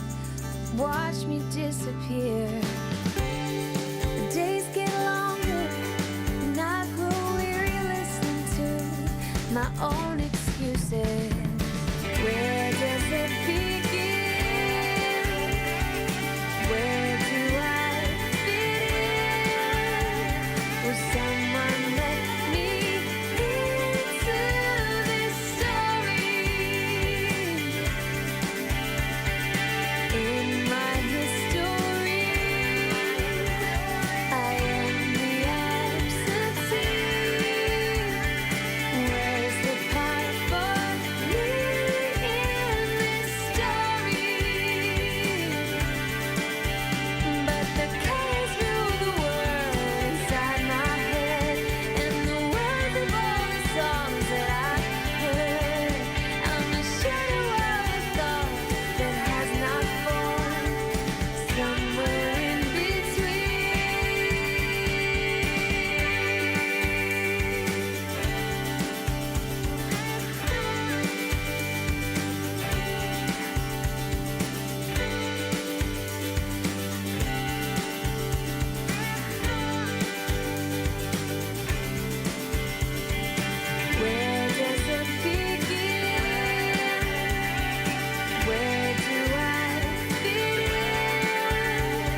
Welcome back, everybody, to the LPL. As we head towards our 4th game of the day, it's our second series, second game, and we'll see if FPX can fire back. They started game number 1 off incredibly strong, but RNG, when it came to the back row, when it came to the mid-game, we're just running rings around the Phoenix. I'm Munch, I'm joined by Kitty as we head towards our second game here, and I'm really hoping for a little bit more fire coming from that Phoenix, because RNG, it felt like they completely had the other side's number, especially Wei, who was like basically 100% kill participation. He was part of everything. He was making everything happen on the map. Fantastic game coming out from him. Pretty much, man was sitting on 10 kills for this game one, only dying once, and the ball all started rolling ever since that first counter engage that happened from the side of RNG that happened around the Rift Herald, where honestly FPX, they had a pretty good early game considering how Chocho was able to pilot this Rakan. He was finding small advantages through the bottom lane, and even the Rift Herald was dropped for LWX, but it all started with Tangyuan getting this unexpected charm onto Care, and ever since that point, I feel like Care on this Annie, he just looked very hesitant on where he wanted to engage. This TP coming out of the Annie was no flash in hand, so it was a bit awkward, so the initial engage from this Annie was very late and everything was disconnected ever since that point, and RNG taking the better of this team fight front to back with LP in this instance on the Aphelios as well, and he was untouched throughout all these team fights. I feel like you could see LWX feeling the pressure across the course of this game. Like so many of these fights, you see LWX feeling like he has to carry, feeling like he has to step up and do something because the team was starting to just lose control of everything. And this final pickup, it looks so good to start with, right? FPX get the pick onto Tangyuan, but unfortunately couldn't win the actual team fight following that fact. So it does mean RNG dominant game number 1 win, and we'll see if they can rinse and repeat that one as we head towards game number 2. And to be honest, like looking towards the draft, I don't hate what RNG had. What FPX had. Like I like the dive composition. I've got nothing wrong with that. I just don't like the way they played the mid game and weren't proactive, weren't looking for picks, weren't trying to snowball the lead that they built in the early game. Yeah, and specifically for this Nocturne pick, right? We expected this to be locked in for Hacker as we had the Kazakhstan, the Malka, the Vi, everything taken off the board. But I feel like if you have care on something that is utility like this Annie, you really have to make up for that aggressiveness when it comes to the early game. Honestly, wouldn't have mind if he went in for a little bit more of an invade style towards that bottom side because of the huge laning party that LWX and Chocho was able to generate from the early game, and just getting amazing trades onto Lu Mao, where he was definitely struggling on the Nautilus for at least the first 10 minutes. But when it came to major objectives, they just didn't really play around the fact that Nocturne could close the lights, and they just look for a singular pick onto one person. RNG honestly played around this champion quite well. They were grouped up constantly, specifically for Wei on this Wukong, where I feel like because most of the kills went into this Wukong's pockets, I mean, it's very hard for Chocho and Hacker to even get onto the carries just because of the Cyclone alone. Yeah, I feel like RNG just full-on death ball was the strategy. Just sit Aphelios in the middle of everyone and just play to protect him, play to let LP carry. And I think that's pretty much been the strategy for RNG across the course of this split so far, where we've had a couple of games where Breathe is on like a Fiora or whatever and he can be a carry, but generally speaking, Tangyuan has been on the Ahri, on the Nico, on the Annie, like trying to be the setup tool, and it's more Wei and LP that have carrying the game on their shoulders. RNG on the blue side now, still going to ban the Milio, the Cassante, and that Maokai. We've pretty much got the same bans as we had in game number 1 so far, I believe. The Yumi, I think, was another ban. Yeah, and specifically in the LCK, we've seen a high priority of this Yumi. It's no longer only getting paired with the Zeri, but it is going to be the last ban for the side of FPX. This time around, denying the Annie away from Ket and into the pockets of Tangyuan, but that does allow FPX to play a very similar composition like the Wukong and Ahri themselves, and even secure the Aphelios and get that away from LP. So, Annie locked in. Wukong will be the answer, but Wukong Ahri wouldn't be too bad at all for FPX. I'm sure be quite happy with that one. I feel like we are seeing a bit of a flip around in the draft of what's actually locked in here. if that Ari comes on through anyway. But you could leave the Ari until third anyway, since the Annie is there, and instead go for something like the Aphelios. Yeah, get the Aphelios, deny that away from LP, and really force RNG to introduce something new to the tables. But doesn't seem like so. I'm not the biggest fan of the Ari getting locked in second here, because that does mean RNG is going to secure that. Most likely Aphelios and Nautilus for themselves in this game too, which we saw LP do extremely well on. And yes, the Zeri is up and available, and we saw the exact same matchup in our first series, but we kept saying how the Zeri doesn't have the same presence when it comes to the mid-game skirmishes, and you really need to stall out the game for the Zeri to go that lawnmower build. But the Kha'Zix is going to get locked in full way in this game too. Yeah, so the Aphelios alongside it, but deciding they don't need their support lock-in just yet. They're getting a good jungle matchup 4-way instead. And now FPX, what do they prioritize? Could go for trying to get a good top laner for Xiaolahu and banning out that lane, but I feel like you're really just going to pick Sion for top lane anyway. But no, they are going to lock in the Jax up top, so maybe a Gragas ban could come on through. Trying to deny anything they feel like Breathe would want to take into a Jax.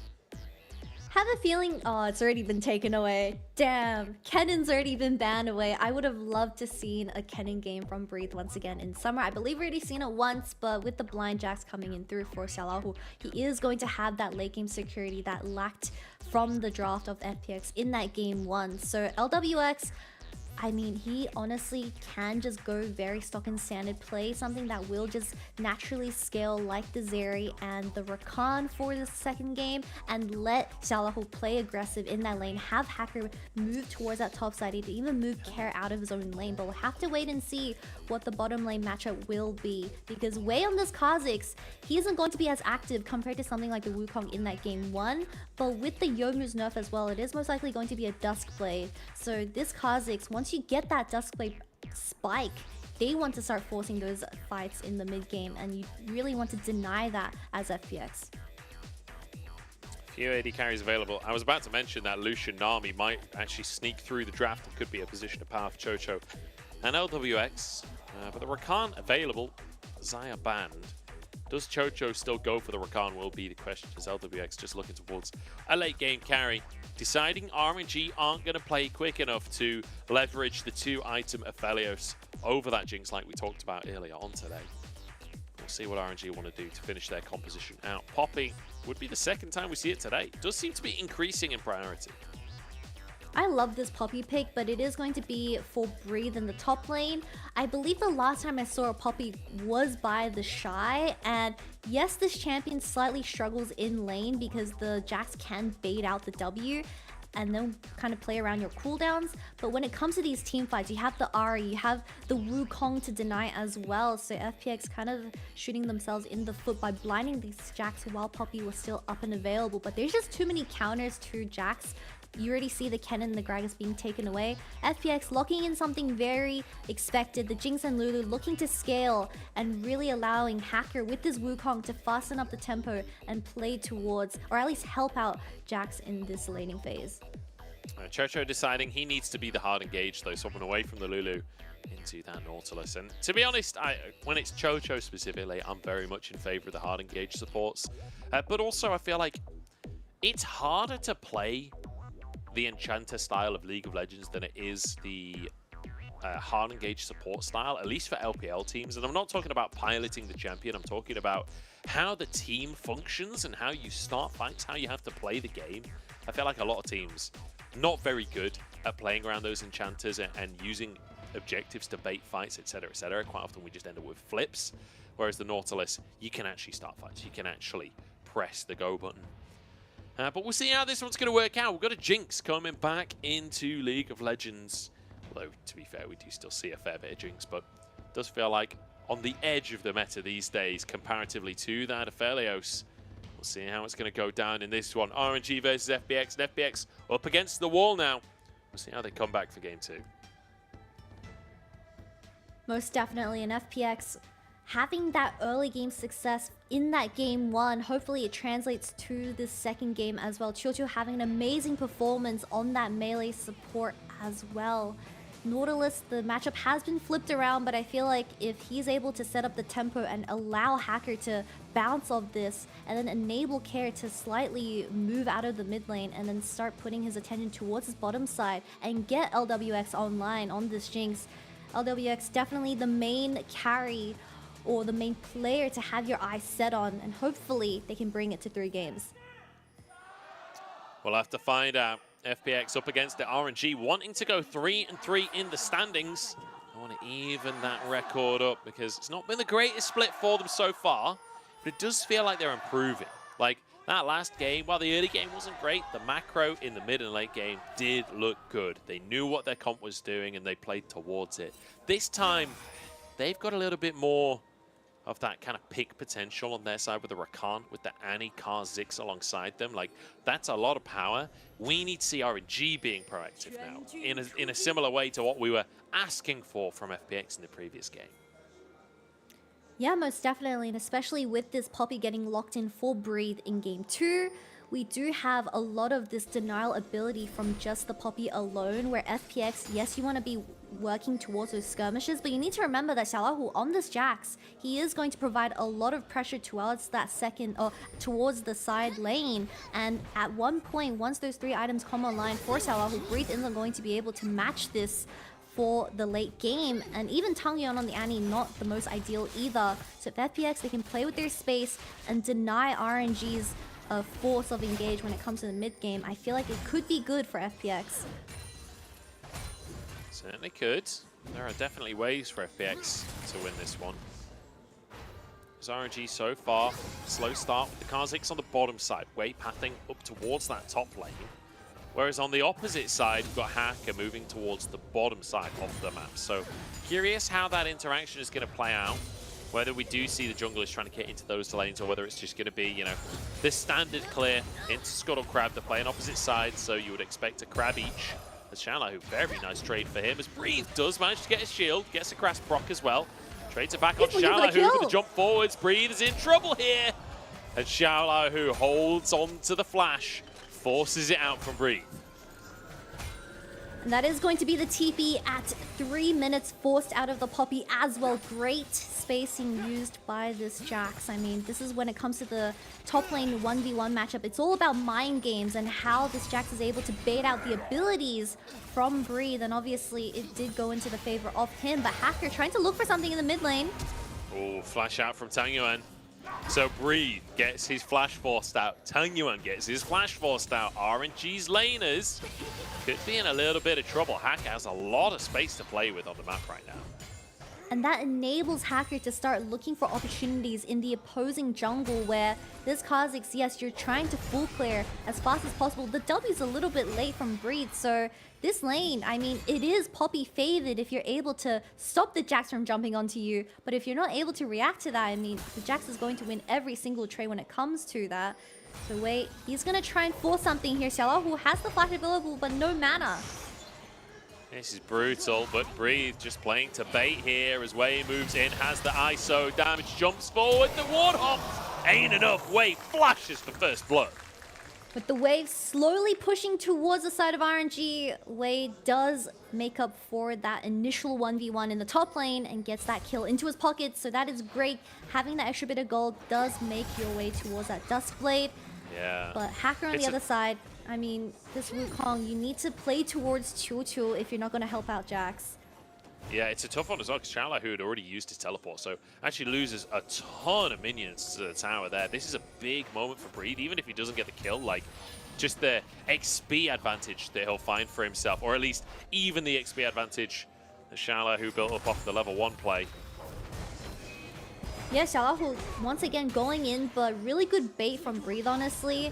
And saving that W for when Xiaolahu was trying to run away, forcing the flash out as well. But wait, having everything available does mean the kill goes into his pockets. Having that serrated Dirk as well. I mean, I was talking about how Hacker realistically could look for invades into the opposing enemy jungle. But with that serrated Dirk into Wei's pockets, I'm not too sure if he wins that anymore. And if he can stagger the scaling ability of this Kha'Zix in the early game. We'll see if they can try and shut Wei down. It's going to be the story of the game for FPX. as they have to look towards later on. At this point, RNG already finding themselves an early lead. And this is kind of the opposite of what we saw in game number 1. It was FPX who were winning out early the first time around. Not going to happen again as Breed. This time, he does find the steadfast presence. This time, Shallow, who can't find himself those free trades. Barbie Cinder online. Feels like Breed now feeling a little more comfortable in that side lane. Pretty slow early game, but like you said, RNG are the ones coming out on top in terms of the kill advantage, but I feel like forcing the 2 flashes out of Care. Okay. Got his flash back up just before this play. So he'll survive. Oh, in fact, no, that was his first flash. I'm thinking of Tangyuan's flash from earlier. But that'll be a flash for a Tibbers. I think you're happy with that as Tangyuan, honestly. I feel like Tibbers is used extremely liberally in League of Legends these days. Bears have feelings too, you know, guys. Setting a bear on fire and throwing it at someone, that is not civil behavior in modern society. You know what else isn't acceptable behavior? That RNG is able to get this vision control in the jungle, so it does force Luma out. But my biggest question when it comes to this early game, because we saw the 2 flashes getting burnt out of the solo laners of RNG, so is Hacker going to play towards this, or is he just going to wait for the whole 5 minutes to go by and not be as proactive in this early game? That's the problem that we see with FPX, is that you have great setup, you have a lot of CC from each lane, but we don't see Hacker kind of utilizing this to its full potential. Hopefully, with the Rift Herald spawning in 1 minute, we see a huge engage out of this Wukong. I certainly hope so, as he's just about to broach that level 6 mark. Like you say, that's really when Hacker can come online and start to impact the game. Way in the meantime has got into this top side. Look at this. Raptors available, red buff available. The Krug's about to respawn as well. Way's going to take it all. It's Hacker on the bottom side of the map here. Chocho, LWX pushing in as well. They're trying to trade buffs, but Lumao knows what's going on. Didn't actually see Chocho, I don't think. Although the pings are coming through. Maybe he did. I wasn't sure if the brush had blocked it, but Hacker starts the red buff off. Lumao just trying to be a nuisance in the meantime as Wei got his on the top side. Care, good little charm there and a great trade on Tangyuan. You see, both of these teams are splitting up the map, but RNG securing that deep vision control for the top side does mean that they do have that extra bit of advantage when it comes to the upcoming Rift Herald, which will be spawning in 12 seconds. Ready to see Hacker resetting for this. However, without the supports rotating to this, I'm not too sure if they're going to be able to safely secure this Rift Herald by just themselves. If they can. LWP, I almost said. I'm combining the AD carries at this point. LP trying to get priority in the bottom side. Perhaps we could see the supports rotating up, but for now, it looks like they're quite content to stay in this bottom side and fight out in that 2v2. Both looking to scale, both culls about even. The AD carries matching for now as Hacker starts this Herald off. But the priority not that dramatic right now. Should be able to find it in the mid lane as Care just using all of his mana to try and force that wave in. You see Tangyuan very low on HP. So should be Care winning that one out, and it should be the Herald taking over as Wei is just all over the invase this game. Like, took all of the counts on the top side before, now moving over to the bottom side as the Herald happens. Not interested in those neutrals, just interested in the jungle camps. Pretty much Wei just took Hacker's entire jungle camps, even top and bottom. Like he said, having that Umbral Glaive now as that first item. So even if Chocho does look for any defensive wards in the bottom side, Breathe is a little bit in danger. Yeah, that was ult used by Xiaolahu, so a lot of damage there, but Hacker just kicked out of the play. Home run for Breathe as he just sends Hacker packing. And now, with only the golems available on the map, I believe the Raptors just spawned as well. Wei is sitting on a 10 CS lead. Now he's gonna look for an engage onto Xiaolahu, who does have the flash available, but no mana once again. Yeah, Breathe gets the slow there, the flash again.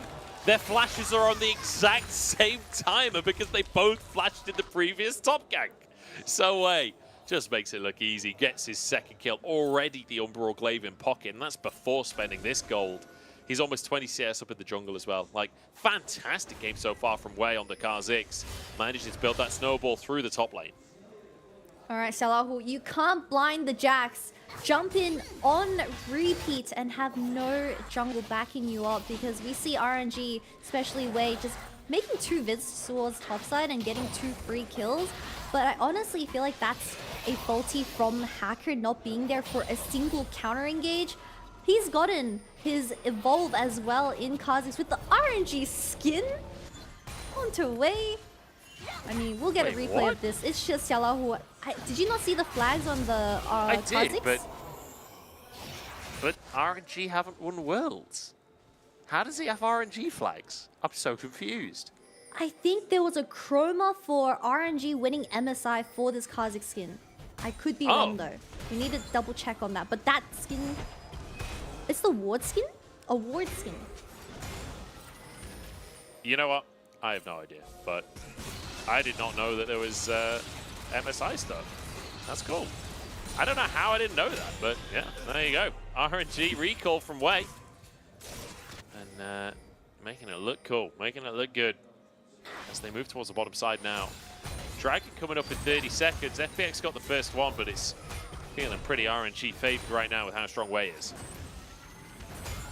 Yep, sitting on his second serrated Dirk as well now. However, Hacker does have that Rift Herald in his pocket, so hopefully it goes towards LWX. But Wei, he's so incredibly strong. I don't know how Hacker is going to approach towards his bottom lane. Run away! Yeah, he's going to be all right. Xiaolahu actually using his ultimate in the top side. Breathe really winning out this matchup now. It was looking good for Xiaolahu to start the lane off, but no longer being bullied down by the Poppy on the top side. Absolutely phenomenal performance coming on through as LP now trying to defend in the bottom side. The Herald going to be used. Oh, hook is beautiful from Jojo. The follow-up there. Tang Yuan flashes away to keep himself alive, but he goes down anyway. Traded as Hacker falls as well, and now FPX on retreat. As Breathe arrives on the scene, a knock up onto LWX, but no follow-up from the rest of the squad. Although Breathe commits the TP towards his bottom side, it is going to allow Xiaolahu to have a bit of a breather in the top side, secure some plates, and it is going to be a 1-for-1 trade. But from the execution of FPX, a lot of skill shots did go wide, and them not having this vision control in this river is going to be really tough for them to contest. But the initial hook lands onto LP, but the charm goes wide, the Jinx rocket goes wide from LWX as well, and Tangyan honestly lived for way too long. But in the very end, it does force a TP out of Breathe, while you have the Jax securing a bit of extra gold into his pockets, and now he has the TP. Oh, Kerr has a TP to come back into the play. Alright, Dragon taken. I think they will get out with their lives, but they might want a little bit more as well. Wait, toying with the idea, but Jojo moves into clear vision. So RNG, they get away with it in the end. 2,000 gold lead. They get themselves a Drake as well. But can they find anything more? It feels like they want to fight still. It doesn't look like Wei wants to back away, but does decide to go for his red buff in the end. The reset came through from the bottom lane. And it's getting a little bit messy, but ultimately it is RNG in control, and I'm impressed by Breathe on the Poppy so far this game as well. Like, usually you think of Poppy being a relatively boring laner, you know, tank up at the top side, but being willing to be aggressive, being willing to find this 1v1 against Xiaolahu, and then TPing down, trying to make the play on the bottom side as well. I'm gonna be real, Munch. I don't think it's Breathe wanting to play aggressive, but Xiaolahu is realistically jumping in off cooldown whenever he has that dash available. But with the grass versus grass, he is going to have a bit of sustain when it comes to the lane matchup. I would love to see Xiaolahu pick up something like the Hull Breaker as a second item and just all in on the side lane win condition. For FPX, you do have disengage for the side of RNG's flash engages from the Annie and Lu Mao, but really utilize Xiaolahu this game for game 2 because he has high expectations after how game 1 went on that Scion. He certainly does. See if he can live up to those expectations, because it's going to be a tough one, that's for sure. But so far, so good. LWX, I feel like, is a player that has had really big moments, but like we were talking about game number 1, feels like he needs to carry, and rightly so, A, in this meta, but B, being comfortably the most experienced player on this team. Like, he has to you know, be the leader for this squad. He has to be the one that's willing to take that mantle onto his shoulders. Junk's certainly a carry that you can do that on. And perhaps he'll be able to make things happen later on. The one issue is their composition not really got that great of a front line. But with the Wukong, with the Nautilus, with the Jax, you can certainly buy space in creative ways and find ways to start fights. Shala, who just gets kicked out of the top lane. Tagyuan having none of it as he drops the Tibbers. Oh, he's gonna solo him. FPX. He could be in big trouble here, but Breathe doesn't commit. Sees the jungler coming around as he's got to leave. Not too sure because it is going to be a tower for a tower, but on opposing sides. But RNG having this early game lead from Wei, picking up the double kill. He's gonna just mess up LWX's tempo just a little bit with that ultimate, being a bit of a pest. But with the dragon spawning in 2 minutes, we do have items coming on like Duskblade and Umbral Glaive available for Wei on this Kha'Zix. And depending on how FPX groups up for this upcoming T-fight, they can just give this dragon away and look for a pick onto Xiaohu on the opposing side, but I don't think so. It's going to be a full-on 5v5, but LWX having that cleanse available, I don't think it's going to be enough, so he has to be very careful with how he positions himself because RNG, they have way too many threats with Wei, LP, and Tangyuan having those mythics online. LWX taking a couple of chunks from the Infern before the fight as well. You do always have to be a little cautious when you're playing against that Aphelios, not to get chunked out.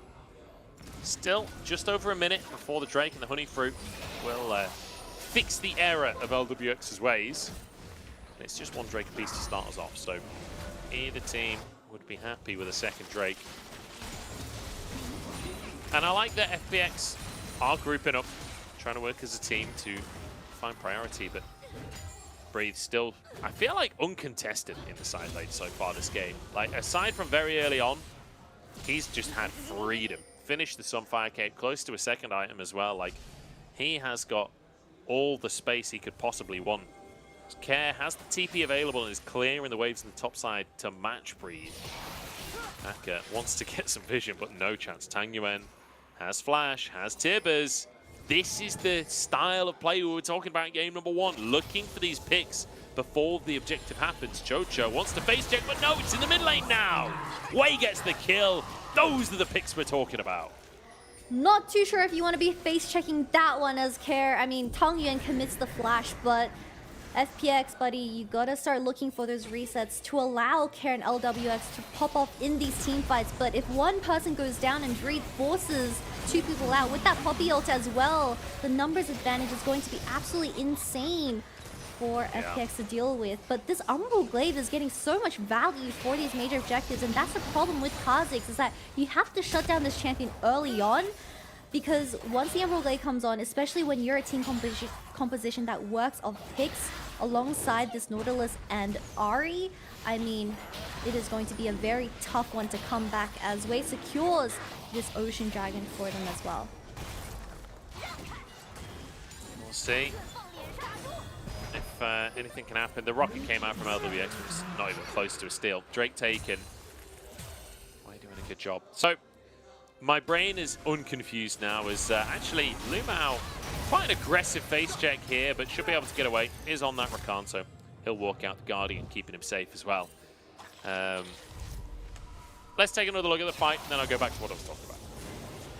Yeah, this is just purely FPX not having any vision towards this Dragon Pit and getting caught out of position.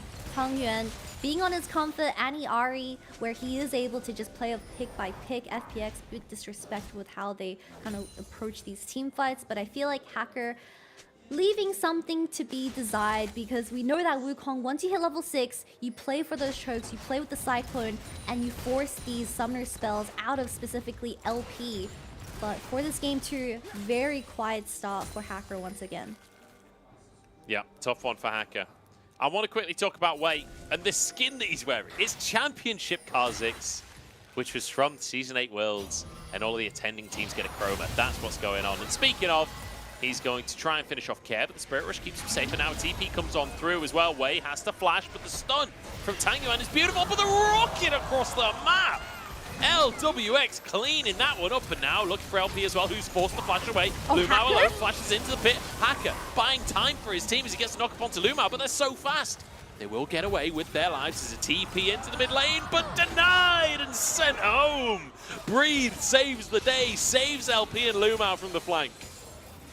Wait, just use flash from LWX. He's gonna get it The red with buff the red slow, buff. surely gets it. There we go, reset comes on in as Lumao gets out the top side of the play. And everything had been looking so good for RNG all game long, but FPX are here to play. They will not go And down without a fight. somehow- Breathe trying to fight. I mean, somehow, some way, FPX, they crawl back into this game. And LWX, he finds 2 kills into his pockets on this Jinx. Fantastic stuff. Take another look at this pick to start it off, but Care just survives easily. Yeah, the charm lands onto Wei as well. The TP committed from Salaho. Wei was way too overextended on the side lane play. He definitely didn't expect that Jinx rocket to finish him off so quick, but Hacker getting his hands onto LP after the flash was committed as well. I mean, great team fight from FPX's RNG. They were so disconnected if you look at the solo lanes compared to the bottom, but this was just a bit goofy. Let's ignore that, however, so LWX having the Gale Force as well, knowing that LP didn't have that flash. I mean, great engage onto this Aphelios and seals the second kill into this Jinx's pocket, but now this Jinx is going to become a huge problem nearing that second item as well. Wei was hoping for a pick in the jungle, but he's not going to find it. He's already taken that blue buff, but everyone from FPX is around that Baron. They know what's on the cards. They know what's important in this one. LP trying to step up, but this is the tough thing. You need Breathe with the team to face check to try and fight for vision, because the rest of the team really cannot be the ones to face check. Kind of similar story for FPX, where they don't necessarily have anyone super tanky that can just walk into these brushes without getting one shot by the Kha'Zix. And RNG will get themselves some more vision, but not actually managing to clear all of the FPX vision, so no real threat off the Baron on the side of RNG right now. Oof, close one from Chocho. Wei, with that W evolve as well, he honestly wants to look for poke onto FPX before they look for hard engage onto LP. Yeah, Lumao trying to block for his AD carry right here. He'll go down, but he trades support for support. And honestly, with the attempt coming out from FPX, you're happy with that one as Breathe now. Pushing in the top side as well. He's like, look, oh, you didn't get the kills you wanted? Well, I'm just gonna hit your tower then.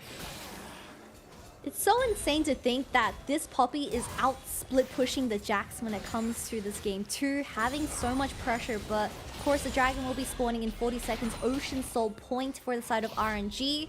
Both supports are going to reset, but no vision whatsoever except for that tiny ward at the back of that mid lane, so that does allow for a singular TP flank from the side of Salafu if he's gonna take it. But I need to talk about how Wei, he just picked up the Edge of Night. He wants to look for that W evolve poke onto the enemy team. And it's going to be really hard for FPX trying to look to stop this Kha'Zix because of that spell shield available in his pockets. Oh, good dodge on the zap there. Used the fire shield just to have that movement speed. There's another hook from Chocho. This time Lumao won't get out, although the shield comes through at the last second. And I eat my words, he does get out. Chocho doing so well on these engages. Close one. Good attempt from LWX. He's been key with these rockets so far this game, that's for sure. But the potential pick should be enough to open up this Drake for FPX. A good charm onto Breathe. He was on a ward there. Lumao is in the back of the pit, just getting vision for now. The Drake taken down here. But will they get a fight? RNG want a little bit more. The Flame Chompers buy space. Wei goes forward, but they can't find anything except an inside track to the mid lane. Chocho looking for an engage, but he won't find it. And look at LP. He just charges down to tier 2. I'm honestly surprised that RNG didn't contest the Baron while FPX was full committed onto this Dragon, as we have the Kha'Zix and the Aphelios. They do Baron really quick. The Scuttle Crab is going to spot them out though, so unfortunately it is going to be let open. But FPX slowly crawling back into this game, and now LWX sitting on 3 items as well. And his flash is going to be coming up very soon. So Changyuan playing alongside Kha'Zix, they need to get their hands onto this Jinx and really shut her down, as she doesn't have I guess Lulu or anything to really help her out. As FPX, they're going full dive, so LWX all meant for themselves pretty much. And not to mention the fact that Wei is 3 items on the Kha'Zix. He gets a half second with LWX. LWX is down, but everyone's already in the brush. They thought they had an assassination, but Hacker buys space. Breathe behind enemy lines here, managing to make his team push forwards, managing to find space in the fight. LP, the one to shred the health bars. Here comes Xiaolahu. Can he turn it around? The LP survives somehow. The solo lane is left alone in the world. 3 kills for RNG. And Breathe wants a little bit more. The rest of the team not on the same page. But this will open up Baron, and this game had looked so good for FPX. But it's just not good enough. It was so good, and FPX fumbled it because they were trying to get that vision onto this Baron, but RNG, utilizing the flash from Tangyun, is going to get his hands onto stragglers in this team fight. But that TP from Breathe was just absolutely insane, as we keep talking about how LWX, he is the main damage source, but he himself is getting zoned out by this Poppy, and it's just very hard to survive in these team fights once the Poppy is in your face, and even with the flash available, it's just not enough. Honestly, LP living here is such a surprise, because without the Felix alive, I feel like that Baron wouldn't have been theirs. Yeah, that flash, I think everyone was expecting him to flash downwards, and he flashes up instead, and I think perhaps they lost him in the source there, as he managed to escape with his life, and now a 7,000 gold lead at 26 minutes. It's not too shabby for RNG, is it? As they have consistently looked like the better mid-game team. And I mean, this time around, doing better in the early game as well. Breathe especially, looking fantastic in this game. Way off to the races as well. And how often do you see Poppy locked in the top lane and then the jungle focuses on that top lane? Like, you don't usually see a tank lane camped like this, but Wei sees his opportunity. He knows that the Poppy can be the setup for him to be the carry instead of the other way around. And it pays dividends. The way Xiaolahu was approaching that early game laning phase, it was really nice that Wei made that early gank and shut down this Jax, not having that flash available as well.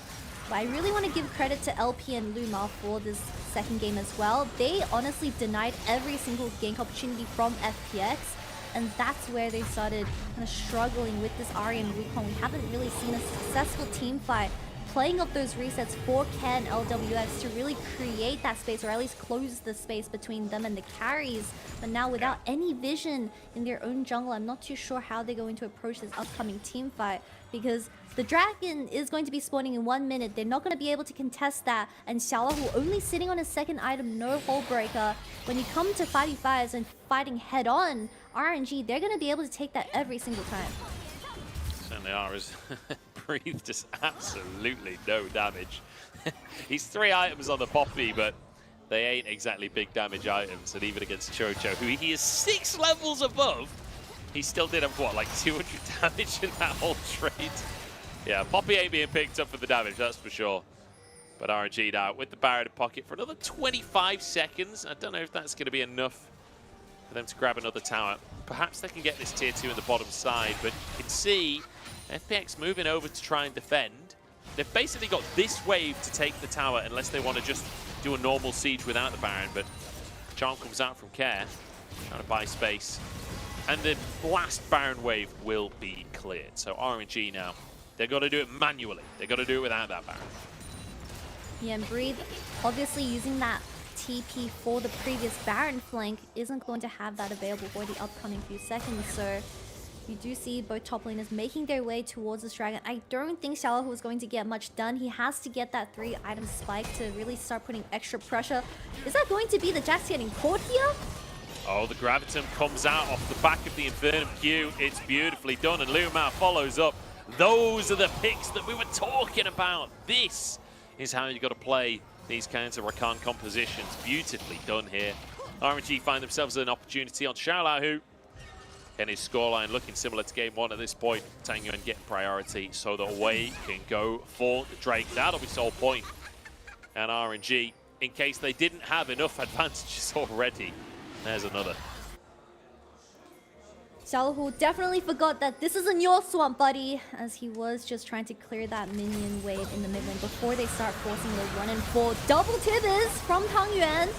Yeah, LWX survives as in goes Breathe to force a little bit more LP with the kill. And it's a nice little pickup Not enough respect coming out from FPX as the tower goes down. Wei getting jumped on by Hacker, but just leaps away to safety. And he's going to go for a red buff on the top side instead. This top side of RNG, I mean, we saw it in Game 1, Wei and Breathe working so well together as that duo and being the two remaining players of RNG from the old roster. Their veterancy is definitely showing, and it's giving Xiaolahu a very big challenge when it comes to this game. But I have to talk about how FPX, I mean, you do see them having a great early game, but Hacker and Xiaolahu in particular definitely start dropping the ball when it comes to this mid game from hesitancy. We don't see Hacker playing towards Xiaolahu ever, but being so confident to lock in the Jax line, you need to have your jungler, or at least your mid laner, to make their way and put some pressure onto Breathe and really set you up for success. But FPX coming to this game, that should have been the plan, but we didn't see the execution. No, we certainly haven't. And Hacker, like you say, struggling later on into the game. That's half of his health gone. He's fine. What? Wade's got 250 gold from first strike. That's a kill. That's basically a kill. Just from queuing a couple of times. That is disgusting. Who needs kills when you have first strike on this Kha'Zix? But look at the value of this Zombie Ward and Umbral Glaive in the pockets of Wei. Absolutely no vision control for the side of FPX. I'm not too sure how they're going to approach this upcoming Baron, which is going to be spawning in 7 seconds. They honestly can just bait with the idea of Baron and force a 5v5 and then pretty much end the game. But FPX are not even going to contest it. Say, why bait when you can just take the Baron? Easily two-man this one. It's the rocket. Whoa, whoa, whoa. The timing was spot on. But luckily for RNG, LP and Wei aware of the fact that could happen, dodging the rocket.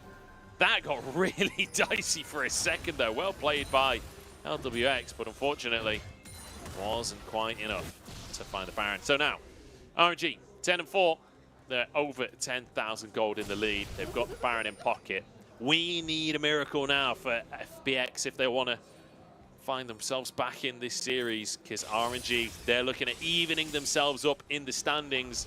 They want to get that 3-3 mark. The problem is here, Munch, is that how much are you willing to give until the game is over? Because LP is now sitting on GA, has the flash available, and the Dragon Soul is going to be spawning in 2 minutes, but I'm sure the game won't get to that point, as we don't see any proactive plays coming out of the FPX squad. And now sitting at 10-4, they're going to look at a 4-1 type of composition or wave push out of these two. And Breathe, he's fine in this matchup, just using up Xiaohu's time as well. Yeah, Breathe happy to just sit in the side lane, let the Baron minions do their thing. As here comes Wei as well to get some damage down, but actually tanking the tower. Does need to be cautious. Xiaolai, who uses the ultimate, but so does Wei. And again, the siege continues. LP, if you give him just a second on that tower, he will get a kill. As the Tippers just wrecks LWX. Tang Yuan has the damage. Jojo, the next target here, sliced on through LP to get the kill. And that might just be game. 2 players down on the bottom side. Care, Hacker, Xiaolai, what have you got for the tank? Can you hold on? TP to hold the wave here. As Hacker half HP, LWX gonna already be down to this one. Hacker the next target. As LP finishing the job, double kill for him. Xiaolai who can't escape. And that's gonna be game. RNG honestly making it look easy in the second.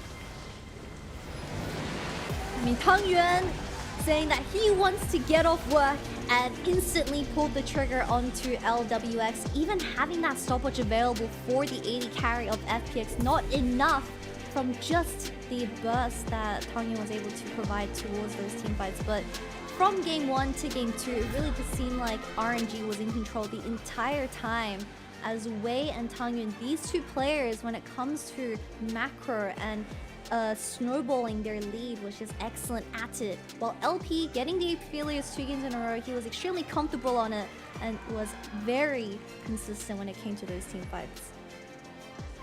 He certainly was. What a game from RNG. What a series from RNG. I think the biggest thing is just clean game from RNG, right? Clean series where they've gone in, they understand what their comps do, they understand what their opponent is trying to do, and play beautifully around it. The Kazakhs absolutely popping off here for Wei. Happy for him to be one of the carries. Breed's Poppy looking pretty good.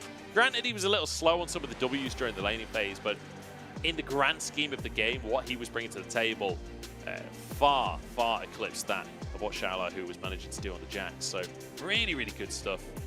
And RNG starting to feel a bit like a well-oiled machine. If they can rinse and repeat that kind of performance regularly, I'm liking what this squad is bringing. If they can do that consistently, this is a team that will make it to playoffs. But they haven't been consistent so far. Like you said coming in, they're on a 2-loss streak before this series. So good for them to get this win on the board. Good for it to look clean. We need to see that again next time they play.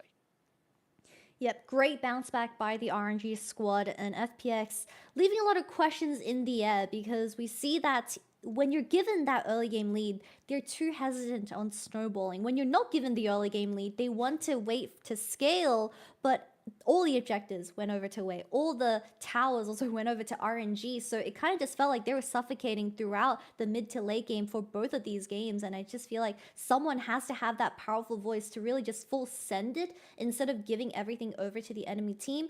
But a highlight player for me in particular has to be Wei in the series, because I feel like, yes, you're on the Poppy, you're on the Ornn. What can you do on a tank other than just being tanky and protecting your ADC? But just the mechanical CC that he was able to bring towards those team fights really gave LWX a huge struggle to DPS throughout those team fights, and FPX having composition built around LWX solely, I mean, without this jinx for those team fights, it is pretty much done and dusted, and I just really want to credit Breathe for stepping up and having that consistency in his gameplay.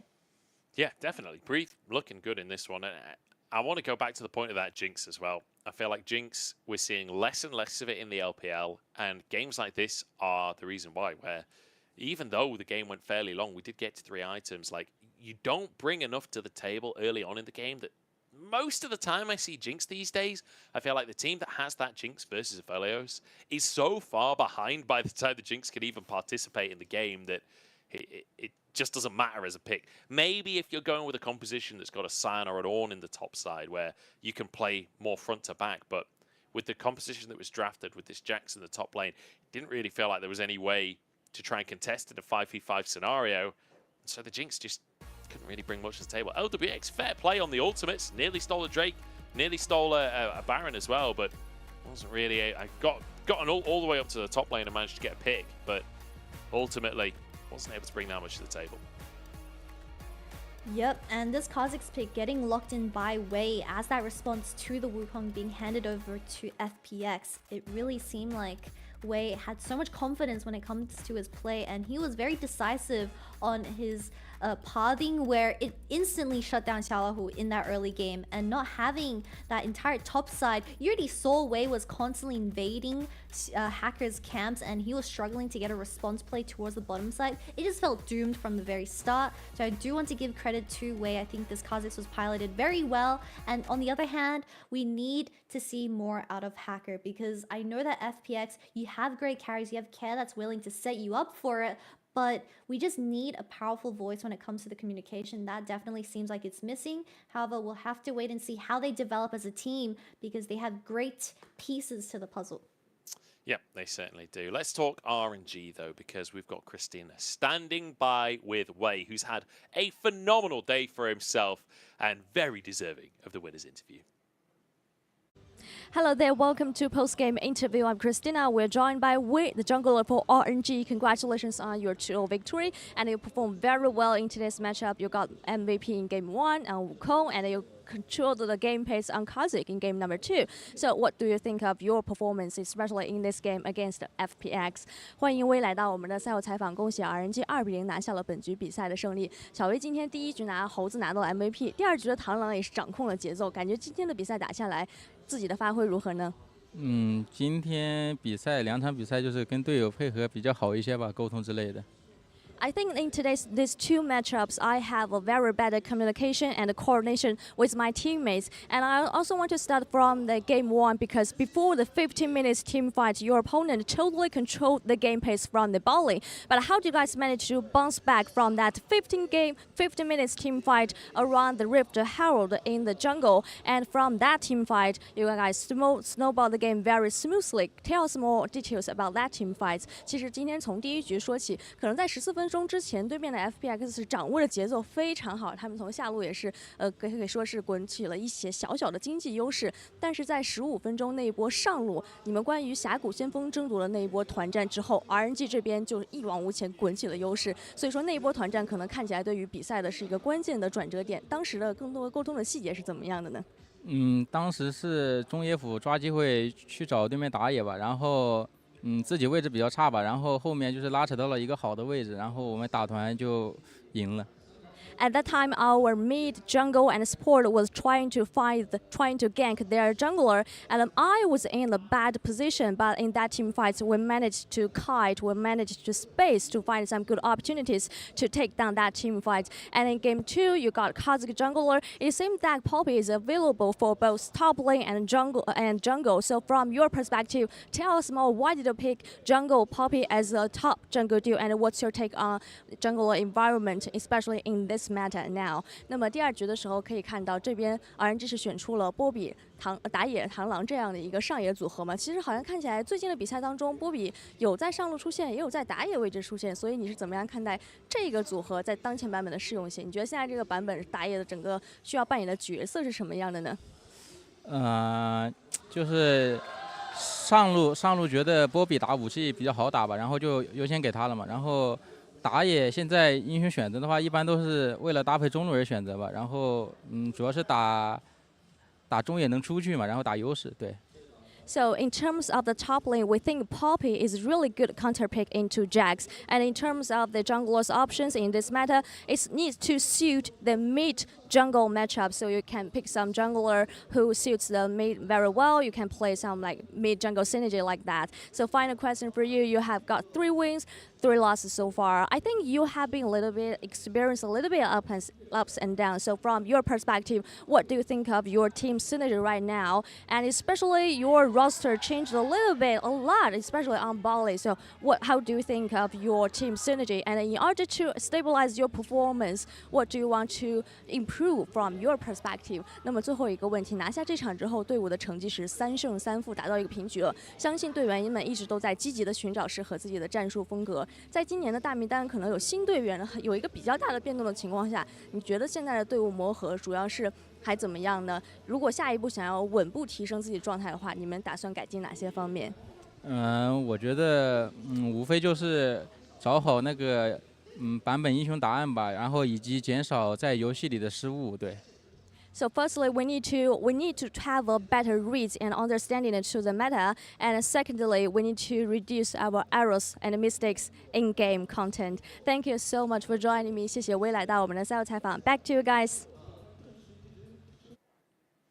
Thanks very much, Christina Way, saying they need to reduce their errors. Well, I mean, the way they played today, I feel like you can see that is the style they're going for, right? Like. This felt like their entire goal all through the series today was make as few errors as possible, play as clean as we can. And it did look pretty clean across the course today. So fantastic stuff from Wei. Great to hear him, reciting that as the game plan. And 2 MVPs across the course of the day, not too shabby. Huge thumbs up from the RNG jungler as well for this second MVP. I mean, he just had a excellent show up for the series up against FPX, and it all started from that early game, right? We saw in this Kazakh game, it shut down a huge win condition that FPX was depending on coming in from this Jax, but kill after kill, flash after flash, this Jax wasn't able to push up in the side lane, and it really restricted how they were able to approach these team fights, because you're not winning the side lane, you're definitely not winning the 5v5 with your composition compared to something like the Poppy where Breathe offers so much. Look at this TP, zoning out LWX as well. I mean, it was a very big struggle to be this AD carry of FPX, but we'll have to wait and see, because we said that RNG consistency is key, and now sitting on 3 and 3, we've seen the highest of highs and the lowest of lows. So hopefully they really start evolving for the better. I mean, in that interview with Wei, he said that a huge reason why they were able to have such a clean two-game series was because of communication, and we saw that specifically from Breathe and Tang Yuan working together with Wei. Yeah, I love that you used the word evolving there off the back of a Kha'Zix win as well. Fantastic stuff from RNG, a 2-0. That's 2 2-0s so far today.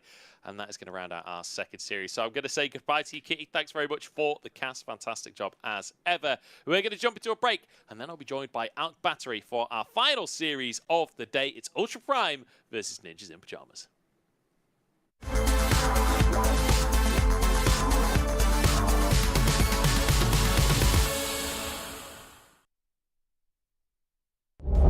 What Yuumi does, with help from jungle mid as well. This is one-shot potential. It is, oh dear Lord, Cream. Solo kill, baby, but this man's in charge. To be very aware that Nico, despite only having a couple of items, is still very, very scary. Tarzan gets caught out and has to use his stopwatch. That's huge. They're going to go in with the Cyclone, try and jump on the Gala. There's the Pop Blossom though on the backside of this one here, but Gala's already gone down. They're going to get so many more kills off of this. Zika just can't finish off anybody. Ruler with the stopwatch doesn't go down. And then in the blink of an eye, they've got to win the game. But Weibo Gaming still consistently not wanting to give it over, while, yeah, Topside's losing out too. So when inner turret goes down, and LNG just keep hovering between that and the river. That's what, okay, double flash comes through, and that's what you want to see from Light. He's just tearing them up. All of a sudden, LNG get way too close to the Light, and they get flash bang.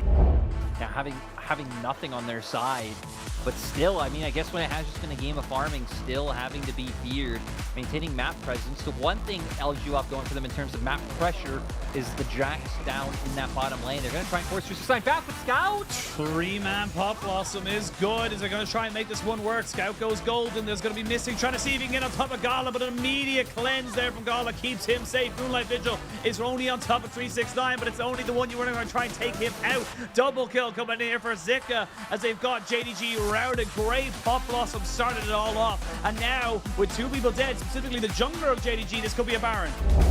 So Knight is stood on this blast cone. Watch what he can do with that. There's no vision inside the pit to see Knight hop over this wall. Finish can get Hullbreaker, but needs to be stood away from Here his team. he is. Knight. Meteor goes there in, he goes. Jinjiao trying to connect. They're getting Ruler. Big blade caller. Everything goes on a Ruler, and he stands the test of time for now. The rest of JDG have already picked him up. Ruler is still standing. Ruler will not go down, and Ruler outplays them all.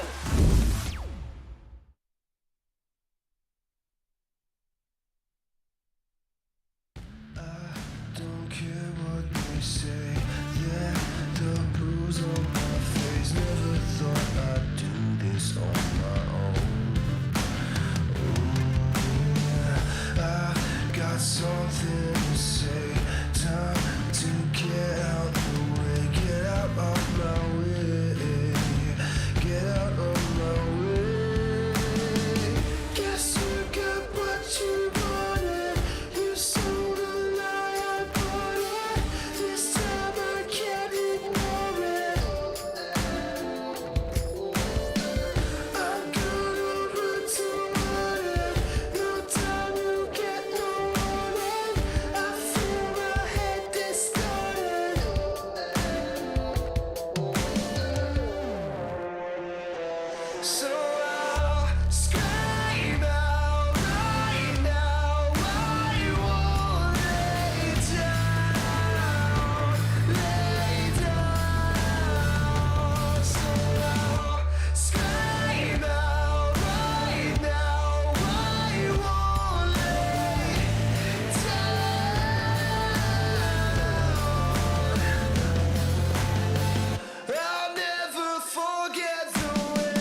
Scream out right now, I won't lay down, so I'll scream out right now, I won't lay down, so I'm not gonna lay down, not gonna lay down, not gonna lay down,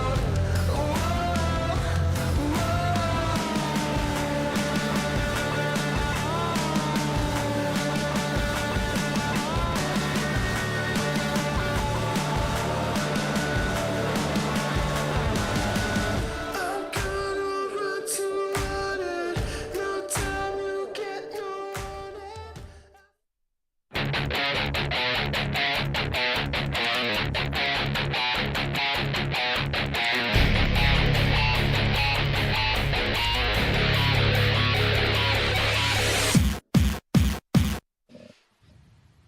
Welcome back, everybody, to the LPL Unmunchables, and now I'm joined by Alk Battery as we head towards our third and final series of the day, and it's already live. We're already jumping into this one, so we'll jump straight into the game. It's Ultra Prime versus ZIP. Welcome to the broadcast, Alk. I'm getting hot dropped right in. There's no stops. This is the LPL, right? All gas, no brakes. It's okay. Yeah, We'll get this- right into the gameplay. We'll have our drafts up soon. Yeah, Ultra Prime versus ZIP. This is the Tilted Towers of League of Legends right here. We are hot dropping, that is for sure. Let's jump on Summoner's Rift and get into this one. Or in fact, we're not quite on Summoner's Rift. We've got just in time to catch the start of the game. So we are live, despite the fact that we've gone over to Shenzhen now. So we are in NIP's own arena. They'll have the home crowd advantage here. We'll got it just before the series starts. Okay, but already, by the way, if you didn't see it there, we've got Draven and Melio here for Ultra Prime, if I'm correct. That is going to be very fun. We're already getting some different AD carry stuff. There's no Zeri, there's no Xayah.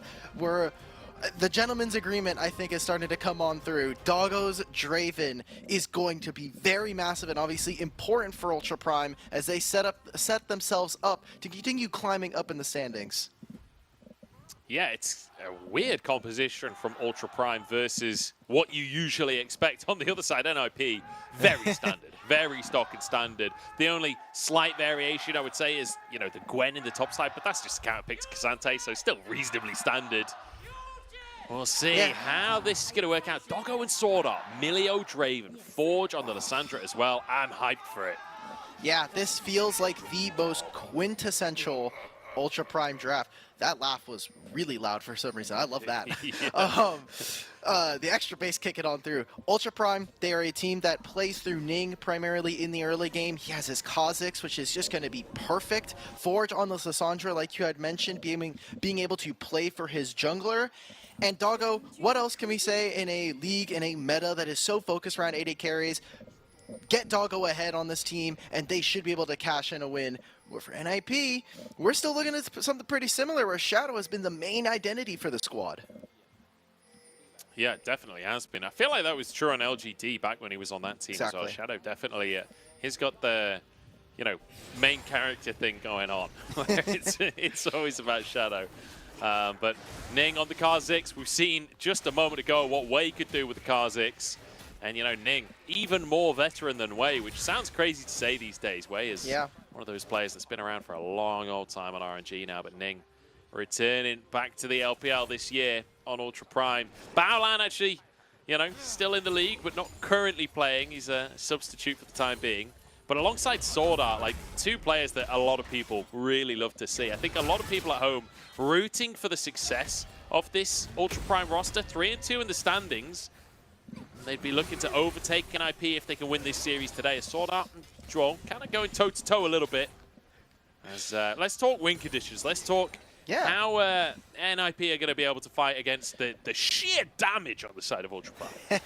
Well, the one thing I will say for both of these teams is that they love to play aggressive in the early game. We should not expect an incredible amount of full clearing, an incredible amount of jungle farming. These two are going to play aggressive as necessary for both of these guys. And when you talk about the AD carries, I mean, Draven getting ahead, it's the most prototypical Draven win condition. If you get him ahead, if you can power spec with all of those Draven adoration stacks, you suddenly are an item ahead. There's no way for an AD carry to get back unless he's picking up more and more kills on the opposite side. You look at where NMP have, they're going for that extra late game. You get Gwen getting much stronger after a couple of items. Same thing for our AD carries. And we've got Shadow and Angel. Like, there's so much setup for NIP, but they just need to be able to withstand the first 15 to 20 minutes of this game. See if they can. Doggo already feeling aggressive in that bottom side. You saw the damage he's able to do when you drop the cozy campfire, so he has extra range and just chase Photic along the lane. Luckily for Photic, Aphelios early on, you do get that Severum, so he'll be okay, at least for the time being. And we'll see if NIP can, like you say, withstand the storm. It's a good little hook from Troll, but just traded back instantly in terms of damage. And Sword Art has that bit of sustain. Shield blocks a bit of it. As we will just be sparring back and forth. Sorry, go on. Very interesting that you kind of noted there. I love that you talked about the Severum there for Aphelios, as it will mean that damage in the early game won't be as meaningful, especially with the fleet footwork, but any damage onto Juo just is permanent for the most part, right? Chugging through most of those pots, already gone. Any damage you get onto this Nautilus could turn into a kill. And Shadow, he crossed the vision line. He crossed immediately through mid. He's trying to make something happen. Always expected when we have these two junglers playing up against each other. Yeah, good to see him being proactive, as always. Forge should know he's here, should expect something, but positioning quite aggressively. Shadow goes in. Forge will escape with his life, though. Not having to use the flash just because he is playing that Lissandra. Very well played. Great job from him. We touched on it a little bit. I'll hold that as invincible. Yeah, this could be a solo kill. Harry! Oh, nearly gets the flash Q in, but Invincible going north and keeping himself safe. Close one. And especially since Invincible, he's got the counter pick. Oh, man. I was going to say, it was going to get dicey there. I think a little hairy for him as Ultra Prime's top laner. Almost. Barely isn't able to find it, and there's more wards in the enemy jungle to be able to spot out where Shadow is. Potentially could have turned into a kill. He will TP back into this lane, as will Invincible, so maybe there's an extra play to try to get a few more advantages up here, but they're going to take their recall. It does lead to Ning starting up this early Dragon, and I did want to talk about these two teams and the fact that they are so close in the standings next to each other. Yeah. NIP 9th and Ultra Prime 7th, but a game apart when you look at kind of where they are in how many games they've played. Obviously, NIP playing one more than them, but doesn't take much. Has a level advantage here for Harry. Yeah, Harry, level 6, no flash from Invincible, but the Q3 doesn't quite connect, and so won't find himself the kill. Invincible managing to survive, living up to his name, if you will. But based on the fact he's half health, I don't think he's actually invincible here. Does get knocked back, but he'll be okay.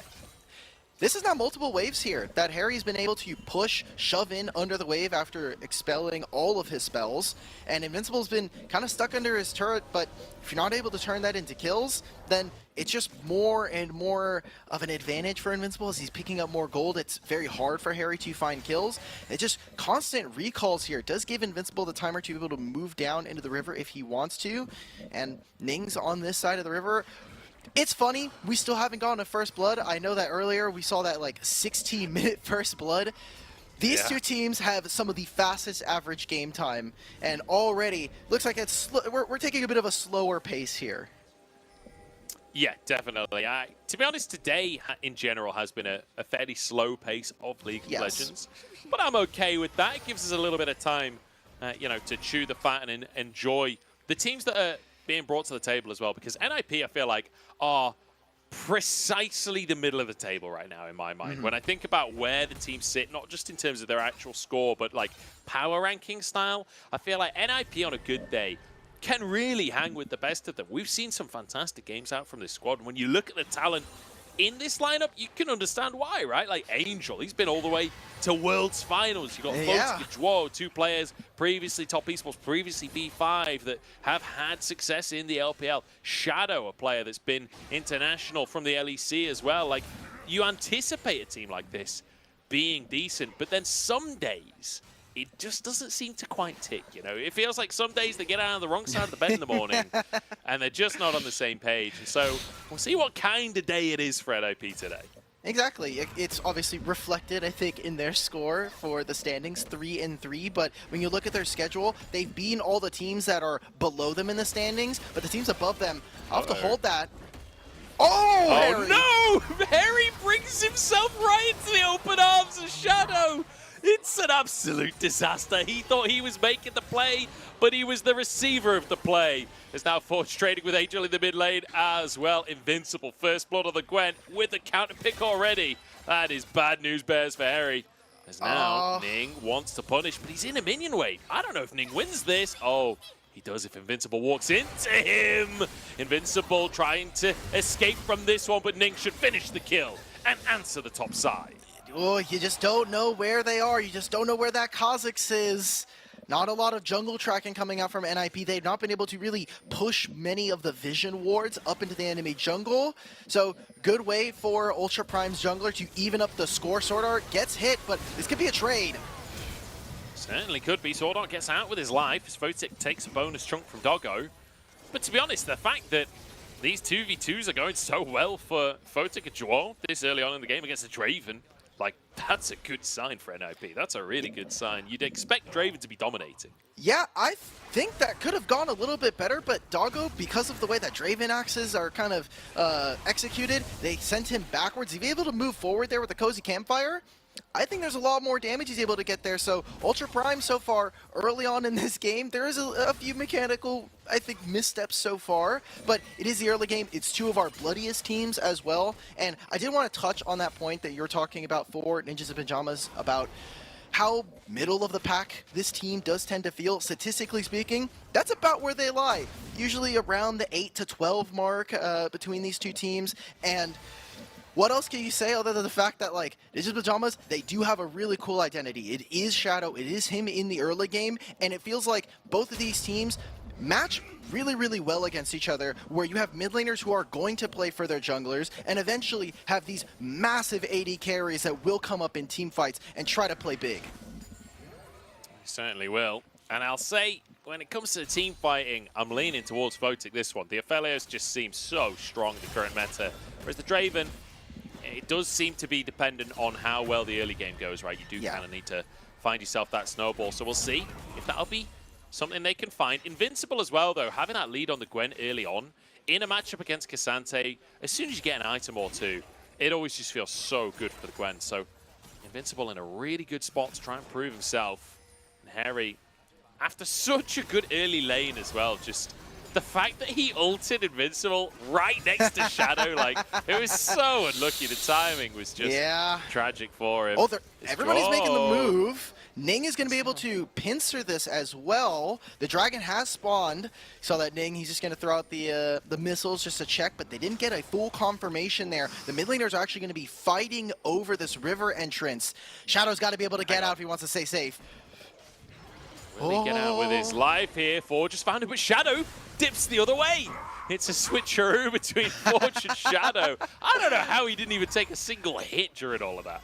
Oh, man. So close, so close. But Ning has to get down this Rift Herald. It is going to expire soon, so they want to try and get plates now. Angel playing aggressive. Doesn't quite have that charm up.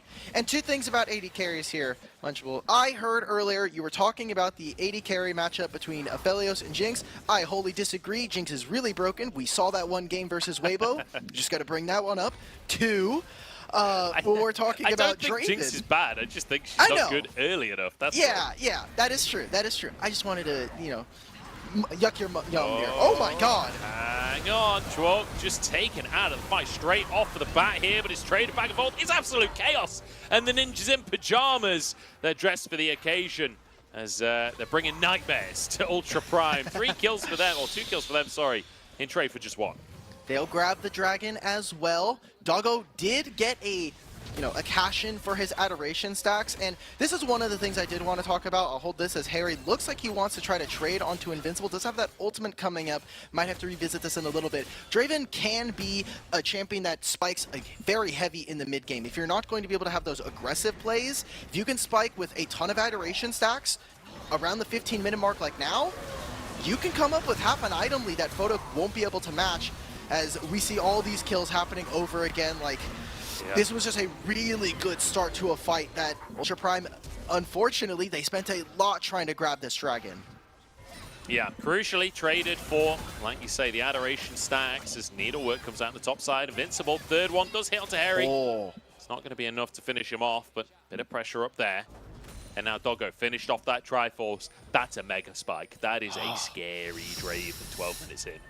And it's a new one, right? You're expecting for fights to go a lot longer. When we've seen old Draven builds, it's been about upfront damage, the Eclipse, the Essence Reaver. With the Trinity Force, you're going to get a lot of movement speed and stacking attack damage. As Harry tried to get him under the turret, up against Invincible. All out comes through. Invincible tries to get the snip, can't quite find it. Q3, does it hit? Yes, it does! Oh! Harry turns around, no! The auto reset, Invincible cuts him down. It's so close, but now this matchup is going to continue to get out of hand as Invincible finds a second solo kill. It felt like as soon as the flashes came back up, that exact thing was going to happen, like we saw at the level 6 mark between these two top laners.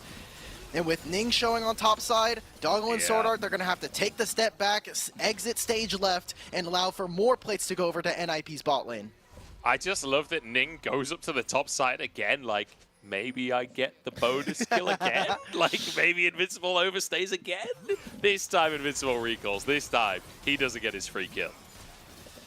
Alrighty, you already see Ultra Prime setting up for the next play. Rift Herald spawning here, already rotating their members. Photic, by staying for that wave, is going to be a little late for this. We'll see what Ultra Prime can do as we jump right back into the replay. And we get his POV here.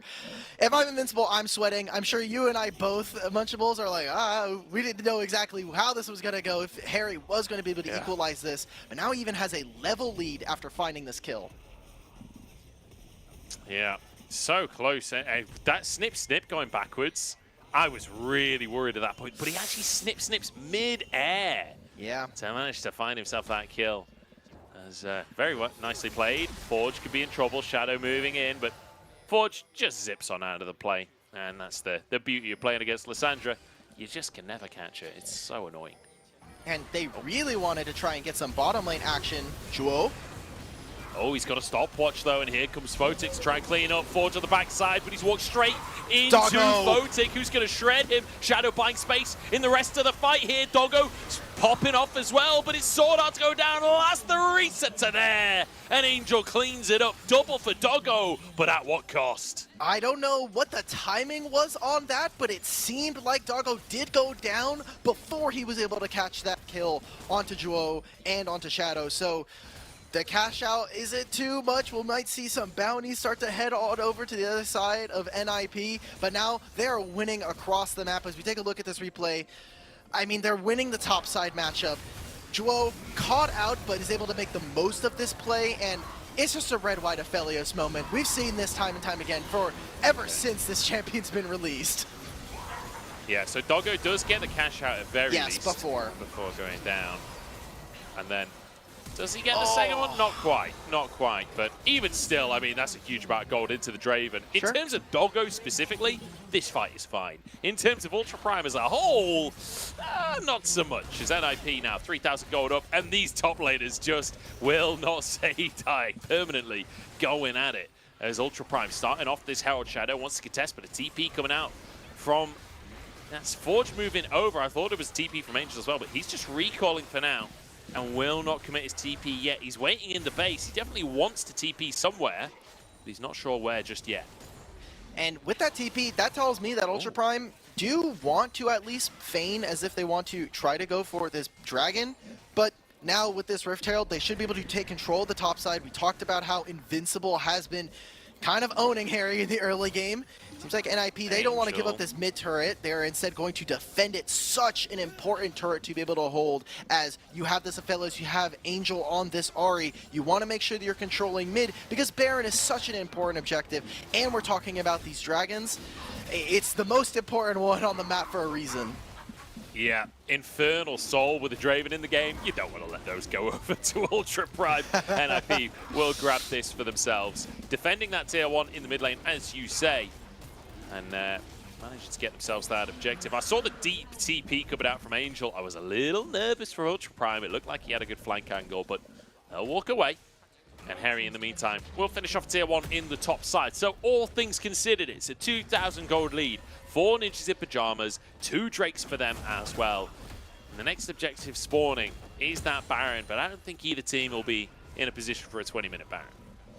We're seeing some individual advantages start to creep up, specifically in the bottom lane. Photic picking up all of those kills, and even with some shutdowns, some of those cash-ins from the Adoration stacks for Doggo, he's about a level and a half down. I know it says 2, he should be close to 10 here, but Photic staying for those extra waves. We talked about, hey, you were going to be late for some of the recalls here for Rift Herald. Well, instead what he got for himself in trade is more experience, him being able to hold that over Doggo here. Man of the hour, when you're playing that Aphelios, you gotta have a big team fight, and he's picking up more and more items here. It feels like Doggo, despite the 3 kills, like you say, kind of falling behind. Even in gold, is a little bit down. You can see the boots advantage in favor of Photic. We'll see. Granted, the Triforce a little bit more expensive, so for sure, perhaps fairly even, but even still, you see Ultra Prime now trying to fight for vision, and with a Kha'Zix, with a Draven, with a Lissandra, you know that this is a composition that really want to try and find a sneaky pick in the jungle. It's down to NIP working together to fight for that vision and not get caught out of position. They're gonna try and pick. Photic is here, Joel steps forwards, but he's just not tanky enough to make that happen. Ning finds an easy one alongside Ford. Whoa, Ning! Jumps on forwards, way too far forwards. Shadow used the Cyclone, buy space as Angel's going to look for a charm here. 2 more charges on the Spirit Rush, but I don't think they'll look for more. Oh, look at what this is doing, though. They're pulling so many members in through the mid lane.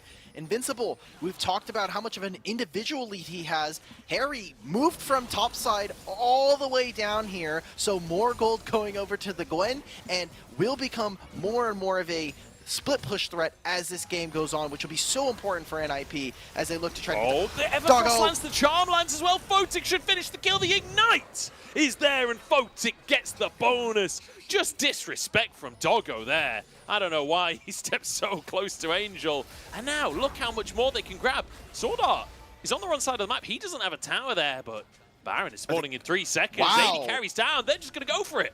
I told you these 2 teams are some of the fastest in the league, and as soon as Baron spawns, we're going to try to go for it. We're going to get another team fight here, Munchable, so get ready. Everfrost comes out. Harry buffers the CC as Invincible charges forward with the Shroud, the Flash. And it's going to be that Anchor and the Charm going ever so slightly wide, but it was a pixel in it. As Ultra Prime doing enough to deny the Baron. There you go. 2 teleports as well. They didn't even know win it. for Ultra Prime.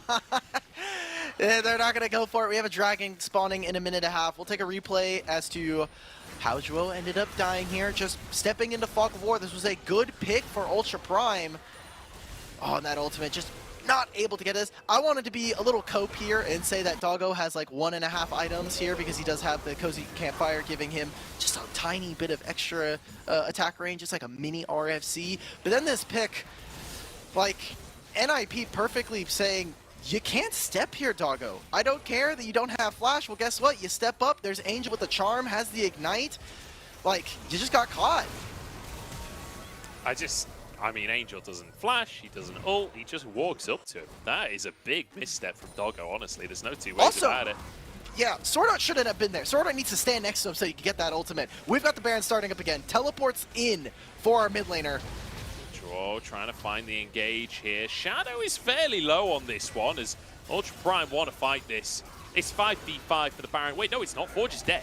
Where did Forge go? Wait, what? Died during the replay. And now here we go. The Baron taking it a bonus kill as well for Photic. I don't know what happened during the replay, but NIP are over the moon about it. Harry with the all-out trying to survive, but it just ain't happening as another one goes the way of Photic. And, you know, Draven's meant to be the one snowballing, but Photic, he's more than in charge in this one. 4-0-5, same for Angel in the mid lane. Everything looking up pajamas. And now for Ninja's Pajamas, they'll be able to take over the entire map. Forge moving out into his bot side to try to fix this wave before NIP can get down here. Angel's going to stay, push this wave under the turret. And they're even setting up immediately for the Dragon. I loved the guns that Photic had there. Not necessarily for a 1v1, but he had Gravitum and he had the Infernum. So ready for any kind of team fight. As we'll take a look at this in the replay. With the Moonlight Vigil, he has so many different options here. He can go for that root. or just have massive team fight damage. It's Ning who steps up and tanks all of it, maybe regretfully so as he goes down. But this is just NIP picking off, getting more kills. Ultra Prime trying to find whatever scraps they can afterwards. Yeah, scraps being the words. There is, I mean, I'm kind of sad we didn't get a replay of what happened to Forge. Like, how was Forge? Oh yeah, that one was like, it's a 4v5 ultimately because NIP somehow found a pick. And the thing is, it's meant to be Ultra Prime finding picks. NIP don't have a pick comp. That's not how this game's meant to function. But still managing they have options for it, right? Like they have the Nautilus, they have the Ari, they have options, they have the ability to do so. But Ultra Prime, they have not been able to function in their primary form of their composition so far. And we're just going to be useless Baron. If you will. Yes, there you go. There you go. We talked about that experience lead. Eyes averted to the top lane and the bottom lane. Photic 3 levels over Doggo here, and Invincible 2 on Harry. The amount of gold that is on the screen, like the gold lead for NIP, it is not indicative of the actual lead that these players have right now. Items advantage, you've got the level advantage. They are several, like over 10,000 gold behind right now for Ultra Prime. Definitely. And I mean, when you look at how they're pressuring on the map, that's only getting worse for the side of Ultra Prime. As Harry ought to be a little more careful than that. Angel just going to use these Baron up cannons to break open the mid lane here and open this map up for the team. As in the meantime, Photic will pressure in the top side. Forge threatening an engagement. This is just going to be an inhib going down if Ultra Prime don't do something soon. And they're going to get pressured in 2 lanes now. So Angel is more than comfortable to walk forward to grab this. Doggo's got to be careful because they're getting pinched right now. Forge goes in for the play as the rest of the team disengages. It's a disaster for Ultra Prime. Shadow knocks everyone in the map up. He's gone a little bit deep on this one, so the rest of the team now has to try and save their jungler, and save him they will. He somehow gets out. I feel like he was knocked back somehow. I don't even know what happened there. He does go down in the end. But it's a 1-for-1. It's 2 inhibs taken. NIP. It gets a little funky, but they still get out with the inhibs. Now 25 minutes, like the base is fully open. For Ultra Prime, I guess the only silver lining you have is you have 2 lanes of super minions that you can feed Doggo straight up, funnel gold into this member, and pray that the gold that he'll be able to get the experience will catch him up and rubber band him back into this. But it's 9,000 gold, Munchables. It's going to take 2.5 miracles here for Ultra Prime. As we get a replay of this fight, I mean, Forge is trying to be in engage, but unfortunately, look at where his team is. He's in no man's land. Shadow, I think perhaps overestimating how much his team could follow up here because, you know, they're all currently dealing with Forge as he turns gold and dashes away. Just about. What killed? But then. Oh, what? What? How does that get through? Okay, you know what? Well, maybe it's because he's not using Championship Kha'Zix. We saw it earlier today. He's picking up a different one. I'm not one that like calls out the game often. I try not to, but come on, man. How the hell did that hit Shadow? There's no way he should have gone down there. You got to feel for him a little bit there. That was a little. You pull up the VOD afterwards, and you're like, "How did I die here?" And you're like, "All right, man, whatever." All right, I should know. Yeah, okay. Yeah, you get that one. If that's the kill you're gonna get, I'm probably still gonna win the game. I'm not gonna be too upset about it. My KDA might be ruined just a tiny bit. NIP, they're gonna try to take the last outer turret. You have Angel in the mid lane who has still being able to push that. Forge. Attempt from Forge here, but Photic's okay for the time being. Ning jumping into the backside. He's looking to assassinate everyone. Invincible survives though. Double kill for Ning as he looks for a little bit more. The flash from Invincible, and here comes Shadow to try and turn the play around. Angel alongside him looking for Doggo here, and they will get the Draven down. Forge jumping back into the fray. Is Harry doing work, and Forge finishing the kill. Ultra Prime back on top. Finally, we get to see Forge find that kill, and it might not be the end. Angel, one last auto attack. Can Harry get it? Flash, 900 gold going over to Ultra Prime. Nice one. Wait, Invincible! Wait a second, Invincible's just gone into the base. He's got his shroud as well. He's just going to end the game. They can't finish him off. Oh my days, Ultra Prime finally get a fight, but it just doesn't matter.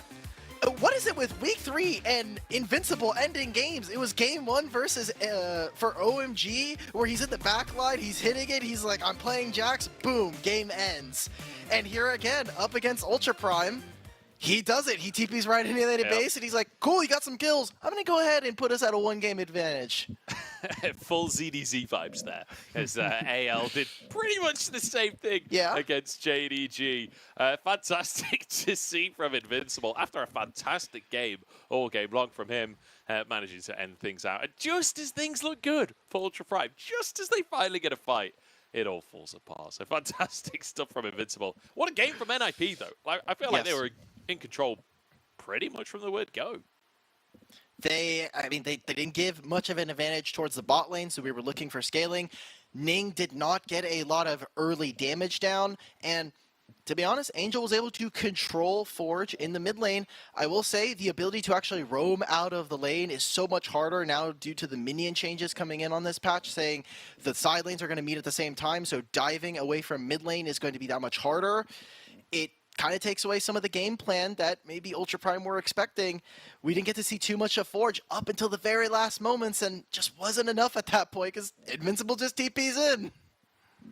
Yeah, absolutely. I mean, I can't believe that's the way that the game ended after how it all went. But very exciting game, very fun game, kind of a wacky draft. Even when you look at the bans, it doesn't really explain why the draft went the way that it went, I feel. Definitely Ultra Prime coming in and saying, look, we're going to play a different style. We're not just going to play the standard game of League of Legends. And I like that. I like that they're bringing their own flavor to this. Unfortunately, didn't really work out for them. Now, I believe that the draft, that is the comps that ended up. I don't think that's the order in which they were picked. So I don't exactly know how the draft panned out. But maybe it did, because Ninjas in Pajamas are not in the same order, right? You have Nautilus, you have Ari, Aphelios. So unironically, Ultra Prime picked in order, which is... The first three are not super surprising. I think you could say that Cassante first pick is definitely something we've seen in the LPL and just across the world. But then picking up Kha'Zix Lissandra, you're showing your hand very heavily there that Ning is going to have to get stuff done. I'd be surprised, though, if like Milio Draven makes it through 2 ban phases like that. Surely can't happen. NIP were confident. What can I say? They said, hey, you can take the Milio. You can take the Draven. You can take Milio. We don't care. I mean, it worked. It worked. They were right to be confident if that's the way that the draft went. I'm not 100% sure, but either way, fantastic stuff coming out from Ninjas in Pajamas. And you got to say, like, this is the version of the team that we sometimes see. And it's so good to see. Like, this is a team that, when they're playing like this, feels fantastic. Like, this is the, like, potential that you see in this roster. It's just whether or not they can do that for a whole series, whether or not they can do that for multiple series. Like, can they do that again in game number 2? I hope so. But from the series we've seen so far this split, a lot of the time it doesn't quite add up. Exactly. For NIP, they are a bit inconsistent. They have taken wins up against IG, Anyone's Legends, LGD, but then falling to EDG, OMG, top esports. They feel like that middle of the pack team. They feel like the barrier to entry, like you must be this tall to be able to get into playoffs. And for Ultra Prime, they've taken some games off of top teams, but we haven't really seen them, I think, find that form, find that level of success. They are still, I think, tweaking the formula to get there. Yeah, definitely. They're still trying to work out how they are going to, like, the identity's not really there for Ultra Prime just yet. And I feel like this game, even though it was a loss, I like the identity that they're leaning towards. I feel like this is an identity that could work for the team. Now, granted, like I say, it didn't actually work in this one. But, like, this dive style of, like, charging in, having Doggo on a big carry, having Forge setting up for Ning, I can see where they're coming from. I can see the idea. I like what they're bringing there. Just needs a little bit of work. Exactly. I think the biggest issue for Ultra Prime is the way that they team fight. They don't necessarily play too much around Doggo. They don't buy a lot of space in a more traditional manner. Ning, on the Nocturne, on the Kha'Zix, he is so far up that it doesn't allow for a lot of space. Forge target acquisition doesn't leave some to be desired, and then Doggo is just left out to dry. He is the large damage percentage in a lot of this team. You can even see it here, 33%, but if no one's there for him, if Sword Art is not there to help peel certain members of the opponents off of him, that damage percentage just doesn't matter. He falls and Ultra Prime collapse immediately. Yeah, and I feel like you can see in the KDAs of the 2 carries on the side of Ninja's Pajamas, like, how that game went. If you just look at the KDAs alone, you can see the way that these carries were so safe the whole time. But I feel like Angel had a really good game on the Ahri as well. Like, yeah. The weirdest moment in the game was when Doggo kind of just stepped up to Angel, and Angel was like, "Are you serious, bro?"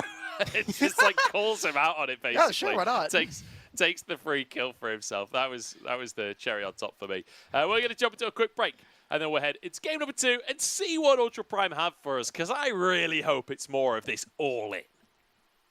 복구를 시켜야 될 것 같아요. 전력 있는 거요. 다이온을 상대로. 예. 근데 모건이 한 명은 날려도 가다가는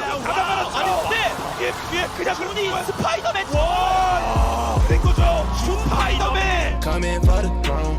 I don't need no help. Why me do it on my back against the wall? Ain't no backing down. TP de novo, Croc sem flash. Vai ter que dar uma volta completa e aí vai ser difícil demais. Será que dá? Será que dá? A Loud tenta um milagre, no máximo um disparo à distância, acabando conseguindo. Vai tentar agora batalha com o Barão. É pra definir o jogo. Eliminação do cima do Weiser. Caiu um, caiu dois. Foi embora o Carioca. Perde agora também o suporte aqui pra Loud. Perdeu os céus. O Dinquedo com a linha de frente. Quase amassa por ali o Tinoz. O Rubão vai ser penalizado. Ele vai sair do cronômetro. Round! É quadra kill! Going hard and going home. Coming for the throne. I don't need no help. Why me do it on my own? They're just going to try to fight it front to back with a 4v5. They got Bates one on the side, but he can't do anything. They've already gone down with Yaja and a big insect on the Juan Fong. Xiao Hao consistently making the difference. And AL, they are hungry, they are bloody, but they will beat down TT. Drop the ball, yeah, I'm clutch like Rich. Light work, I beat all the odds, got them pissed. コントロールワードを消したリキャップはブラッシンからのティバーズハニーはただスタンが入っていない10分 M からの開始からの英雄降臨。さあリキャップとの 1v1 オールアウトラップイコライザーを敷いてはいますが、今度は上に全員で駆け抜けてハニーがダメージ出すことに成功。1人で残っているユージョはなんとかソウルが倒すことで成功しましたが、いやただチャクラムがとってもないソウルフラッシュあるぞ。トリプルキルからクアドラだたので、そこにオートアタックしてしまって、なるほど、それでオートアタックモーションが1回遅かった。なのでアフィリオスのオートアタックが届いた。ただドラゴンはかわし取れるか、どうだ、取れない。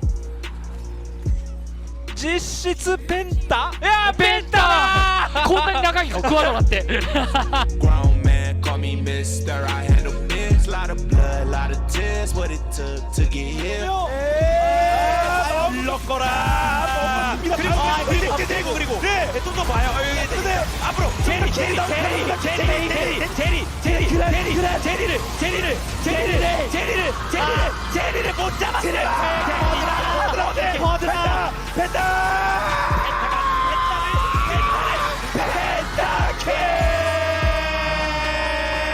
우리 넥슨다니요. 넥슨도 땡겨와라.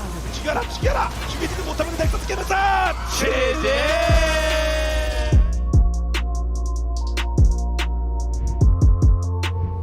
Consistently pressuring this inhibitor. He's already gotten it, but I don't think he can get anything more than this. So he can realistically TP, but it's gonna get stopped by Fearness. He can fight.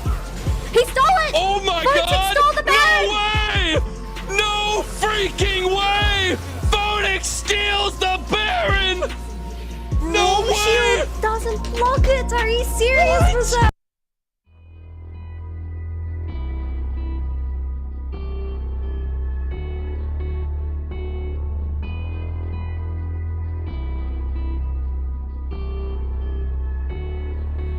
Can you take my bad side? Bad side. Once you see my bad side. No, it ain't picture perfect. Don't push me, it's not worth it. You don't wanna see my bad side. Can you take my bad side? Bad side. Once you see my bad side. No, it ain't picture perfect. Don't push me, it's not worth it. You don't wanna see my bad side. I'm far from your ordinary lover. I'm different from any other you've ever had before. So you must have me mixed up. You must have messed up. You won't make that mistake no more. Or just lose control. You might just push me far enough for me to let go. No, you don't want to see the monster inside of me, 'cause it might be a bit too much to handle. Can you take my bad side? Bad side. Once you see my bad side, bad side. No, it ain't picture perfect. Don't push me, it's not worth it. You don't wanna see my bad side. Can you take my bad side? Bad side. Once you see my bad side, bad side. No, it ain't picture perfect. Don't push me, it's not worth it. You don't wanna see my bad side. I may be more patient than the others. I tolerate the stress and all the mess and all the headache you bring. But listen to me, you'd rather have my good side than a dedicated enemy. 'Cause I might just lose it, I might just lose control. You might just push me far enough for me to let go. You don't want to see the monster inside of me, 'cause it might be a bit too much to handle. Can you take my bad side? Bad side. Once you see my bad side, bad side. No, it ain't picture perfect. Don't push me, it's not worth it. You don't wanna see my bad side. Can you take my bad side? 最大的改动，感觉就是我们都是想要打出点成绩来吧，然后会每天都会很努力嘛。我感觉我们就是在慢慢的一天一天的进步吧，然后我们再往正确的方向走。然后我自己的状态，我感觉就是中游吧，但是我还是希望能打得更好一点，慢慢来吧，然后一步一步往前走。我觉得最主要就是打 BLG 的时候，其实我自己个人没有发挥得很好，然后我们队伍也有一直相信我吧，所以我觉得我们才能够在连败之中赢回来。然后我觉得 WE 跟 BLG 都是很强的队伍，所以我们从这之中也学到了很多，然后在之后的比赛我们也会一一的展现出来。我觉得就是这一赛季，就是可能大家一开始赛季初不是很看好我们，然后可能会觉得可能我们是会垫底还是怎么样，但是我希望用我们自己每个人的实力跟努力去打破大家的质疑吧，然后能够往更高舞台迈进，然后跟大家一起打的话，我觉得也非常的有成就感吧，因为每个人都有每个人的优点，然后我们各自发挥得非常好。I find it so hard not to root for Sword Art. He's such a wholesome dude. Like, everything he says is about his team, and it's about, like, they're trusting me and I'm not performing, but together with teamwork, magic, and friendship, we can do it. And then, hey, look, they're positive in the standings right now. We'll see if they can come back for game number 2 as well. I'm joined by Out Battery as we head towards game number 2 between NIP and Ultra Prime. Shadow, on the other hand, as well. Like, I think very reasonable read of where NIP are and where he is in terms of the rankings right now, and will get his MVP off the back of game number 1 as well. So Shadow, sorry, no, it was Angel that got MVP. What am I talking about? But Shadow, very wholesome in the interview regardless. There you go. Angel, deservedly so. He found the picks that basically broke open the game. It was some roams towards bot side. It was the one that we were talking about right before we went off, where Draven gets caught, boom, Doggo is down, and they lose access to mid lane immediately afterwards. NIP, I mean, what can we say that when we're talking about Angel, like, as a player who has been in the LPL for so long, spent so much time on Suning, was bouncing around for a little bit, spent spring on RNG, now here on NIP, seems to be doing, you know, finding his place still alongside the rest of his NIP. Yeah, it certainly seems to be. And, like a fantastic performance on the Ahri, fantastic team fighting coming out from him. And I feel like we talked a little bit in the break, like Ahri is becoming a champion that really can make things happen in the game. I feel like it was a fairly boring champion before, but now we're seeing Ahri's, especially today, absolutely popping off, finding clutch charms, actually doing damage during the fights as well. and Angel very much living up to that expectation. Could it be the champion is really strong, but we also have really, really good mid laners here in the LPL? Angel, you got spoiled with a rookie game earlier today, so like, that's fair. It's fair enough that you actually got some really, really awesome Ahri play earlier today, and even in this matchup just now, as we head straight into the draft here for Game 2. I mean, Tangyuan actually from RNG having some pretty good moments on the Ahri earlier on today as well. Shout out to him. Speaking of, though, will be banned alongside the Nico, and he taken off the board. We're actually going to have a pretty interesting mid lane here. Oh, man. Angel, I don't know if maybe he's just naturally that happy, but also the smile when we saw the anti-ban, he's like, all right, come on, man. Like, that good respect ban going over from Ultra Prime. Now, like you were saying, could be an interesting mid-meta here, as we have seen both of these guys kind of break the norm in terms of what we've seen. Forge really stepping out of his pocket and going for the equality that we saw earlier this week. And for NIP, just the other day when we saw NIP versus OMG, Angel pulled out Twisted Fate, which is not a very popular pick right now, and definitely has some weird itemization going on across the world. Certainly does. Look, I'd be here for it. I'd absolutely be here for it if we do see that locked in. But we'll have to wait and see if that's going to happen. Zeri, an early ban. I feel like we're seeing less early Zeri bans these days. Usually it's the Yuumi that's banned, which has slipped on through. Are Ultra Prime willing to go for the Yuumi without a Zeri, without an Aphelios? Gonna be interesting, as also Lulu is not banned. I like this from Ultra Prime. More answers to be able to dive onto the enemy AD carry. Interesting to note for Photic and Jewel is they have a ton of Aphelios games, which is not uncommon for most of our AD carries here in the LPL, but Jewel prefers engaged champions, has been picking the Nautilus, the Thresh even as well, over getting some of those enchanters. We have seen some enchanter play, but for NIP, alongside with Shadow, it seems this team really has a focus on, we want tools to be able to start fights, to be able to engage onto the opponents. And what better way to do that with those champions that we had listed earlier, and even now getting the Maokai here for Shadow. Yeah, Maokai Jace, it's a powerful combo, getting the AP from the jungle and having priority in that mid lane using that Jace. So powerful lock-ins coming through. And the Gragas locked in could be mid, could be top. Is a flex these days, as we do quite often have tanky mids, especially Forge. I feel like the Gragas mid would certainly fit the style of gameplay we're seeing from him recently, as Jack's now being banned away. That screams to me this Gragas is going mid, because Gragas likes playing against Jax. Yes, yeah. That's what I was going to say. Just like getting rid of the Jax, this is obviously going towards this. We also still have Cassante, so just another matchup that would be a bit tougher for Harry to be able to play against Invincible.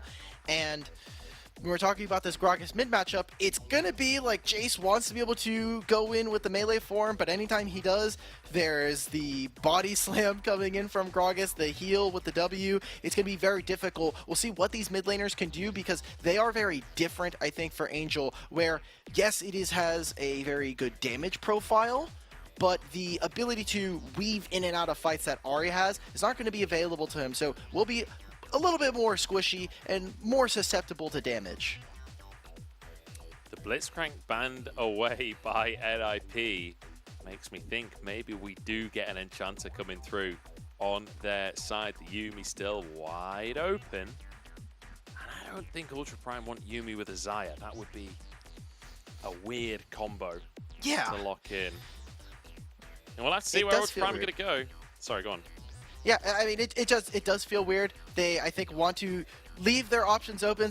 We talked about the Cassante during the ban phase on the second phase, so good for them that they're able to grab that. I wonder what NIP are going to go for, as Invincible has been going for more of those bruisers. Picking up the Renekton, we are being blessed with different drafts. Maybe it's the fact that we're 3 weeks into this patch and people are just sick of getting more and more drafts. We're getting more experimentations. They're like, okay, we're going to handshake the fact that some teams are just not going to play Zeri. We're not going to be able to pick up the Yuumi. Let's move on and try some different stuff, because our top laners are getting bored, man. Yeah, I mean, I'm getting bored. What's been going on? The Renekton locked in did get buffs on this patch, so will be interesting to see with the Maokai AP brought to the team. I'm curious to see what build Shadow actually goes for here, how much AP he builds, because there's a lot of AD on this comp now. All 3 lane carries going for that AD. Whether or not Shadow still just goes full tank anyway on the Maokai. Over on the side of Ultra Prime, though, or everything in the doggo basket on a Xayah, not necessarily typically the hyper carry that people think of. Exactly. We'll have a better time this game only because you look at what NIP has, the Maokai, the Nautilus, the Renekton, all will want to provide threat and try to kill Doggo. There's not really too many targets that they have otherwise. Are you really going to try and do that onto a Gragas, a Cassante, Leona? I don't think so. You really want to get onto Xayah. And so the longer she's able to stay alive, the longer we see Doggo be able to put down feathers, the more dangerous I think it becomes for Ninjas in Pajamas. Touching a little bit on that Maokai point that you had there, talking about what build, when we have seen it paired with Jace, it has been primarily that AP build, Demonic Embrace going for more damage, could also pick up after the Demonic Base, the Redemption to try and get more HP, be a little bit more resilient, and we'll see what he has because First Strike, Phase Rush, Aftershock, these have been the mainstays for this champion, and do wildly, I think, change how this champion operates when you have these different keystones. They certainly do. We'll see what NIP are going to bring to the table here for game number 2. Ultra Prime, you know, falling a bit short in the first game. I think it's fair to say those fights early on going the way of NIP, and then the snowball got out of control. Doggo really falling behind Photic. And we'll see if it can be repeated. Angel getting MVP in game number 1, and now the Gragas from Forge to try and answer in that mid lane. But Angel with the Jace, and I think Jace, honestly, one of the strongest mid laners of the patch. I feel like kind of underrated in the mid lane, often banned away, often not favored over like the Annie or the Ahri or the Nico, but I really think Jace brings so much to the table. It's, you know, it's something cool. It's also an AD mid laner, so it allows you to have a little bit more flexibility as to what your jungler can pull out. It is different, obviously, when we're looking at the Ahri and the Annie, those two more facilitators. We did talk about Ahri changing a little bit in her role so far as the weeks go on and people try to figure out different playstyles on the patch. But for now, let's kind of look at what these two teams are going to be wanting to do. When you look at someone like the Aphelios early on with Jace, you're looking for early priority, especially with Renekton. They can go for any one of these objectives here, either the Dragon or the Rift Herald. Renekton being the most suitable for a Rift Herald play, but Ultra Prime, ones that will get aggressive very early on. So need to look where Ning is going to influence early in these lanes. Yeah, I'm kind of curious how the... Oh, no. Not a great start to the lane there for Troll. Just goes a little bit wide on the anchor. I'm curious how this top lane's going to go as well. It feels like a while since I've seen a Renekton up top. Like, considering this is a champion that for years has been pretty much 100% presence, it's strange that Renekton is now a rare pick up in the top lane. Up against Cassante, which is... I feel like almost replaced him as the permanent top laner, but Invincible. Good level 2 trade for himself. Managing to find that early priority and advantage in the top lane. There are just so many new tank champions that Renekton can have that same presence. He does have that point-and-click stun that makes it very easy to find the kills, but can be susceptible to some of these tanks as they get, you know, more and more stats. It becomes harder and harder to kill them. So Renekton does fall out of priority, and, you know, there's just so many new champions that sometimes you gotta let the old ones lie. You just gotta let them rest for a little bit. We'll come back to you. You're the good old beloved, trusty old Renekton. He'll come back. They always do. They're just in cycles. It's like fashion. So what you're saying is crocodile skin, not in fashion right now. Got it. No. I'll sell my boots. Peter's gonna be furious at even the mention of those. That's my friend Peter. Loves pets. Yes. Yes. Yeah, Invincible. Bringing the Croc out. We'll see how he's going to do. As Ning, pathing up towards the top side, will be spotted by this ward that Invincible went and dropped earlier on, so will be pinged out. Shadow with full information there. And I don't know what he's planning on doing here. Yeah, just dropping a bit of vision. I was going to say, is he going to try and invade onto the Crooks here? That would be a little wacky. Well, Ning does have a level lead, and there's not many camps, so just covering for mid lane here as Forge, half HP, has to be able to walk through mid. We're actually going to get a super early scuttle fight right now. Invincible and Harry are actually going at it in the top lane at the same time. Angel the target as Shadow backs away. Forge in trouble and gets followed by Shadow. That'll be one. First blood coming on through as now Shadow has to try and escape. Ning can't find the Q though, and Angel gets one as well. It's everything NIP could have wanted. This is reminding me of the LNG game the other night, Munchables. No, no, no. It's all going heads up here for NIP. They get an early double kill. Angel gets buffs on him as well. And Shadow, the early find for him to find those kills not only means that now Ning is behind, he still has his entire top side quadrant here. As Ning with a level lead, you would think that this was a good fight, but look at where Forge is, where Angel doesn't have the mana, Forge doesn't have the HP. And they just find this pick. And the fact that the fight starts with Ning missing that Q as well, like it already feels bad. And then the second Q after the flash, it's a bit of a nightmare for Ning, honestly. Forge did get the knockback onto Angel, but it just didn't matter. And now, Angel off to a great start, Shadow off to a great start. We talked about how this Jace and Maokai are kind of the poke duo, right? If they both get to a great start, it becomes a little bit scary on the other side. Giant spell already finished off for Shadow. Trying to get as much damage, trying to get some more tank stats here. Ning gonna invade to try to take more of those. Shadow wins out on the smite, give him the big old thumbs up. Angel's gonna TP, but it means that Ultra Prime do have access to this bot side first. You see that instead of finishing that recall, Doggo does want to try to get this wave under the turret, maybe even set themselves up for a dragon. You see how much vision they've invested onto the bottom side here. And going for not, I mean, if Shadow's just allowed to continue farming, Ning has to basically just get to level 6. Might not see too much action until that point. Gonna be a tough one for him, as Invincible's just hit level 6. Is he willing to go for an all-in is the question. Flash available for him, but Harry still over half HP. I think it would be a tough all-in to try and pull off. That said, just gonna try and deny some of this CS underneath the tower. Hook comes out, Photic there with a Gravitum to follow it up as well. Trying to get Doggo as well, but won't quite find his mark. Shadow pushing onto Ning, trying to buy more space. Actually at an XP deficit despite the fight earlier. He's got 2 camps. He was able to grab some of those while Shadow was kind of roaming around, just trying to make sure that he's in position for certain plays, or basically just meandering really into the jungle. Here, NIP, they push back on the enemy bot lane after that trade onto Sword Art. Causes for NIP to pick up an early dragon here, which, again, when we're looking at this team, we want to see them go a little bit later into the game. Ultra Prime do not have a lot of damage. They're going to be waiting for Doggo to pick up items, more and more resiliency to be built into this team. But early objectives going the side of NIP is very, very favorable for them.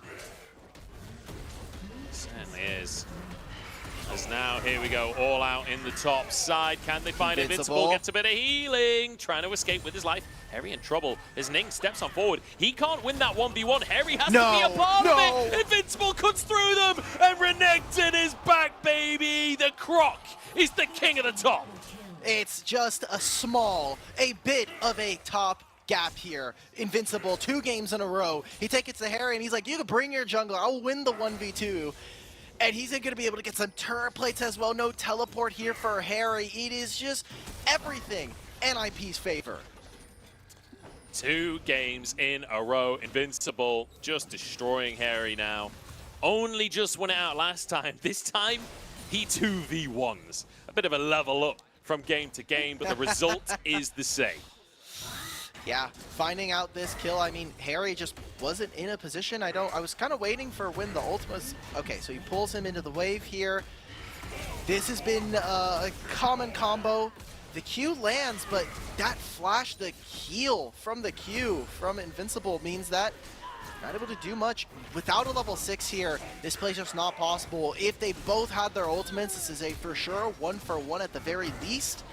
But Renekton gaining that priority in the top side, it allows for that. And with that, it turns into Shadow now getting the Rift Hilt. So both early neutral objectives falling to the side of NIP. Ultra Prime just cannot find anything here.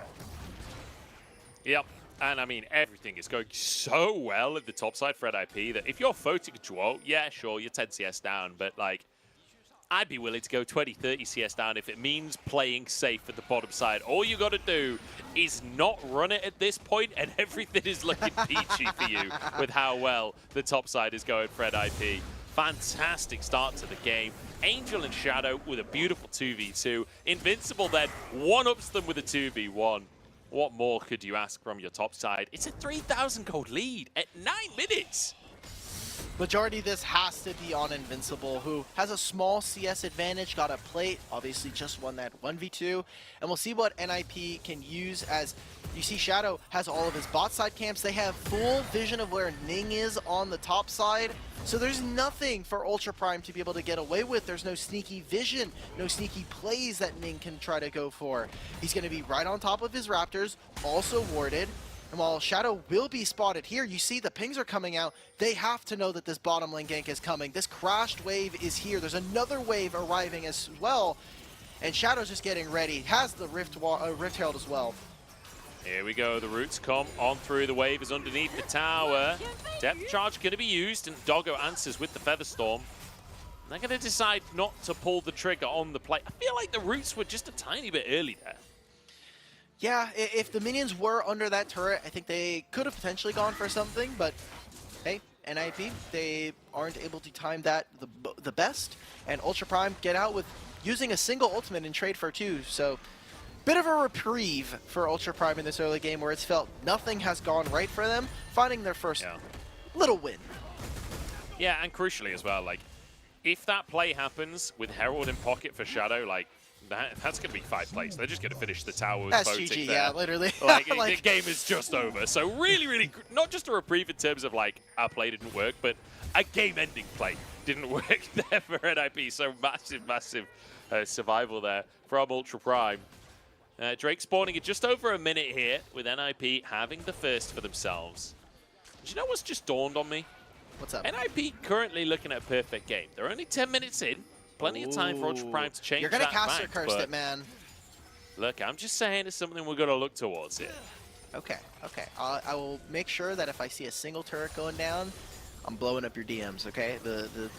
They're just getting multiple pings for me. Say, where's my perfect game? You don't have to DM me. Yeah, that is true. Right here, that is true. I just didn't want to give you flack on air, but if you want to go for it, I'm okay with that as well. Forge, trading up in mid lane. We've got 30 seconds before this dragon, and I want to say for Ultra Prime how important this game is again as they summon the Rift Herald on the bot side, trying to get more plates. This is a fight for the standings. These two teams so close to each other. NIP get this. They're in a good position.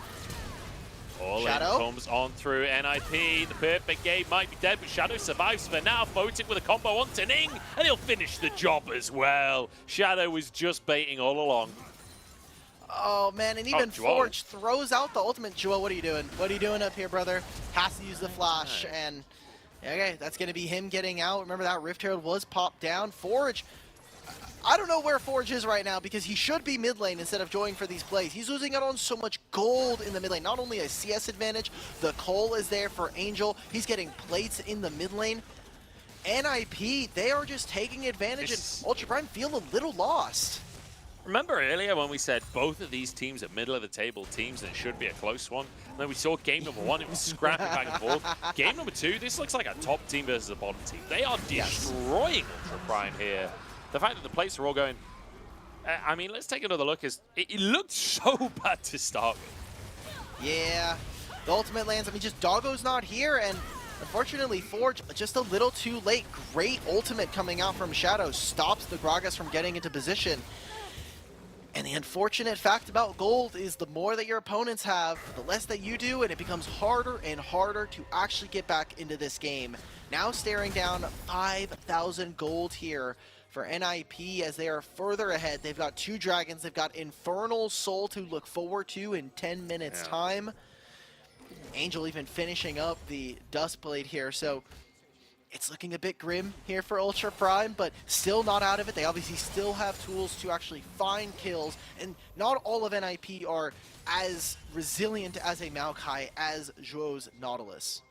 Yeah, I certainly hope they can at least find a kill. I really hope they don't get perfect gamed here as Shadow wants to try and find Doggo and Sword Art. Doggo cleanses early. The Featherstorm is there, but Shadow's still following him. That's everything burnt from Doggo as Sword Art tries to find Shadow instead. but just finds his grave. Invincible now in a 1v1 with Harry. Dominus popped, as is the all-out. Knocked back here, but Harry not quite winning this one out. Forced back underneath his tower. He's lost 3 plates at this point in the lane. Wow. Ning is, I mean, just wandering at this point. Not able to find anything. Wait, Forge. 0-3-0. Forge trying to step into the river, trying to contest for the Scuttle Crab, is not able to get anything here. And now NIP 6-0, 6,000 gold up. They have access to the bottom lane. Angel is just going to be able to farm more damage onto the turret. Forge, I mean, all he can do is really stand there, take most of the damage, just try to survive the brunt of it, and look to try to clear. There's nothing. There's no damage available for them. Even Doggo puts down full combos onto Shadow and barely puts a dent in his HP bar. Yeah, Forge stepping forwards here. He knows that he's got support coming. This Sword could off be here it. for the CC chain. Maybe they can stop him. Flashes away from the damage from Angel. Knocked back again as he goes back in and denies the perfect game. Forge with a kill onto Angel. I've never been so excited for a single kill in my entire life right there. a bit of relief for Ultra Prime. They are still losing out across the map by investing 2 members. Their recalls were a little desynced across the map from multiple members, so they'll lose out on 2 turrets and another Rift Herald here. The only silver lining is Angel goes down, but that's not much. Hey man, they got that kill. We'll take that. We'll take that. It may be a disaster across the entire map, but we'll take the single kill. If you can get 1, at this point. you can get 2. That's true. True as ever. Ultra Prime will get a tower as well, so the loss bonus kicking in there and be able to get themselves some extra gold off the back of it. It closes the gap ever so slightly, but it's still 6,015 minutes and a Herald in pocket for Shadow. So a long way to go for Ultra Prime, but at least they get something. And I just want to quickly mention, you know, I already talked about the Renekton feeling kind of old school LPL. We've not been seeing it yet this year much, or this split at very least.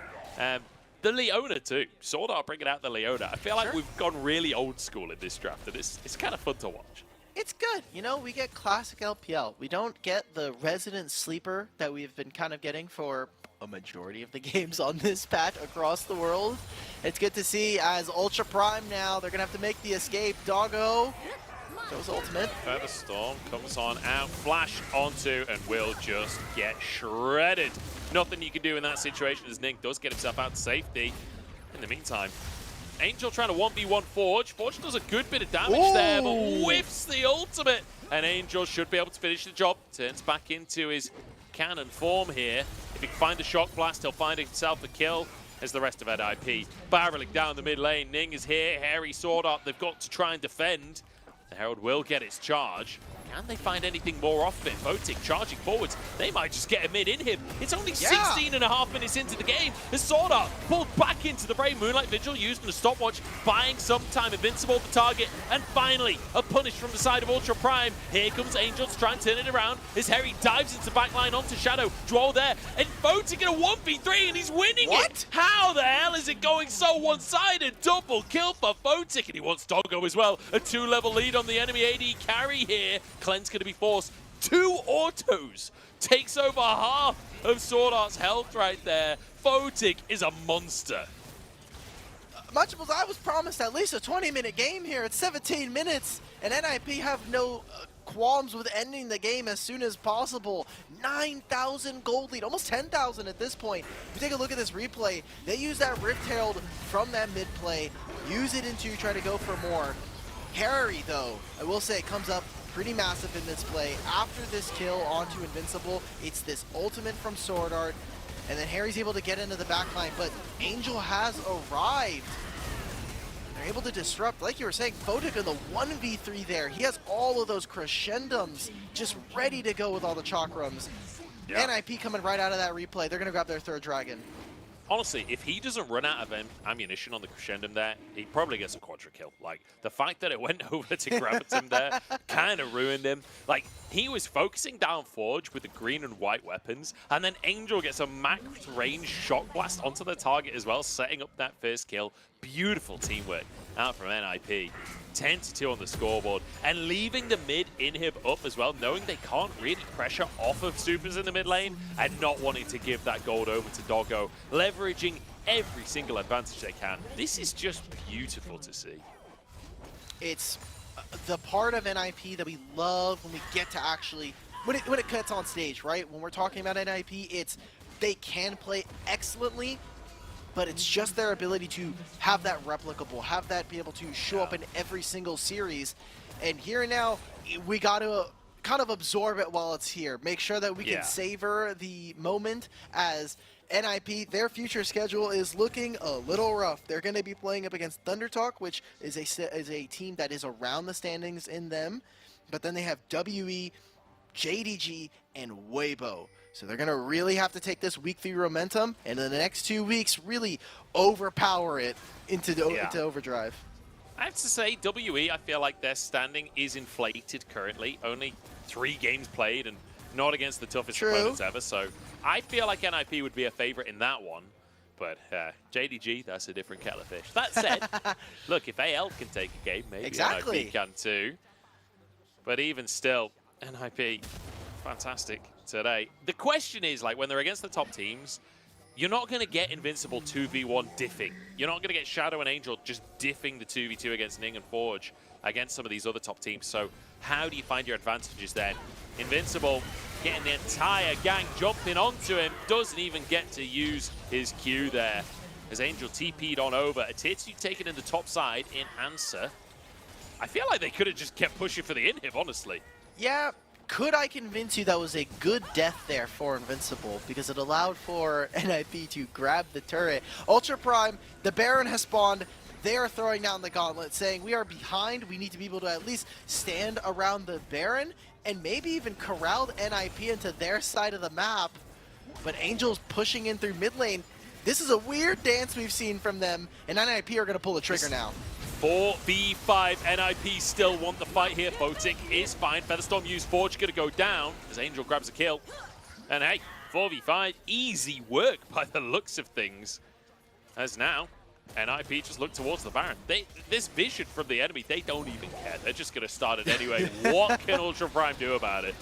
You already see Angel and Duo standing up. Finds that hook onto Harry, which felt like it was a bit of a reach. Ning getting damage. Invincible with his teleport.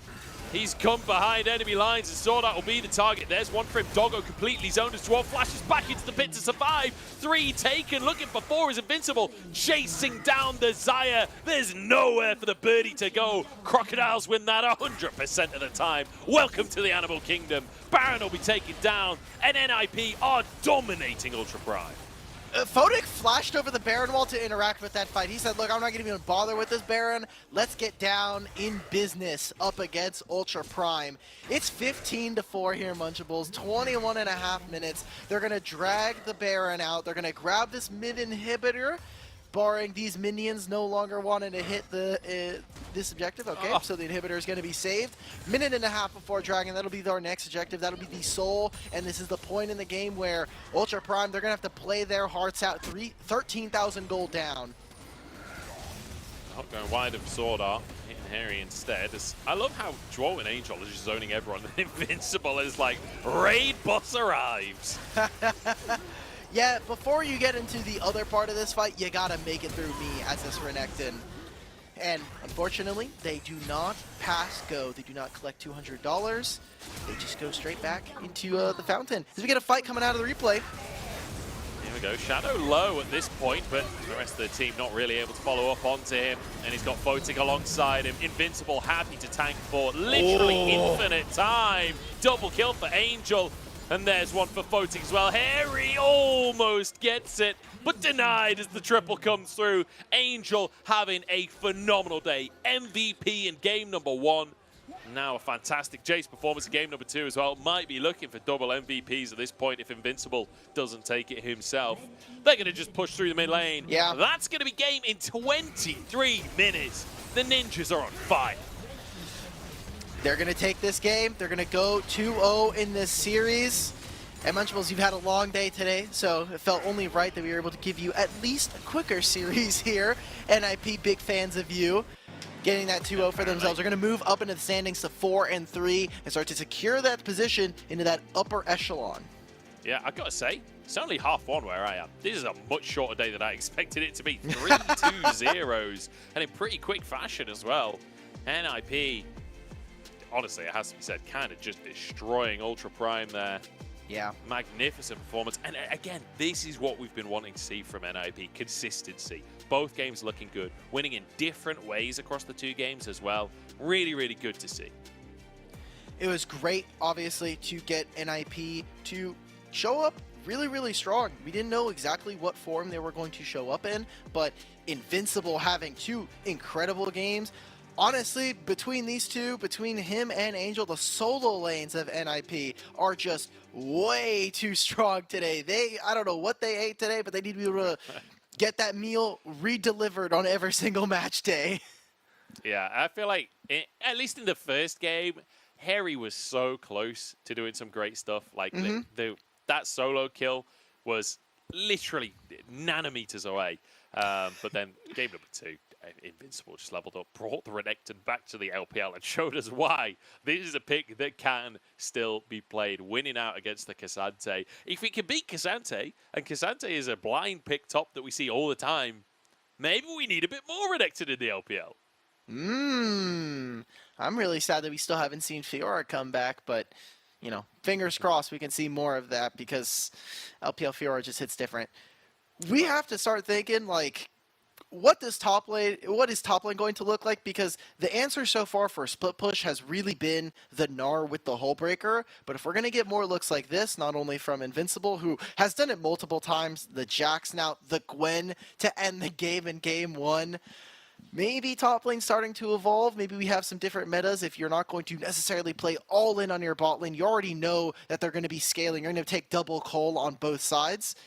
You can start to play for top side a little bit earlier on with some various levels of success.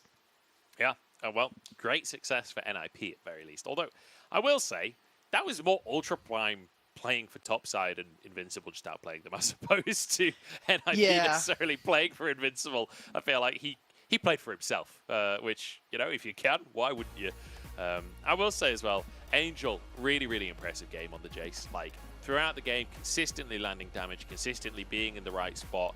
I feel like just gapping Forge today in both games, him and Shadow working together beautifully.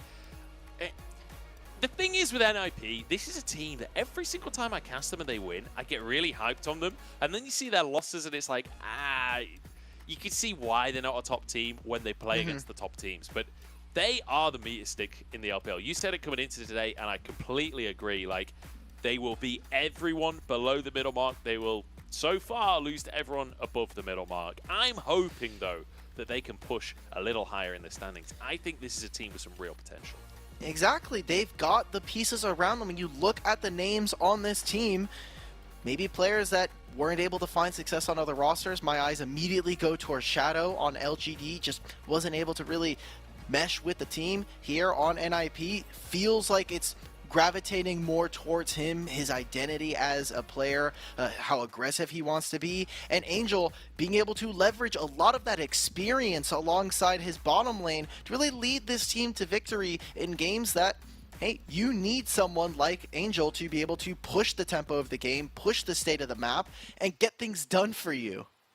Yeah, absolutely. He's more than willing to start a fight, more than willing to leverage his own advantage against Forge. And we even saw that to the point where Sword Art was able to punish him, roaming down to that bottom side to find Angel. But then when you've got that much pressure coming out from Angel that you have to send 2 players, we saw what happened to the rest of the map, right? Towers falling in every lane, the Herald taken, and that was kind of the beginning of the end. Fantastic stuff out from NIP. Ultra Prime, you know, still a long way to go for this team, and it does feel like Sword Art, we heard him in the interview saying a lot of people seeing as a bottom tier team, and we're hoping to prove them wrong. Like, it's all about teamwork, it's all about working together. I really hope that we can see some success for this squad, because there's a lot of names on this roster that you do really want to see succeed, but so far still feels like they're figuring out how to work as a team. They're still figuring out how these pieces mesh together. Yeah, you would think that with where the meta is, you have a strong AD carry in Doggo, who historically has been able to put up some numbers. hasn't really found, I think, his run this split so far, and even last split on BLG. Like, we're still waiting for that doggo that showed up at Worlds to give us an amazing performance, and we get glimpses of that. We get amazing times where I think doggo can be that guy, can be the huge AD carry that saves Ultra Prime, but it just doesn't feel like the team is cohesive enough, is not really gelling right now on the Rift. We see them make individual plays. They talk about their individual play being very strong, but it's just not all coming together at the right time. We're in week 3 now. We're getting over that hump in the season. It's got to start now. You got to start being able to turn around that split if you want to make it to playoffs. Yeah, you certainly do. We'll see if Ultra Prime can find their form once again later on in this split. I certainly hope so, but I got to say I'm not super optimistic right now. NIP, though, I feel like they are coming into form, and I'm excited for it. I'm excited to see what they can do against some of these bigger name teams, because I know you were mentioning the schedule earlier. It seems to kind of like ramp in difficulty the longer the schedule goes on for NIP. So I feel like we get to watch NIP kind of run the gauntlet across the rest of this split. Yeah, we already talked about it. They got JDG and Weibo coming up in week 5, and then week 6, they're also going to have to play against LNG. It's going to be a tough ride. I know you had said that Team WE might be a little inflated thanks to them being 3-0. I think Team WE has a very unique style, one that, well, it is maybe a little boring in terms of just waiting to scale up. They are very, very good at it, and they know exactly how they want to play it, which when we said this on a couple other shows. When you have an identity and you know exactly how you want to play it, that immediately sets you apart from a lot of the teams here in the LPL. Yeah, so interestingly, the MVP not going to be Angel in the mid lane. It goes to Shadow in the jungle, which is the right way around this time. I promise this time it actually is Shadow as the MVP. I said it last time as well. This time it's true. They wanted to give you the one-up. They're like, okay, look, he said the wrong one in the first one. We'll give him this one. Shadow did a performance. Yeah. Exactly. You had the big brain predictions coming in for this. I mean, Shadow, the early game, being able to control this, and I would not be surprised if the MVP just came down to this level 1 that, rightfully so, took Ultra Prime out of the early game. Yeah, I mean, fantastic 2v2 out from Shadow and Angel there. And then just really great follow-up in the rest of the game, like forcing all of the sums out from Doggo there, managing to survive so many of these plays. Like, I feel like there was multiple plays where Shadow got really, really low, but somehow made it out. And it only got more and more difficult, right? He got the Demonic Embrace, then the Redemption, so he's not only getting tankier with how much HP he has, but then he's also getting more damage thanks to how, you know, they feed into each other. Also has the Phase Rush, so it's incredibly tough to actually pin down. Didn't also help that Ultra Prime did end up missing a few abilities, and we're just unable at the very last second to kind of pin this jungler down. Congratulations to Shadow. Obviously, grabbing that MVP is very nice. We'll see how they can continue this form going on into the future weeks. Yeah, and I feel like Shadow has been, you said it coming into this series, he's been the identity for NIP so far, and I feel like great to see him getting an MVP, but great to see the rest of the team really like firing on all cylinders today. Yeah. This felt like a team win for NIP, and that's fantastic to see. Like, Photic and Dwarf doing well in the 2v2, Invincible, I mean, we've already said, like, absolutely dominating in the top lane. But Angel as well, like, complete control of the map. Fantastic stuff. And here are our results. 3-2-0 today. Top Esports over LGD, RNG over FPX, and then NIP over Ultra Prime as well. Turns out, when you are higher up on the standings, you have a generally higher expectation to win. I know. Shocker. Most of them winning, RNG obviously being the ninth place standing, FPX in 16th. These teams not really able to find the wins. We were taking a look at our standings holistically, and not too much movement. The RNG loss, obviously, or the RNG win, sorry, does bump them up a little bit, but now Ultra Prime, they're on the edge. They're on that bubble of making it in or out of playoffs, and they've got to be a little bit worried. They're on a loss streak right now. It's gonna be a little tough. Yeah, it is gonna be tough. LGD down 0-7. It's brutal. Considering how well some of the games have gone until they didn't, it's hard to see. It's hard to see. WE there, 3-0. I can't believe they've still only played 3 series. look at everyone else in the league. They're like 2 games Yeah. behind everyone else. They've had a bit of a weird schedule. It's been tough for them. Yeah, I think it's week 4. It might be week 5. They have 4 series within Ooh. that week. That is going to be brutal for them. Tomorrow's matches, though, IG versus OMG to kick us off. I feel like 2 very exciting teams there. That should be a bit of a banger. Weibo should be a pretty heavy favorite over RA, but RA have been doing some impressive stuff on occasion, so excited to see that one, especially when we're looking to the mid lane. But then LNG versus EDG, big old banger to finish us off tomorrow. That should be a big series. LNG looking better in the standings, but EDG, you know, with their most recent win, bringing Uzi to the table. Excited to see a little bit more of that. Oh, so many different storylines. You obviously have Wen coming in for IG, going up against Shanji. I think it's going to be a battle of all these different individual players. You even go down to the second match. You have RA Xiaoshu versus, you know, Xiaoshu, our rookie of the last week, coming up against the Shy. And then the last one, you've got Scout versus his former organization. Like, and they've got Uzi. That is a really good slate of games tomorrow. Yeah, it certainly is. Scout versus Uzi is it's old school. That is absolutely old school. That's going to be it from us. Thanks very much, Alk, for casting with me, and Kitty as well earlier. Yeah. I've been Munchables. That's been Alk Battery. We're going to say good night. We'll see you in chat tomorrow, but until then, we'll see you in Champ Select.